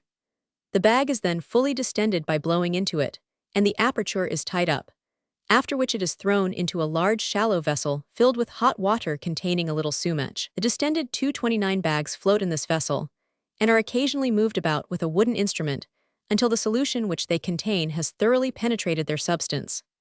Owing to the thinness of the skins and the heat to which they are exposed, this operation is performed in a few hours. The process is expedited by taking the bags out of the solution and piling them upon a perforated bench or rack at the side of the tub, so that their own weight may force the confined liquid through the pores. Apron, gloves, wetter, roller, leoline. When the tanning is completed, the bags are opened to remove the sediment of the sumech. The skins are washed, rubbed on a board, and dried, after which they are ready for dyeing and finishing with a ridged instrument, which imparts to the surface that peculiar grain by which Morocco leather is distinguished. An inferior kind of leather, known as imitation Morocco, is prepared in a similar manner from sheepskins. Plungers, tongs, jet hook. Tawing is the name applied to the process by which the skins of lambs and kids are converted into soft leather by 231, the action of alum. Of this kind of leather gloves are usually made. The jet and plungers used for immersing the hides in the tan, the tongs and hook for removing them, and the other implements, are easily understood as applied to the various processes here mentioned. The shoemaker. Workshop. The trade of the shoemaker naturally follows that of the tanner, since leather is the material principally employed in making coverings for the feet, the tough hides of animals being used for the same purpose in countries where the art of tanning is either unknown or not practiced.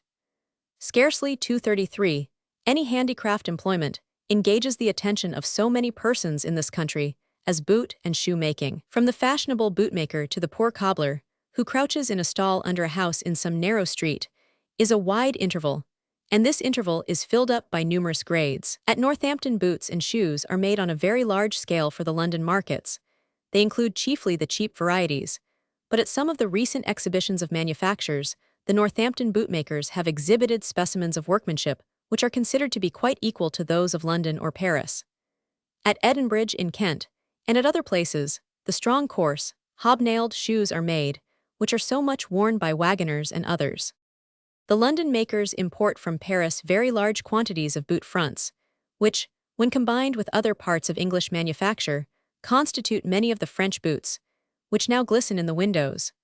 Notwithstanding the large number of persons employed in these avocations in England, and the abundant supply of leather, there is still a considerable import of boots and shoes from abroad, chiefly France. In the old statutes, a shoemaker is called a cordwainer, apparently a corruption of the French cordonnier, which means a worker of Cordova leather. The companies of shoemakers in our ancient towns were incorporated under this name, and where some of these companies now exist, they are known by the same name. As a legal term, cordwainer is still used. The trade, as now followed in London and other principal places, is subdivided into about 20 branches. The following may be set down as the chief: the shoeman 234 or maker of the sole part of the shoe, the bootman or maker of the sole part of the boot, and the boot closer or joiner together of the leg, vamp, and 100. The labor of these is especially directed to what is called the men's line, whilst others make the ladies' shoes or boots. There are many women, too, who get a livelihood by closing the shoe, while others again follow the various sorts of binding. The mechanical processes, after marking and cutting out the leather, consist chiefly in various kinds of strong needlework, such as the lasting or tacking of the upper leather to the insole, the sewing in of the welt, the stitching to this welt of the out or top sole, the building and sewing down of the heel, and the sewing or closing of boot legs. The boot closer is the most skillful of the persons employed, and receives the highest wages. The materials with which the shoemaker works are generally called the grindery. They are so called at least through England and Scotland, though in Dublin it is called finding. The cause of this technicality, says Mr. James Devlin, in his most interesting description of the trade of the shoemaker in the Industrial Library, is now, I believe, scarcely known to anyone in the trade. The relation to whom I was apprenticed, a man of a very active and inquisitive turn of mind, told me its history, which it may be worth while here to relate. Formerly, before hemp, flax, wax, hairs, or any description of tools were sold, as now in shops set apart to this particular business, the shoemaker, not using the peculiar sort of stone rubber or the emery composition which he now uses to sharpen his knives upon, was in the habit occasionally of taking his knives to be ground as the French shoemaker does at the present day to some of the common 235 knife grinders of the neighborhood. The knife grinder, having thus the shoemaker for a regular customer, began in time to add to his usual business that of selling hemp and 100. Hence his little shop being termed the grindery, everything he sold became known under this name, and is still continued. Tools of the shoemaker are in their collective form denominated his kit. Anciently, and in the old songs of the trade, they were called St. Hugh's bones, from a now almost forgot, though somewhat pleasant tradition. In Stowe and in Randall Holmes' Academy of Armory, 1688, we find this term, as also in the still older romance of Crispin and Crispianus. And in two plays, The Shoemaker is a Gentleman, and The Shoemaker's Holiday, of the beginning of the 17th century.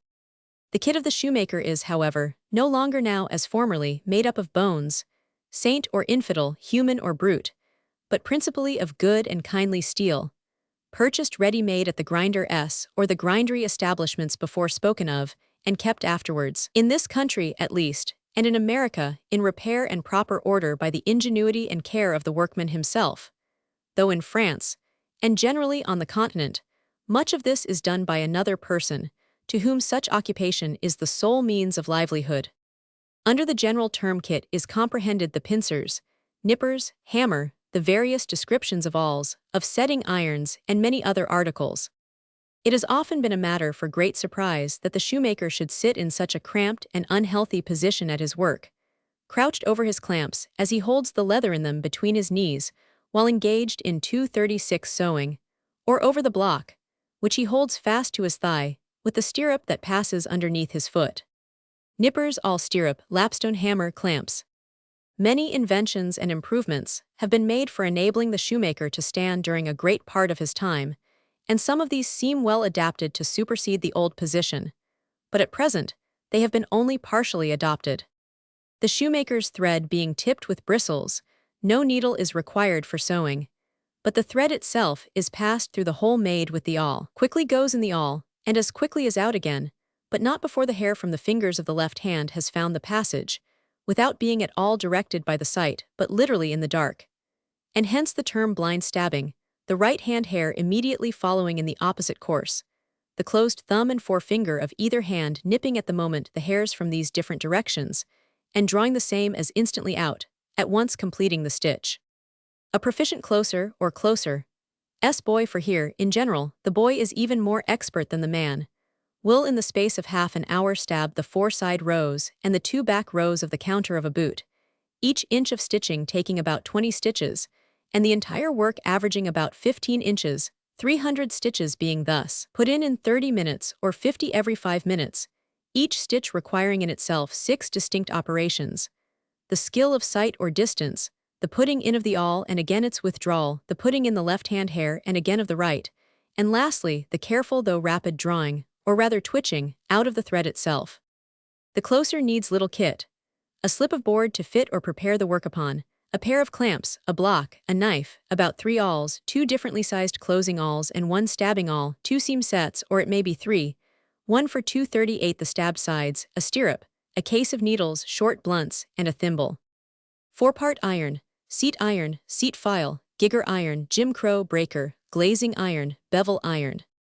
The lining in all shoes at least, but those of the very strongest kind, is entirely the work of the woman, being done with the needle, and elegantly it often is done. After the lining, the upper has to be set, a matter soon effected, the flat seam set, or if stabbed, the stabbing side set, being heated at a candle, though this is not necessary, and might from the danger of the practice be well dispensed with, and a little dissolved gum being rubbed on the seam, the 239 set is immediately to be somewhat forcibly and briskly pressed along the line of stitching, which thus takes an almost instant polish, and being also hardened, the upper becomes ready for shop.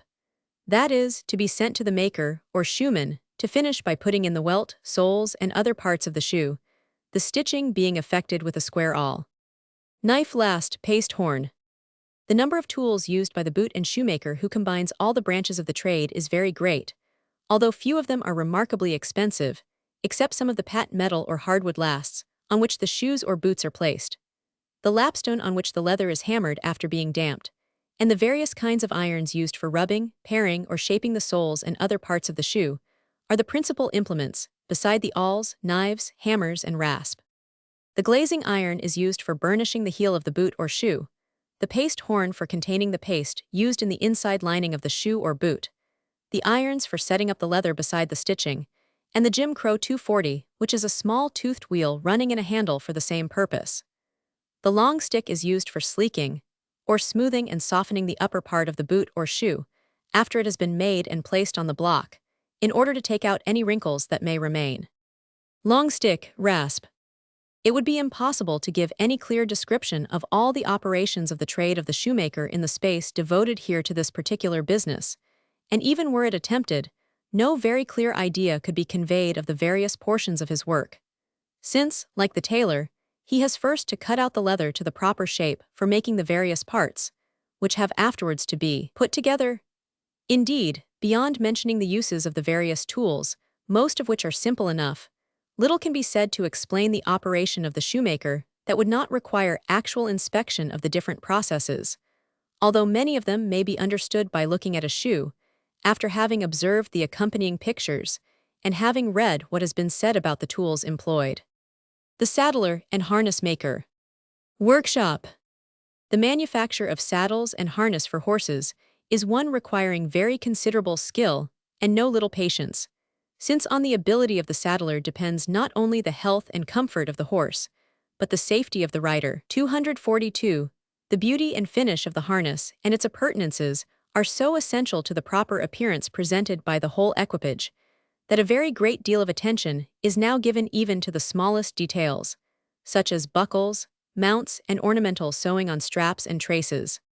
Spokeshave, cutting gauge, dead punch, compasses, mallet, hand iron. The operations in the trade of the saddler are so similar to those of the shoemaker, as far as the stitching and cutting of leather are concerned, that they require very little description. The most difficult part of his business is the skillful making of saddles. Fit the pigskin over the iron shape, and skillfully to arrange the padding, is often a very troublesome task, where a horse requires some peculiarity of make before he can be well fitted, and to ensure a perfect smoothness and finish a skillful use of the hand iron and the spokeshave is necessary. Similar care has to be taken in forming the collars to which the harness is attached, and indeed no part of the saddler's work can be carelessly performed without serious risk either to the horse or its owner. Needle and thread, clamps, lead piece, hand knife, punch, round knife, pricking iron, hand knife, hammer. As a great part of the saddler's work consists of sewing 243, he uses the clamps to hold the leather between his knees, in the same way as they are used by the shoemaker. But although he employs the sewing awl for drilling holes, or, at all events, the pricking iron, the sewing is done with needles and strongly waxed thread. The various kinds of knives are used for cutting and paring the leather, the cutting gauge and compasses for regulating the cutting, the hammer for driving the small nails used in the work, and the mallet for striking the pricking iron or punches. The punch is used for making the holes in the straps to receive the 244 tongue of the buckle, and is therefore a hollow tube with a sharp cutting edge, so that it will cut out a little round piece of the leather. The dead punch is made solid and is not intended for cutting. The leather, when it has to be cut with the punch, is placed on the lead piece, a small square block of lead, which being soft allows a slight yielding of the leather, and at the same time does not blunt the edge of the punch when it has passed through the hole. Edging iron, seat awl, packing awl, sewing awl, double crease, single crease, nail claw. The seat awl and packing awl are used in the padding and making of saddles and collars, the nail claw for removing nails by which the leather has been fastened down. The various kinds of creases are for the purpose of making channels in the leather along the edges which have to be sewn, so that the stitches are sunk below the surface, and the thread will not so easily wear out. The edging iron is for a similar purpose. In common saddlery, some of the comparatively unimportant straps, or the smaller gear, are not sewn at the edges, and indeed do not require it, although a great deal of the saddler's sewing is for ornamental purposes. In order to make the whole look uniform, however 245 these straps are not left plain, but are creased at the edges, and the channels thus made are marked with the pricking iron to give them the appearance of having been stitched. The saddler is better off than the shoemaker, inasmuch as he generally sits to work at a bench and need not occupy such a constrained and unhealthy position. Some account has already been given of the preparation of leather, but it will be desirable here to mention other sorts, some of which particularly belong to the business of harness making. Screw crease, varnish pot, sponge. Sheepskins, when simply tanned, are employed for inferior bookbinding, for leathering bellows, and for various other purposes for which a cheap leather is required. All the whit leather, as it is termed, which is used for whiplashes, bags, aprons, and 100, is of sheepskin, as are also the cheaper kinds of wash leather, of which gloves, underwaistcoats, and other articles of dress are made. Mock or imitation morocco, and most of the other colored and dyed leathers used for women's and children's shoes, carriage linings, and the covering of stools, chairs, sofas, writing tables, and 100, are also made of sheepskin.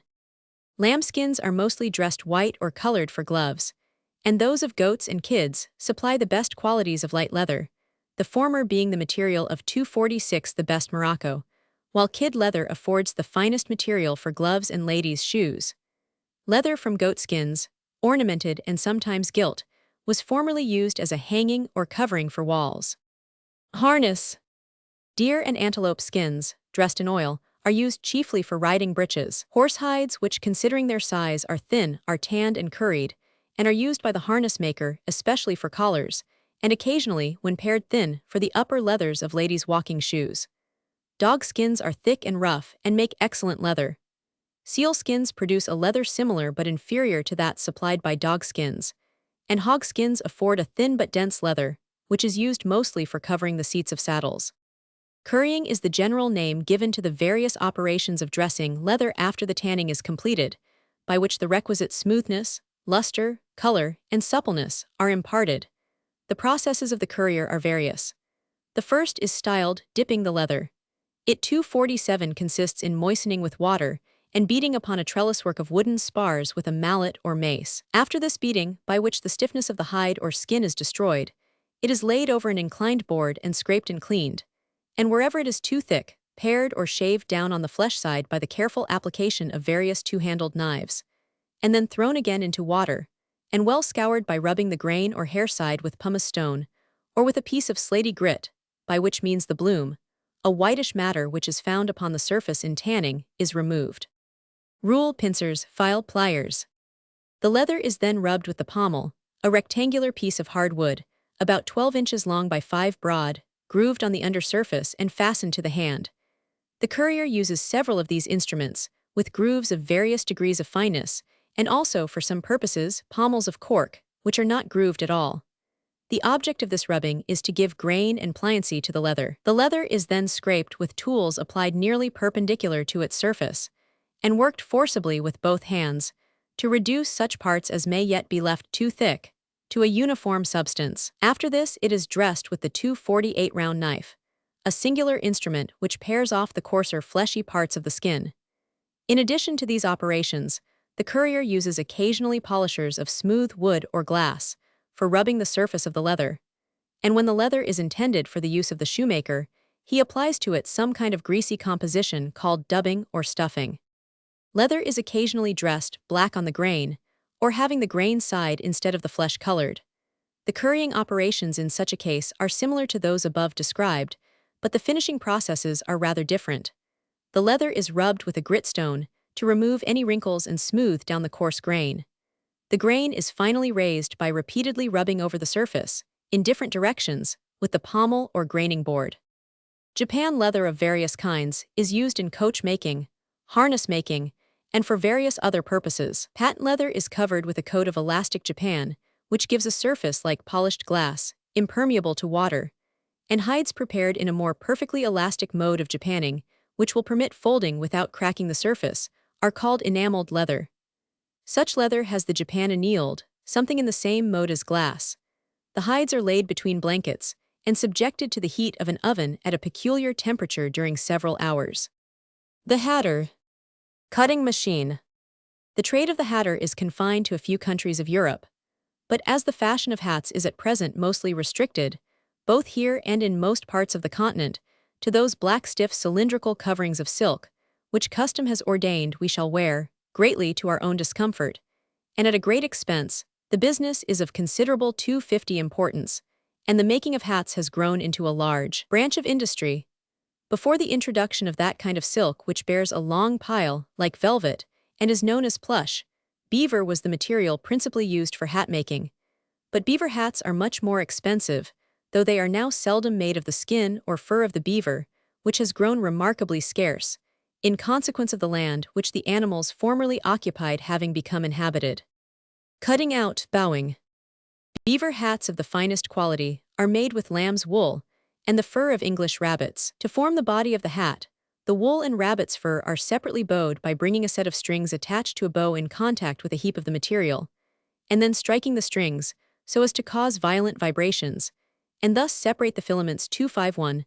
The two substances are next bowed together until they are intimately mixed, after which the mass is spread evenly, covered with an oil cloth, and pressed to the state of an imperfectly tangled felt. The next process is to cover the felt with a triangular piece of damp brown paper, and then to fold it in a damp cloth, and work it well with the hand, pressing and bending, rolling and unrolling it, until the interlacing or felting is much more perfect, and the mass is compact. The felt thus prepared is next taken to the wide brim of a boiler charged with hot water and beer grounds, and a small quantity of sulfuric acid.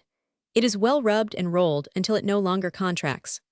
The felt is next stiffened with shellac, a solution of which is applied by means of a brush to both sides of the felt, after which it is heated in a stove, and by this means the whole substance becomes duly impregnated with the resin. This renders the hat nearly waterproof. Bow for beaver.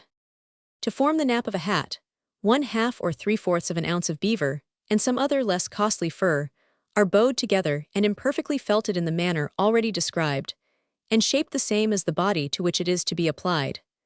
That body is then softened by immersing it in the boiler, when the nap is applied and worked as in felting, until the required union is effected between the two bodies. The felt thus covered is brought to the proper shape by working it on a wooden block, and is then dyed black 252. The hat is softened by steam. The crown is strengthened by placing in it a disc of scaleboard, and linen is pasted over this. The nap is raised, and a uniform direction given to its fibers by means of warm irons and hair brushes. The last processes are lining and binding, when the hat is ready to be worn. In the low-priced hats of the present day, commoner wool and fur, and smaller quantities of each are used. Lathes finishing. Silk hats consist of a cover or exterior part made of silk plush, which is laid upon a foundation of chip, stiffened linen, or some other light material, previously blocked into shape. The so-called velvet and satin hats deserve those titles only so far as the plush resemble those materials. The plush is mostly woven in the north of England. Paris hats are for the most part made in England, the silk plush being imported from France. Rounding card number 1. Rounding card number 2. Finishing iron. Browpiece, blistering iron, card, polishing block, moulter, brush. The various tools employed are mostly used for shaping the different parts of the hat. The cutting machine for dividing and preparing the felt and other materials. The block, on which the body of the hat is formed previous to its being placed in the lathe, where it is made perfectly round. The browpiece, for shaping the hat where it fits the head. The card, a sort of wire brush for scratching up or carding the fiber of the silk or beaver. After the hat is 254 made. The rounding cards, for pressing and completing the hat near the brim. The curler, for turning up and shaping the brim. The moulter, finishing iron, and blistering iron are used for shaping and smoothing. The polishing block holds the hat while it receives the final process of brushing and smoothing with a pad of velvet called the velour. Curler, block, velour. The miller. Water 1099. There is scarcely a boy to be found who, when he has been into the country and seen the wheel of the old water mill going round, or the fans of the windmill slowly revolving in the air, has not thought that it would be pleasant to follow the business of a miller. Millers are proverbially jolly fellows, and their houses and the mills themselves are generally very picturesque, and stand in pleasant country places. Then, again, what wonderful 256 fat perch and chub and pike can be caught in the weir or the mill stream, and what a quiet, sleepy occupation it must be to lie on the grass or in some great room in the mill, watching the fans, or listening to the summer breeze wafting through the sails. If anybody should think, however, that the miller's life is a lazy one, he had better alter his opinion. For, unless he wishes to starve amidst plenty, the miller must be up betimes, and besides working himself, keeping a good lookout amongst his men, lest both he and his customers should suffer by their negligence. The mortar would seem to be the earliest machine used for the purpose of bruising or reducing grain to a powder, or into a state fit for the making of bread. By means of the handle, the pestle would with tolerable facility be driven round the mortar, and the grain reduced to a powder, as is done with certain drugs by the pestle of the apothecary of the present day. In process of time, shafts were added to these machines, and in the opinion of Beckmann, the oldest cattle mills resembled those described in Sonnerat's Voyage to the East Indies, in which the pestle of a mortar, fastened to a stake driven into the earth, is affixed to a shaft, to which 2 oxen are yoked. These oxen are driven by a man, while another is employed in dropping the grain into the mortar and placing it under the pestle. We have good reason for knowing that the Romans, for a long time, used no other instrument than the pestle and mortar. Pounding continued in use among the Romans so late as after the era of Vespasian. This fact clearly proves that the Romans were many ages behind the Eastern world. In 257, the arts of civilization, for grinding of corn into flour was practiced, we know, in the times of the patriarchs, and was probably the invention of the antediluvian world. The subject Britons universally adopted the Roman name, but applied it, as we their successors apply it at present, only to the Roman mill, still distinguishing their own original mill as we distinguish it, by its own original denomination of a quern. A Roman or water mill was probably erected at every stationary town in the kingdom, and it is quite certain that one was erected at Mancunium, Manchester, serving equally the purposes of the town and the uses of the garrison. One alone would be sufficient, as the use of handmills was at that time very common in both, many such having been found about the site of the station particularly, and the use of them generally having been retained among us very nearly to the present period. Such mills it would be particularly necessary to have in the station, that the garrison might be prudently provided against a siege. The ancient Asiatic handmill consists of 2 flat round stones, about 20 inches or 2 feet in diameter, kept rolling one on the other by means of a stick, which does the office of a handle. The corn falls down on the undermost stone, through a hole in the middle of the uppermost, which by its circular motion spreads it on the undermost, where it is bruised and reduced to flour. This flour, working out at the rim of the millstones, lights on a board set on purpose to receive it. The bread made of it is said to be better tasted than that made by either wind or water mills. These hand mills cost only a few shillings of English money. This description of mill is frequently alluded to in the 258 scriptures, and it was the practice for the women to grind corn every morning by means of hand mills. And in the East, or at least in many parts of it, it continues to be the practice to this day. Water wheels, as far as the figure and construction are concerned, may be reduced to 3 kinds, and they are usually known by the names: overshot wheel, balance wheel, breast wheel, and undershot wheel. 1099. In an overshot wheel, the water is conducted over the top of the wheel, and acts first by its momentum or mere movement, or motion, and then by its weight, the weight being its principal power in impelling the wheel round, the mere movement or motion of the water producing in this case little effect. The water is received into buckets placed all around the circle of the wheel. It first strikes the 259 wheel at the top, and filling the first bucket, by its momentum or moving power, and more particularly by its weight, it sets the wheel in motion, and consequently makes that side heavier. And as fresh buckets rise to receive the water, while those below have emptied themselves, a constant tendency to motion is created, and rotation is produced. In a balance wheel, the water strikes the wheel not at the top, but always more or less above its center, or axle. This wheel differs in no respect from the overshot wheel in its construction. It is employed where there is not a sufficient fall for an overshot wheel, which requires less water in consequence of its commanding a much greater leverage. In an undershot wheel, the water acts only by its momentum, or moving power. The circumference of the wheel, instead of being supplied with buckets, as in the overshot and breast or balance wheels, is furnished with floats or float boards, as they are called, and being exposed to the action of a running stream, generally, if not always, increased in rapidity by making an artificial fall, is thus driven round. And in flour mills its force is communicated by cogwheels to the stones employed in reducing corn to meal. In a breast wheel, the water has no previous fall, and therefore does not strike the floats at the bottom of the wheels, as in the undershot wheel, with an increased velocity. The breast wheel is therefore fixed in what is called a race, formed of stone or brickwork, agreeing with the curvature of the wheel, and being thus led on from its own level, acts both by its weight and momentum, or movement. This wheel is unlike the undershot wheel, being close boarded round its circumference, like an overshot or balance wheel 260, the undershot wheel being always open. In short, it is a sort of bucket wheel. The buckets, however, being constructed differently from those of the overshot and balance wheels. A tide mill, as the name imports, is worked by the ebbing and flowing of the tide. Of these mills there are various kinds. First, those in which the water wheel turns one way when the tide is rising, and the other when it is falling. Secondly, those in which the wheel turns the same way whether it is rising or falling. Thirdly, those in which the wheel itself rises or falls as the tide flows or ebbs. And fourthly, those in which the axle of the water wheel is so fixed that it shall neither rise nor fall, the rotary motion being still given to the wheel, whether it be partially or wholly immersed in the water. All the machines for grinding corn and seeds are mills, whatever may be their particular application. One very common form is that of an iron machine, supported on 4 legs, having a winch handle on one side, a flywheel on another, a hopper at the top, and a crushing apparatus in the center. The grain or seed is put into the hopper, the winch handle is turned, the grain becomes crushed to powder, and falls out at the bottom of the apparatus.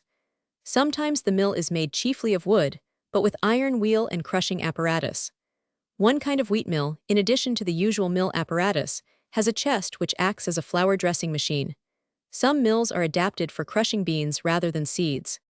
The crushing apparatus in mills is of 2 kinds, either one stone working round in contact with another, or 2 metallic surfaces, between which the substance is forced, but between which it cannot pass except in a fine state. The millstones employed in grinding corn require to be made of a peculiar kind of stone.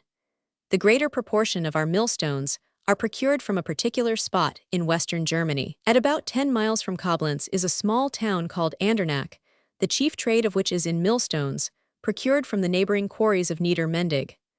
There are several quarries, averaging about 50 feet in depth, each quarry shaped like an inverted cone, down the sides of which the quarrymen descend by a spiral path. The quarrymen have to cut away through a superincumbent layer of soft porous stone, till they come to a layer of hard, blackish, heavy stone, regularly porous, and yielding sparks when struck with iron. This is the millstone, and requires good and well-prepared tools to work it.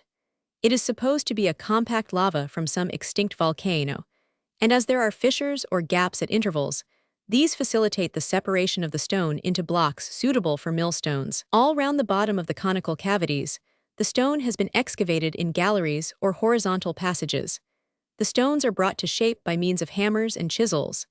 A deep socket is cut through the middle of such stones as are intended for runners or upper stones. The furrows on the surfaces of the stones are produced by means of a double-edged hammer, about 14 pounds. Weight. Windmills are of 2 kinds. In one the wind is made to act upon vanes or sails, generally 4, which are disposed so as to revolve by that action in a plane which is nearly vertical. And in the other, the axis of revolution being precisely vertical, any point on the surface of a vane revolves in a horizontal plane. The former is called a vertical windmill, and the latter a horizontal windmill. The building for a vertical windmill is generally a wall of timber or brickwork, in the form of a frustum of a cone, and terminated above by a wooden dome, which is capable of revolving horizontally upon it. A ring of wood, forming the lower part of the dome, rests upon a ring of the same material at the top of the wall, and the surfaces in contact being made very smooth, the dome may easily be turned round upon the wall, and is prevented from sliding off by a rim which projects from it, and descends over the interior circumference of the lower ring. The dome in turning carries with it the wind sails and their axle, and thus the wind sails may be adjusted to agree with the direction of the wind, or the plane in which the radii of the sails turn may be made perpendicular to that direction. The revolution is sometimes accomplished by the force of a man applied to a winch near the ground, but in general, the wind itself is made to turn the dome or the mill by means of a set of small vanes, which are situated at the extremity of a long horizontal arm projecting from the dome, in a plane passing through the vertical shaft of the mill, and on the side opposite to the great sails. A horizontal windmill is a great cylindrical frame of timber, which is made to revolve about an upright center, and its convex surface is formed of boards attached in vertical positions to the upper and lower parts of the frame. The whole is enclosed in a fixed cylinder having the same upright center as the other. This consists of a revolving screen or a number of boards, which are so disposed that in whatever direction the wind may blow, it may enter between them on one side, only of a vertical plane, passing through the axis, and thus give motion to the interior cylinder. The effective power of the vertical windmill is 263, however, so much greater than that of the horizontal windmill that the latter is now seldom constructed. Dressing machine or bolter, jack.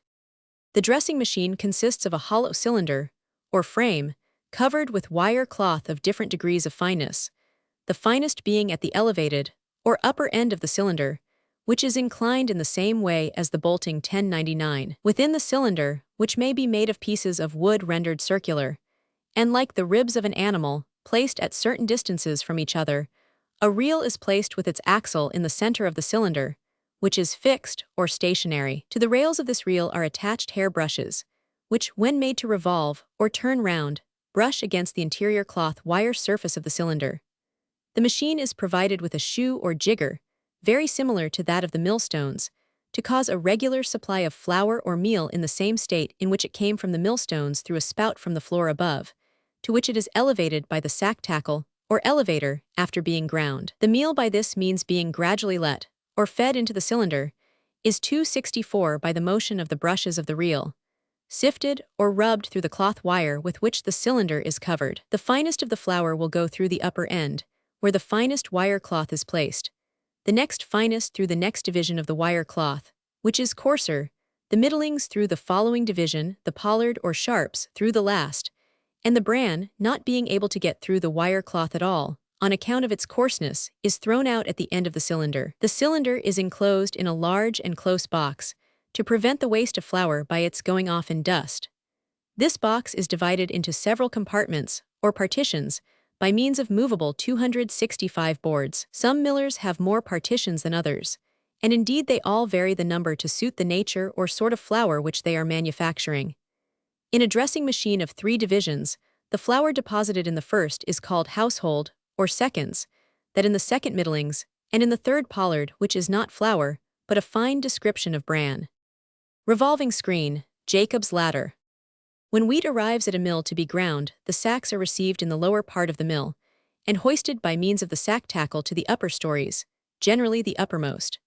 The mode of this operation is as follows, and it is performed with little bodily labor. The rope or chain of the sack tackle is firmly fastened round the mouth of the sack by the man below, who by means of a rope attached to a lever throws the tackle into gear. The sack then immediately ascends, without any further aid from the man, through the different trapdoors, till it has arrived at the place of its destination. There another man is ready to receive it, who, as soon as he has landed it by pulling it on one side, throws the tackle out of gear, and returns the rope or chain to the man below. The wheat is then shot into a garner or bin, and thus the same process goes on till the whole load or cargo is safely deposited in the bin or garner. The wheat remains there till it is wanted to be ground, when by means of a spout it is conveyed to the hoppers below, and from thence runs in between the stones. In its progress to the stones, it may or may not be subjected to a cleansing process. The wheat being reduced to a flour, escapes through an aperture of the floor into a spout, by which it is conveyed to the trough. It is then either put into sacks, and drawn up again into one of the higher stories, and deposited in bins over the dressing 266 machines, or this is effected by a machine called an elevator, which performs the operation without the assistance of manual labor. In this bin the flour should be left till, at any rate, it is perfectly cold, but as will be all the better if it remain for 3 or 4 weeks, provided it be occasionally turned.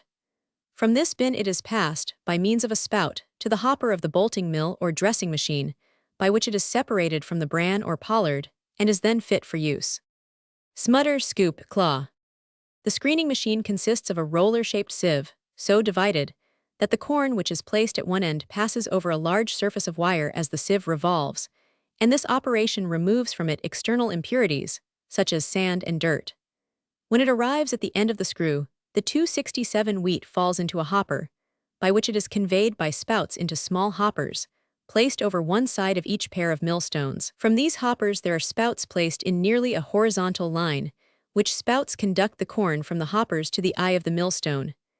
They are attached to the hopper, so as to admit of a horizontal motion, which is effected by a projecting part of the axle or spindle of the stone, called a damsel. It is shaped like a cross, so that, by the revolution of the millstone, it keeps tapping the end of the spout, and gives a rapid vibratory motion to it, which causes a regular supply of corn to enter the eye of the stone. By the action of the stones the corn is 268 reduced to flour, which passes, by means of spouts, into the troughs on the ground floor. Scales and weights, troughs. The troughs in which the flour is kept, the scoop and scales for weighing small quantities, the claw for moving and the steelyard for weighing sacks, are the other principal objects seen in a 1099. Jacob's ladder is the name given to a revolving band fitted with a number of leathern cups. These revolve with the band through the flour and serve to carry it up a shaft from one floor to another. Steelyard. The baker. Baking oven and kneading trough. Of all the trades that are carried on in large towns, there is none more important than that of the baker. In some parts of the country, where people make their own bread at home, or at all events have all the materials for making it, and know how to mix the different ingredients, it is of less 270 consequence. But only imagine what would be our dismay in London, if we got up some morning, and heard that all the bakers had agreed not to send in the rolls for breakfast, and that we must be satisfied to live upon puddings and vegetables until they set to work again to make bread. And yet, in the early part of their history, several nations of which we read at school had no knowledge of the trade of a baker, until they discovered the art of making proper bread, and somebody showed them the use of an oven. The Romans made their meal into a sort of porridge, or knew no better than to mix it into flat cakes, which they cooked on hot stones or in the wood ashes of their fires. The Anglo-Saxons were a little better off, for they mixed leaven with their dough to make the cakes lighter and better. But you will remember, by the story of King Alfred, who when he was in disguise and going to watch the Danish camp, was left in the neatherd's hut to watch the cooking of the cakes, that they were baked in the embers of burnt wood upon the hearth. In many parts of Europe they still use a sort of cake bread or rolls instead of loaves, and in some parts of northern Germany and Russia, the bread of the peasants is nearly black, and is so coarse and sour that few English people could eat it, especially as it is kept till it grows quite hard, and sometimes has to be cut with a saw. The Eastern nations understood the use of ovens, however, and the Jews especially were very good bakers, as were probably the Egyptians, for we read of Pharaoh's baker, whose dream Joseph interpreted. The trade of baking was held in very high esteem amongst the nations of antiquity, and included not only the making of bread, but of those cakes and sweetmeats of which all Oriental people, and 271 some European people too, are so fond. By reading the history of the Jews and the Egyptians we learn that fermented or leavened bread was in common use amongst them, at a very early period of their history, so that the pulse-eating people, or the people of Europe who could only eat grain made into porridge, or simply cooked, were for a long time behind the Orientals in this respect. It was not till 600 years after the establishment of the Roman state that a public bakery was opened in Rome itself, and before this time, which was about 167 years before the birth of Christ, all the baking and bread-making was done, amongst the rest of the family cooking, in the kitchens of private houses. When the public bakeries were established, however, those who followed the trade were held in great respect, and a code of laws was made to regulate the manner in which their business should be conducted. The same importance was given to the trade in England, when bakers first set up business in the large towns, and people began to buy their loaves instead of making them at home. The early statutes and laws placed bakers above mere handicraftsmen, and ranked them with gentlemen, and very severe punishments were inflicted on fraudulent bakers, who neglected to mark their loaves, so that wheat bread might be distinguished from household. The same laws condemned that baker to the pillory who gave short weight, even by so much as the fraction of an ounce, and the bakehouses were placed under the control of the magistrates. There are many people who think that some such stringent laws might be usefully employed now, and there can be no doubt that the baker has too many opportunities of adulterating his bread, or sending short weight, the first 272 seriously injuring the health, and the second the pockets, of his customers. One of the worst features of the baker's trade in our time, however, is the dirty condition of the bakehouses and places where bread is made, the filthy habits which such places give rise to, and the very long hours during which journeyman bakers are at work. All these matters have lately been made the subject of inquiry, and it may be hoped that they will be greatly improved. Egg whisk, flour basket and scoop, egg brush, sieve brush, rasp, cleaning net, paste cutter, biscuit marker, knife, iron peel, wooden peel. The tools that are used in most bakeries are beside the oven where the bread is baked and the kneading trough in which the dough is mixed, a seasoning tub for mixing other ingredients to be mingled with the dough, a wire sieve for sifting the flour, and a seasoning sieve made of tin pierced with small holes, a flour basket lined with tin, and a flour scoop, a pail, a bowl, a salt bin, which should be near the oven, yeast tub, a dough knife, scales and weights for weighing the dough before it is molded into a loaf, a scraper for removing the dough from the trough and the board where the loaves are shaped, wooden and iron peels, a 273 sort of shovels with long handles, for placing the bread in the oven or removing loaves, dishes and cakes after they are baked, a rasp like a coarse broad file with a bent handle, for rasping off any portion of burnt crust, a dusting brush for sweeping away refuse of flour or dust from the boards where the loaves are made or placed after baking, an egg whisk for beating eggs used in pastry, and an egg brush for putting a glazing of egg on the outside of buns or cakes, 274, differently shaped tins or molds for rolls or other articles of fancy bakery, coarse squares of baize or flannel for covering the dough or the newly made bread, and a scuttle, swabber or cleaning net, made of a quantity of rough netting fastened on the end of a pole, and which, after being wetted, is used for the final removal of all dirt from the oven just before setting the batch, or placing the loaves for baking. Beside these there are in most bakehouses setups, or oblong pieces of beech wood, to be placed in the oven for the purpose of keeping the loaves in their places. Tin for French rolls, tin for sponge cakes. Scales and weights. It would be impossible to give instructions here how to make the various sorts of bread, but the ordinary kind sold by London bakers is made much in the following way. Suppose that the baker desires to make up a sack of flour. He empties it into the kneading trough and then proceeds to sift it in order to make it lie more lightly and to break up any lumps.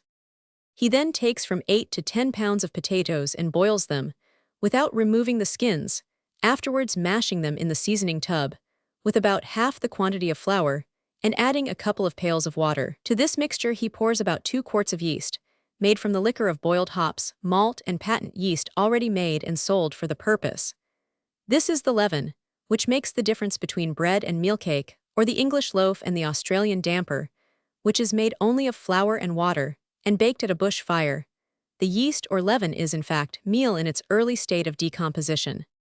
This mixture then is left in the seasoning tub, covered with a sack for several hours, and allowed to ferment. Then the baker separates about a quarter of the flour in the trough by means of a board, and piles it up at one end apart from the larger quantity, and it is upon this that he pours the contents of the seasoning tub, taking care that it passes through a sieve placed on a couple of sticks across the trough. This portion upon which the liquor has been poured is called the sponge, and he proceeds to set it by thoroughly mixing, and finally giving it a dust of flour at the top, after which it is kept for 5 or 6 hours, or until it has twice risen, or puffed out by means of the fermenting liquor within it. Just as it has risen a second time, and air bubbles are breaking through it to the surface, about 3 more pailfuls of water are poured upon it, and in this water about 3 to 76 pounds of salt have been dissolved. This is well mixed with the sponge, and then, the board being removed, the sponge and the rest of the flour is worked into one mass. It is this kneading and breaking up the sponge which is the hard labor of the baker, and that it is hard labor may be known from the fact that he works nearly naked, and that, as he lifts and pummels the tenacious mass, he heaves great sighs and groans like those with which paviours ram down the stones in the roads. In many of the best bakehouses now a machine is used, which supersedes this manual labor, the mass of dough being placed in a cylinder, within which an axle fitted with bent blades, or arms of iron, revolves, passing through and through the dough as it moves from end to end. By another system, that of Dr. Douglas, the use of yeast is dispensed with, and the bread, made by machinery, is leavened by carbonic acid gas, which is forced into the cylinder after the atmospheric air is pumped out, and so goes through the dough and produces the results of fermentation. The dough, having been thoroughly mixed in the trough, is left for an hour or two to prove, and then, after being sprinkled with flour to prevent it sticking, is thrown out upon a board or the lid of the next trough and cut into pieces which are weighed, and afterwards molded into loaves.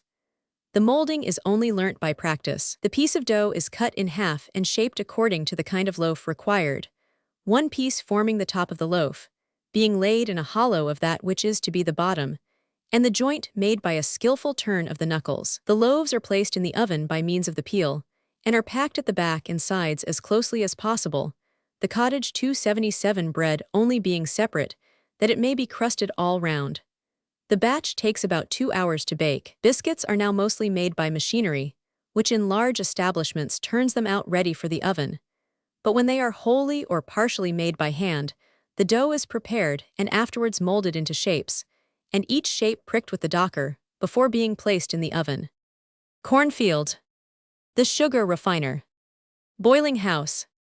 Although sugar was known from very early times, it was used only in medicine, and was supposed to be a sort of honey found upon canes in India and Arabia. It is frequently mentioned by the very early writers. The culture 279 of the canes seems to have been confined to the islands of the Indian archipelago, and the kingdoms of Bengal, Siam, and 100. The traffic in sugar was so lucrative that the Indians concealed the mode of preparing it, stating to the merchants of Ormus, who imported it with gums and spices, that it was extracted from a reed, whereupon many unsuccessful attempts were made to find it in the reed-like plants of Arabia. In 1250, the great discoverer Marco Polo visited the country of the sugar cane, and the merchants afterwards sent to the place of its growth, instead of buying it at Ormus. For a long period, the use of sugar in England was confined to medicines or to preparing choice dishes at feasts, and this continued till 1580, when it was brought from Brazil to Portugal, and thence to our country. Cultivators distinguish 3 great varieties of canes: the Creole, the Batavian, and the Audiobook. The Creole cane is indigenous to India, and was transplanted thence to Sicily, the Canary Isles, the Antilles, South America, and to the West Indies.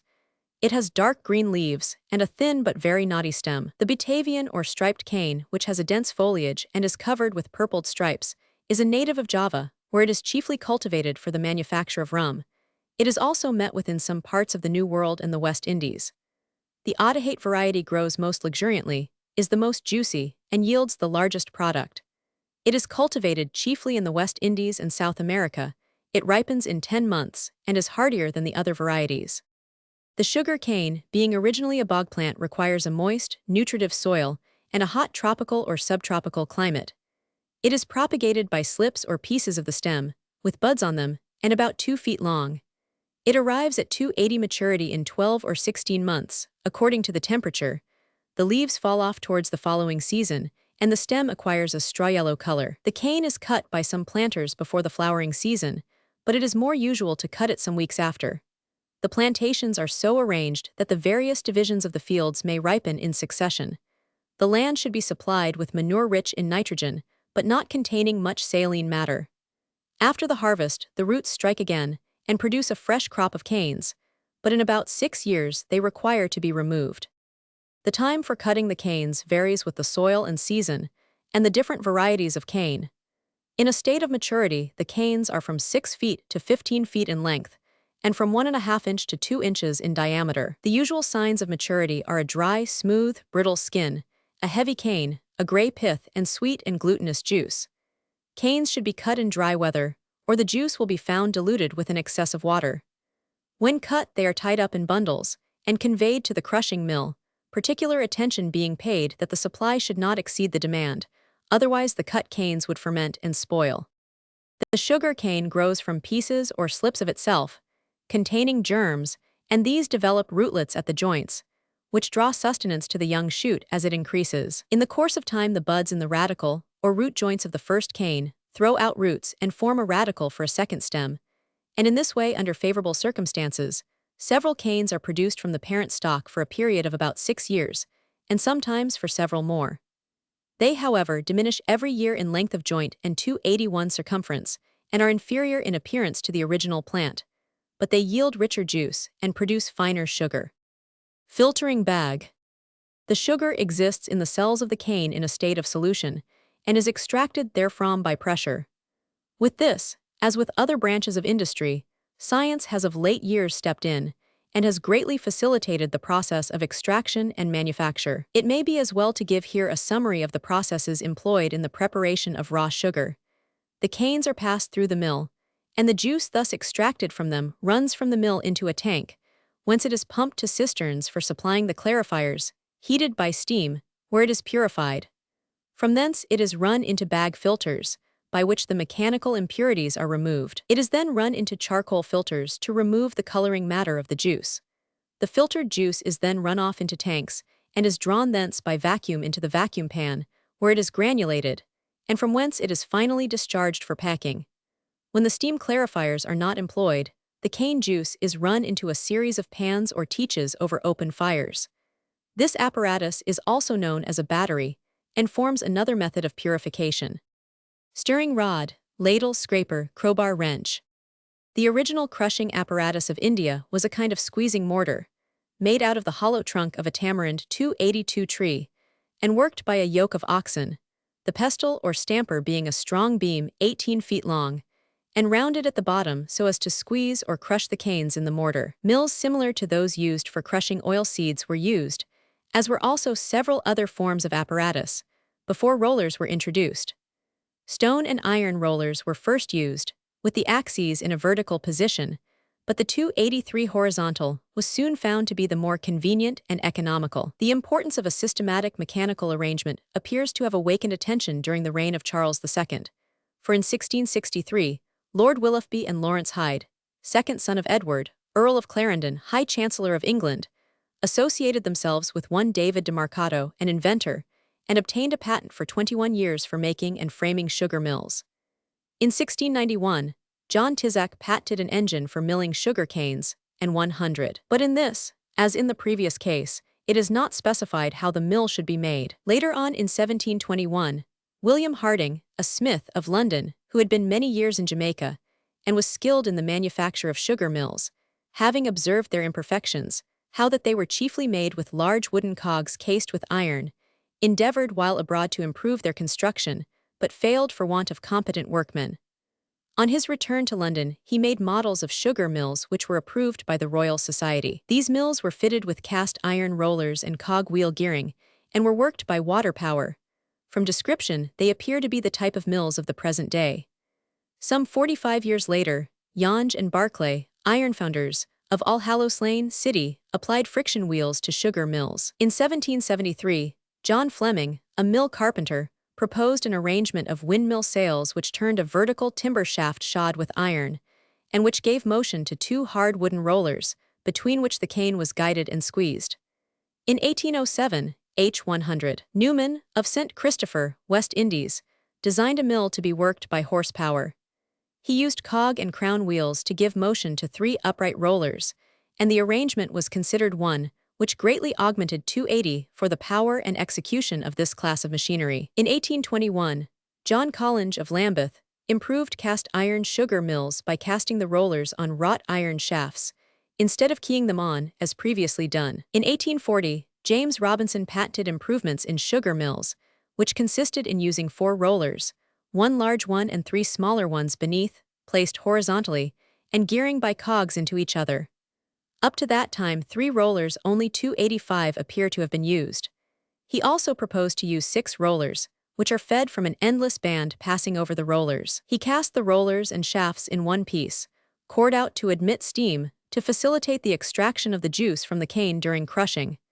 He also proposed to tin the interior of vacuum pans, and 100. Various other arrangements have been patented, but it is unnecessary here to enumerate, much less to describe them. The foregoing examples give an idea of the progress of the subject during nearly 200 years. The last 10 years have seen rapid strides made in improving the make of mills and the general arrangement of sugar works. Sparla trowel, chisel hammer, loosening stove, crowbar hammer, scoop for filling molds. Cane juice, as expressed by the mill, is an opaque, slightly viscid fluid, of a dull gray, olive or olive-green color, and of a sweet balmy taste. The juice is so exceedingly fermentable that, in the climate of the West Indies, it would often run into the acetous fermentation in 20 minutes after leaving the mill, if the process of clarifying were not immediately commenced. The processes followed in the West Indies for separating the sugar from the juice are as follows. The juice is conducted by channels from the mill to large flat-bottomed clarifiers, which contain from 300 to 1,000 gallons each. When the clarifier is filled with juice, a little slaked lime is added to it, and when the liquor in the clarifier becomes hot by a fire underneath, the solid portions of the cane juice coagulate and are thrown up in the form of scum. The clarified juice, which is bright, clear, and of a yellow wine color, is transferred to the largest of a series of evaporating coppers or pans, 3 or more in number, in which it is reduced in bulk by boiling. It is transferred from one pan to another and heated until the 286 sugar is brought to the state of a soft mass of crystals embedded in molasses, a thick, viscid, and uncrystallizable fluid. The soft concrete sugar is removed from the coolers into a range of casks, in which the molasses gradually drains from the crystalline portion, percolating through spongy plantain stalks placed in a hole at the bottom of each cask, which act as so many drains to convey the liquid to a large cistern beneath. With sugar of average quality, 3 or 4 weeks is sufficient for this purpose. The liquid portion constitutes molasses, which is employed to make rum. The crystallized portion is packed in hogsheads for shipment as raw, brown, or muscovado sugar, and in this state it is commonly exported from our West Indian colonies. Besom, lump mold, loaf mold. The refining of sugar is mainly a bleaching process, conducted on a large scale in England. There are 2 varieties 287 produced by this bleaching, viz., clayed and loaf sugar.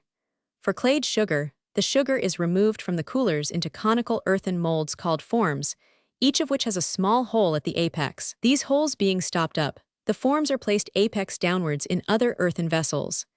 The syrup, after being stirred round, is left for from 15 to 20 hours to crystallize. The plugs are then withdrawn to let out the uncrystallized syrup, and the base of the crystallized loaf being removed, the form is filled up with pulverized white sugar. This is well pressed down, and then a quantity of clay mixed with water is placed upon the sugar, the forms being put into fresh, empty pots. The moisture from the clay, filtering through the sugar, carries with it a portion of the coloring matter, which is more soluble than the crystals themselves. By a repetition of this process, the sugar attains nearly a white color, and is then dried and crushed for sale. But loaf sugar is the kind most usually produced by the refining processes. The brown sugar is dissolved with hot water, and then filtered through canvas bags, from which it exudes as a clear, transparent, though reddish syrup. The removal of this red tinge is effected by filtering the syrup through a mass of powdered charcoal, and we have then a perfectly transparent, colorless liquid. In the evaporation or concentration of the clarified syrup, which forms the next part of the refining process, the boiling is effected under the admirable system introduced by Mr. Howard, in a vacuum, at a temperature of about 140 Fahrenheit. The sugar pan is a large copper vessel, with arrangements for extracting the air, admitting the syrup, admitting steam pipes, and draining off the sugar 288 when concentrated. In using the pan, a quantity of syrup is admitted, and an air pump is set to work to extract all the air from the pan, in order that the contents may boil at a low temperature. The evaporation proceeds, and when completed, the evaporated syrup flows out of the pan through a pipe into an open vessel beneath, called the granulating vessel, around which steam circulates, and within which the syrup is brought to a partially crystallized state. From the granulators, the syrup or sugar is transferred into molds of a conical form, which were formerly made of coarse pottery, but are now usually of iron. In these molds, the sugar whitens and crystallizes, the remaining uncrystallized syrup flowing out at an opening at the bottom of the molds. This syrup is reboiled with raw sugar, so as to yield an inferior quality of sugar, and when all the crystallizable matter has been extracted from it, the remainder is sold as treacle. The loaves of sugar, after a few finishing processes, are ready for sale. The dyer and scourer. Dyers at work. The trade of the dyer may be placed amongst the most ancient of the arts, and the tools that are used in it are so few that they need scarcely any description, since almost all the apparatus required are the various coppers, vats, and other vessels used for boiling the fabrics to be dyed, and immersing them completely in the liquors which have been prepared from the dye stuffs, the proper use of which is the principal secret in the business. With regard to the 290 scouring or cleaning of fabrics, whether made into garments or not, the operation consists in applying detergents, or substances like soap and turpentine, for removing grease and dirt, or other liquids which have a detergent property but will not injure. The colors, the use of these with a sponge and a hard brush, is nearly all that is required. The garment sent to be cleaned being stretched on a frame and dried, either in the dyer's drying room or in some open situation where they are least likely to be soiled or spotted. Drying room, sponge, hard brush. The art of dyeing was practiced to a very great extent by the ancient Egyptians, Phoenicians, Greeks, and Romans, and the island of Tyre was, in very early times, celebrated for a purple dye which was, perhaps from its costliness, 291 used for coloring the robes of kings and emperors, from which practice purple became the imperial color.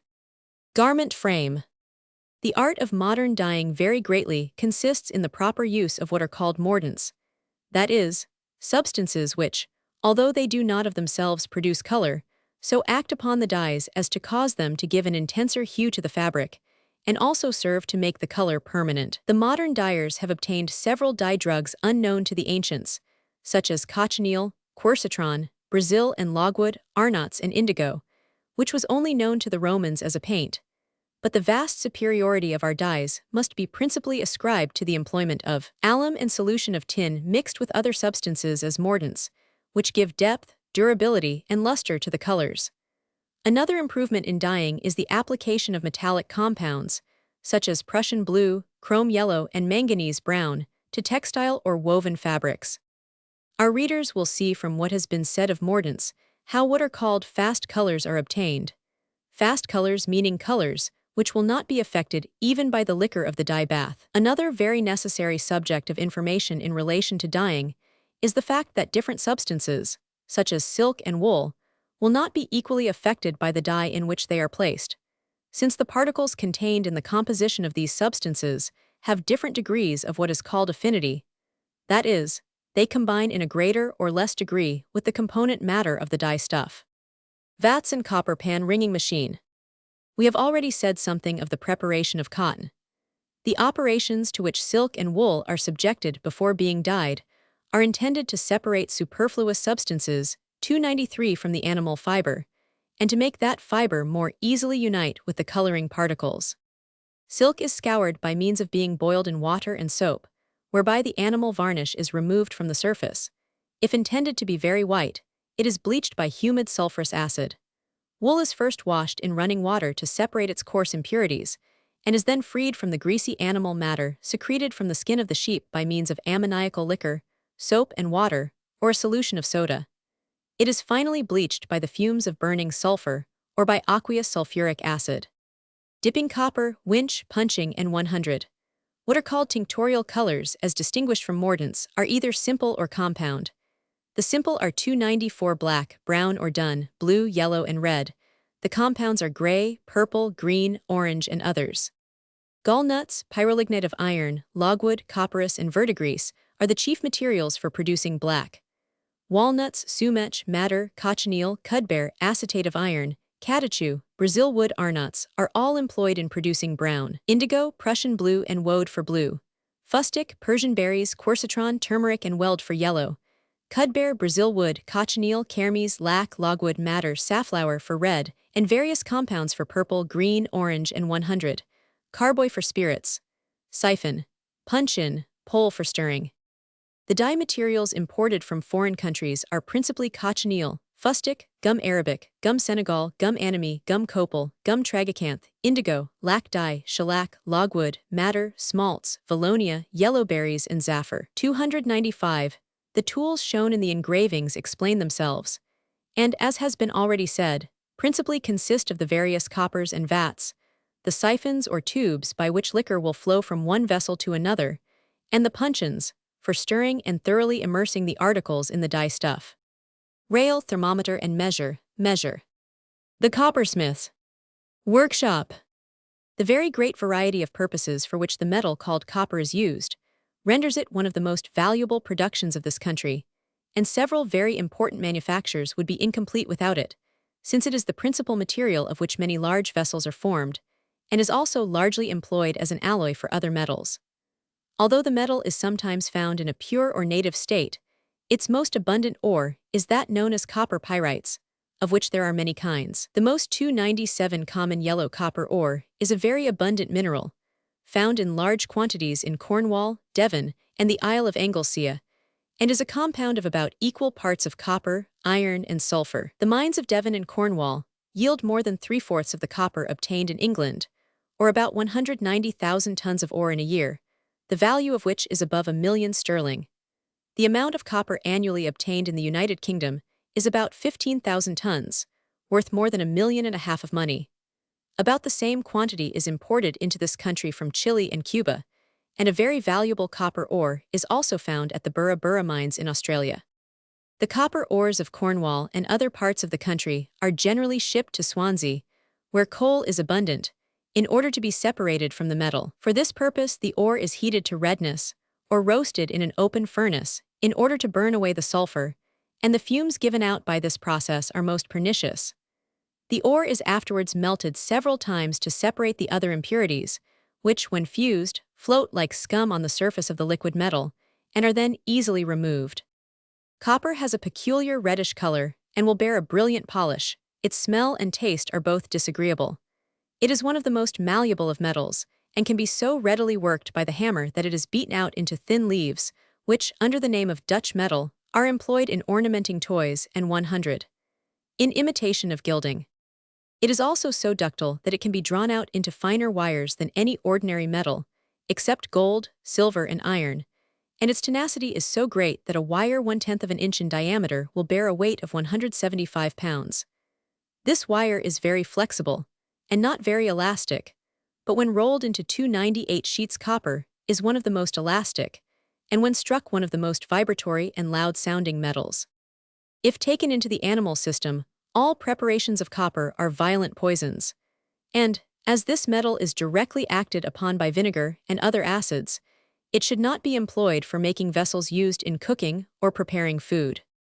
The easy malleability of copper allows it to be rolled into thin sheets, which can easily be hammered into any form that may be desired, and it is this operation which belongs to the trade of the coppersmith. Sheet copper is employed in covering the bottoms of ships, to protect them from the attacks of marine animals. It is also used for coins, which are punched out of the sheet of metal and stamped with dyes, and for plates on which pictures are engraved, the metal being soft enough to yield to the tool of the engraver, but yet sufficiently hard to resist the pressure necessary to print the picture. As an ingredient in alloys, copper is most valuable, especially in bell metal, which is composed of 3 parts of copper and 1 part of tin, in bronze, which is 9/10 copper and 1/10 tin, and in German silver, Argentine, nickel silver, and other alloys used for making forks, spoons, dishes, and 100, which are composed of copper, zinc, and nickel. These are very beautiful alloys, closely resembling silver, but the copper they contain is liable to be partially dissolved by any long exposure to the action of acids. Copper is used in small quantities as an alloy for gold and silver, both in coinage and in plate, to give the requisite degree of hardness.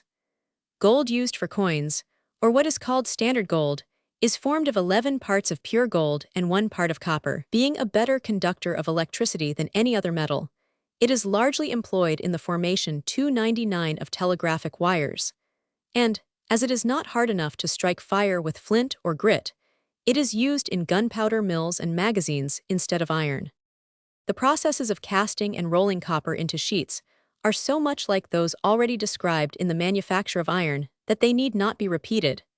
But the trade of the coppersmith is distinct from those of the workers in other metals, though they mostly consist in forming the sheet copper into various shapes and utensils by means of hammers, of which the smoothing hammer, the set hammer, and the riveting hammer explain their own uses by their names.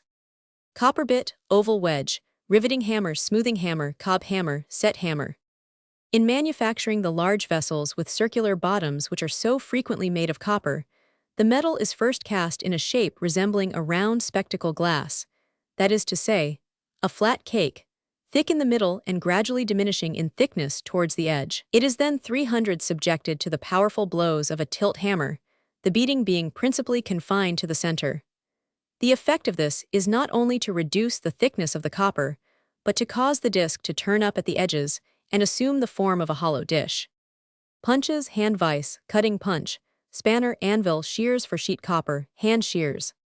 Another operation of the coppersmith is called planishing, or hammering the metal until it becomes more dense, firm 301 and tough. Anyone who looks at the surface of a large copper vessel will see the marks of the hammer by which it has been planished. It is by the combined operation of casting, rolling, hammering, and planishing, as well as by the processes of fastening, either with rivets or with solder, that nearly all copper articles are made. Plumber's iron, iron horse, pouncing block, and hammer. Of the tools used by the coppersmith, beside those already mentioned, the principal are punches for cutting or piercing holes, shears for cutting the sheets of metal, the spanner for turning heads of screws or nuts, the anvil, the blocks, and horses for receiving the work in such a position as to operate on any part where the hammer or the punch is required, and the iron for soldering. There are 5 different modes of forming copper piping out of sheet metal. In the first, the edges of the sheet, which is curved round a mandrel, are made to meet without overlapping 302 and are joined with hard solder. In the second, they overlap and are united by soft solder. In the third, they overlap and are secured by rivets. In the fourth, the edges are folded one over the other and are made close and firm by hammering. And in the fifth, both edges of the pipe are turned back and covered with a strip of sheet metal, the 2 edges of which are turned in and hammered down. Wood horse. The gun manufacturer. The proof house. By guns, only muskets, rifles, and fowling pieces are here meant, since the manufacture of cannons, to which the term guns is now commonly applied, is an entirely different business to that of making what are called small arms, the latter including, in fact, swords, pistols, bayonets, muskets, rifles, and some other implements of war. There are so many varieties of firearms, and they are sold at prices 3 or 4 varying so greatly, that it would be almost impossible to give any detailed description of each kind of piece. The finely finished rifle or sporting gun, fitted with the last improvements, breech-loading or otherwise, and finished with marvelous perfection and accuracy, is worth 4 times as many pounds as the common muskets, made for exportation to Africa for the use of the natives, are worth shillings. We may, therefore, describe some of the ordinary processes of the gunmaker's trade, and the various improvements will then be better understood when the reader has an opportunity of seeing finished guns, in which such improvements may be pointed out to him. The barrels of guns are either plain or twisted. Twisted barrels are made of long and very narrow strips of iron, one of which, being moderately heated to increase pliancy, is wrapped spirally round a cylindrical mandrel in such a way as to form a tube, which may be slipped off the mandrel at pleasure. As the rods are not usually made of sufficient length for one to form a barrel, several are usually joined end to end, those which form the breech being thicker than those at the muzzle end. By heating and hammering, these pieces are welded into a continuous and very strong and tough tube. Partially worn iron, called scrap iron, is best for these purposes. The twisted barrels, which are known as wire twist, are formed of narrow rods of iron and steel forged together, and then rolled out to the proper thinness. Damascus barrels are composed of similar metal, but the rods are twisted on their own centers, until the fibers which they contain have from 12 to 14 turns in an inch, by which the rods are doubled in thickness and proportionately reduced in length. 2 such rods are welded together 305 side by side, their respective twists being reversed. There are many modes of making twisted barrels, but these are the most common. After being welded, the barrels are carefully examined, and if needful, straightened by a few blows of the hammer. They are then bored in a machine with an angular plug of tempered steel, which is caused to revolve rapidly within the barrel, while a stream of water is directed upon the outside to check the heat caused by the tremendous friction. The outside is brought to a smooth surface either by grinding on a large grindstone or turning in a lathe. The breech end of the barrel is bored with a screw thread to receive the breech plug, which closes it at that end.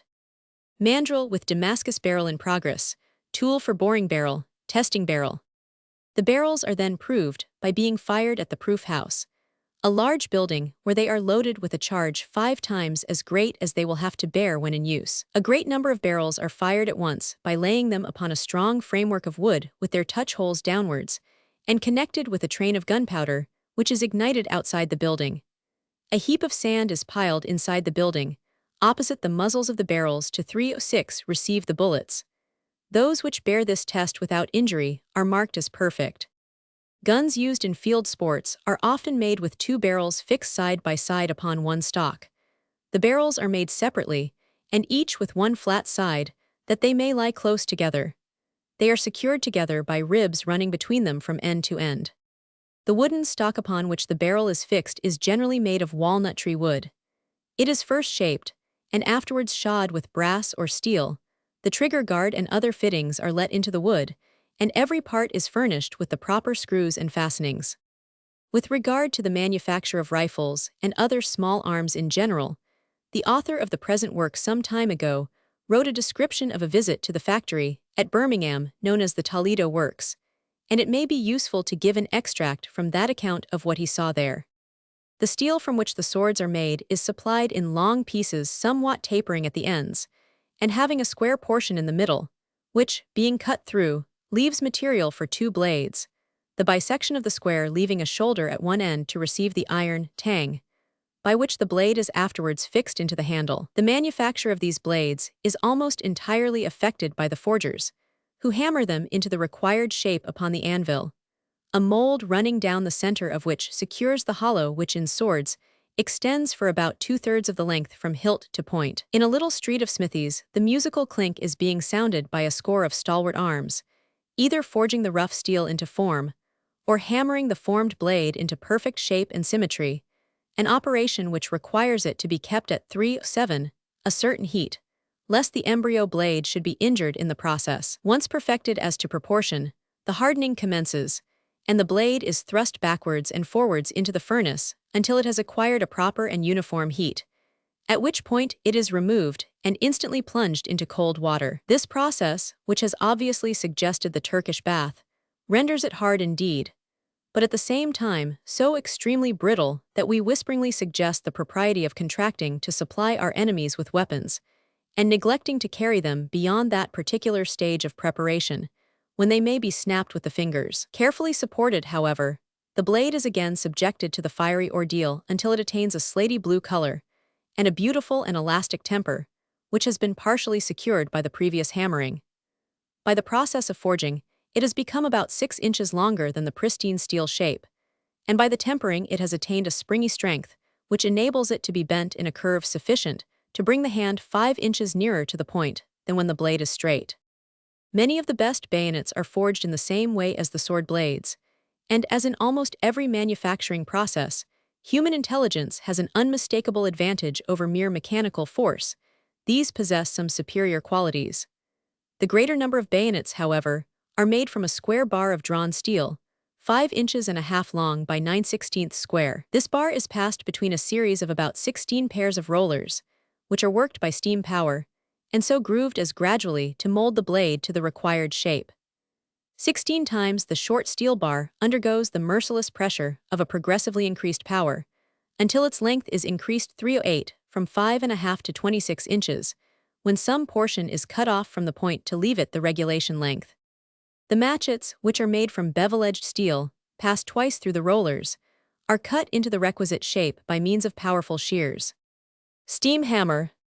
These operations are conducted in a large shed, where the rollers stand like awful combinations of infernal machines and patent mangles, where a boding and vengeful tilt hammer, worked by steam, is tended by a man, who sits like a calm fate beside its crushing bulk, and supplies it with fresh victims, where the awful boom seems to shatter the very atmosphere, and deafness reigns triumphant. In obedience to a signal, however, the monster is suddenly 309 stopped, and we are enabled to hear that the great two-pot furnace on our left is used for making the steel from those long laths of bevel-edged iron stacked against the wall, that the furnace is constructed with wide flues on each side and under the bottom, while the fire grate occupies the center between the two pots, that the pots themselves are some 4 feet deep, and 2.5 feet wide, are airtight, contain layers of charcoal and iron, covered with loam sand, will remain 7 days and nights in the furnace, until their contents are white hot, and that at the end of that time, the iron will have been converted into steel of a slaty blue color. The inexorable hammer resuming its work at this point,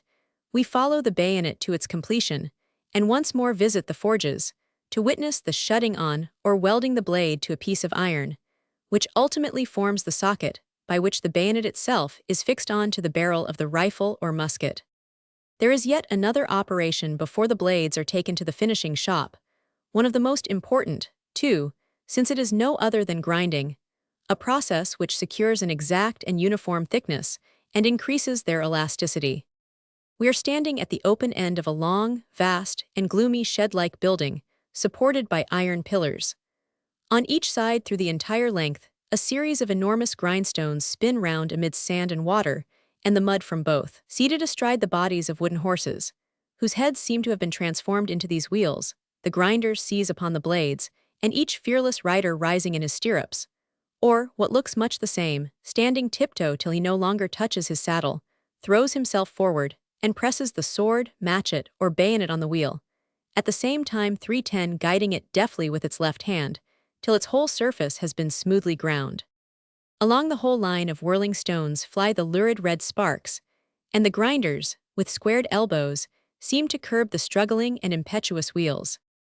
After polishing, which is completed by wooden wheels bearing a coating of leather covered with emery, the swords and matchets go to receive handles, and the bayonets locking rings. The handles of swords are made of walnut wood covered with the skin of the dogfish, while the hilt and guard are formed from a plain flat sheet of steel, in shape not unlike one side of a pair of bellows.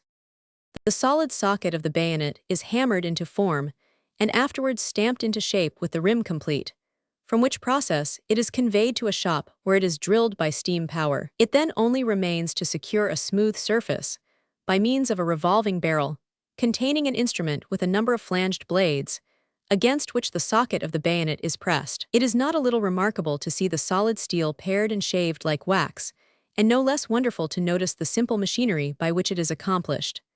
The locking rings are stamped out by a lever and die, pierced by a punch, and afterwards bored, faced, and their shapes secured by a triple circular saw, worked by a lathe. Mandrel with common musket barrel in progress, welding by hand, forging hammer. The most important manufacture in the Toledo works, however, is assuredly rifles, and with the intention of following it through its principal processes, we return to the vicinity of the still inveterate hammer, where we are shown a rudimentary barrel in the shape of a slab of best wrought iron, 12 inches long, and weighing 9 pounds and a quarter. This uninviting slab is heated in a furnace 311 and roughly bent into the tubular shape by means of our enemy the tilt hammer, after which it is once more placed in a furnace of an enormously high temperature with a small trap opening. When sufficiently heated, the short rudimentary tube is taken out on a long round iron rod, fitted with a handguard, and looking like a huge burlesque rapier. This rod approximates to the size of the intended bore of the barrel, and is inserted, with the rough tube upon it, between two steam rollers, each of which is furnished with a series of corresponding grooves or cuts. The barrel, which is taken up at one end by a rod, is placed between the 312 first pair of grooves, and as the rollers revolve, is drawn out at the other side, a long, hollow, welded tube. This much more graceful and better formed tube is then consigned to another rod of smaller diameter, and to a corresponding pair of grooves, until, after the 8th repetition of the same process, the barrel has attained its proper dimensions. The next operation, which is called lumping, consists of welding a piece of wrought iron onto the breech end of the barrel, for the purpose of forming the percussion lump, and is succeeded by rough boring. This is accomplished by a long, sharp-ended bit, which being placed in the end of the barrel revolves at the rate of perhaps 1,000 turns a minute by means of a pulley and flywheel, while the barrel is pushed on by a lever, and kept cool by means of water thrown upon its surface. The setting of the barrel is next effected by means of hammer and anvil, the setting meaning simply rectifying any bend which it may have received during the previous operation. We are not a little interested in the setting, since the first intimation of it on entering the shop is the sudden discovery of a number of workmen gazing resolutely at an opposite window, through what look like attenuated telescopes. They are engaged, however, in one of the processes which require the greatest experience, as each of them is expected to detect the most trifling bias in the barrel. The spilling up, or cutting the inside of the barrel to the proper bore, is similar to the rough boring, except that only one edge of the bit is allowed to operate, the others being sheathed by a half-cylinder of wood, called a spill. This ensures a smooth surface, and prepares for the fine boring, which is 6 times repeated, the final surface being ensured by keeping one edge of the bit perfectly 313 smooth, by which means the particles of steel drop in a fine and almost soft powder. The outside of the barrel is next turned in a long lathe, which not only reduces the roughness, but by a beautiful arrangement of cutting tools, gives it the required substance or pattern for a light or heavy rifle. The grinding of the barrels is effected by means of stones, larger than those used for the sword blades, but in a similar manner, and is preliminary to filing, which carries the barrel to the shop, where it is prepared for the lock. Grinding gun barrels. These preparations consist of chambering, or making the chamber which holds the pin, breeching, or cutting the worm intended for the breech pin that helps to hold the barrel to the stock by means of a breech nail, cutting out the little slice into which the sight is to be dovetailed. 314 Machining the lump, filing the tailpin, and making the square lump the proper shape for receiving the lock and stock. We are not a little surprised to learn that every part of the lock is finished by hand, the cock being cut with a die worked by a heavy weight, and the smaller pieces being wrought with forge, hammer, and file. Section of breech, section of lock and 100, bullet mold, nipple key. The great art in lockmaking is to obtain a perfect spring, and those properly tempered are so elastic that, although when fitted in the lock, the two sides are so close as almost to touch, they will, when released, spread to 2 inches below the edge of the lock plate. The lock and barrel are now ready for the stock, which awaits them in another shop, where it has been sawn out of walnut wood and finished by carpenter's tools. The barrel let into its groove and the lock properly in its place, the stock is more perfectly shaped and rounded before screwing together, or the addition of the different parts of the furniture, heel plate 315 trigger plate and guard, trigger, nose cap, rod, and bayonet. We are now told that the rifle is finished, by which, understanding completion, we are not quite prepared to learn that it is to be taken to pieces. We suddenly remember, however, that it is not yet a rifle at all, inasmuch as it has not been rifled. Everything is made perfect before this delicate operation is attempted, in order that no injury may be sustained by the barrel when the complete rifle is again put together. The process of rifling is similar to that of boring, except that a spiral cutter is substituted for the bit. Previous to the reunion of the barrel, the whole work is polished, and the stock stained and finished ready for completion. Finishing. The pistol barrels undergo the same processes as that of the rifle, except that, after being drilled, they are planed, by machines which carry them along a sort of bed under 316 tools that cut them perfectly smooth, and accurately shape the octagonal barrels. These chisels move by means of screws over the entire surface, as it is drawn backwards and forwards on the slide. The revolver chambers are drilled out of solid iron, by a drilling machine or lathe, with a centribit and an eccentric motion, which causes each barrel of the chamber nest to become the center in succession, while by means of a slide, the motion can be made to suit either a large or small chamber. The recesses communicating with the lock and trigger are cut by reversing the chamber in the eccentric chuck, and using a different cutting tool, while another alteration affects the drilling of the nipple holes.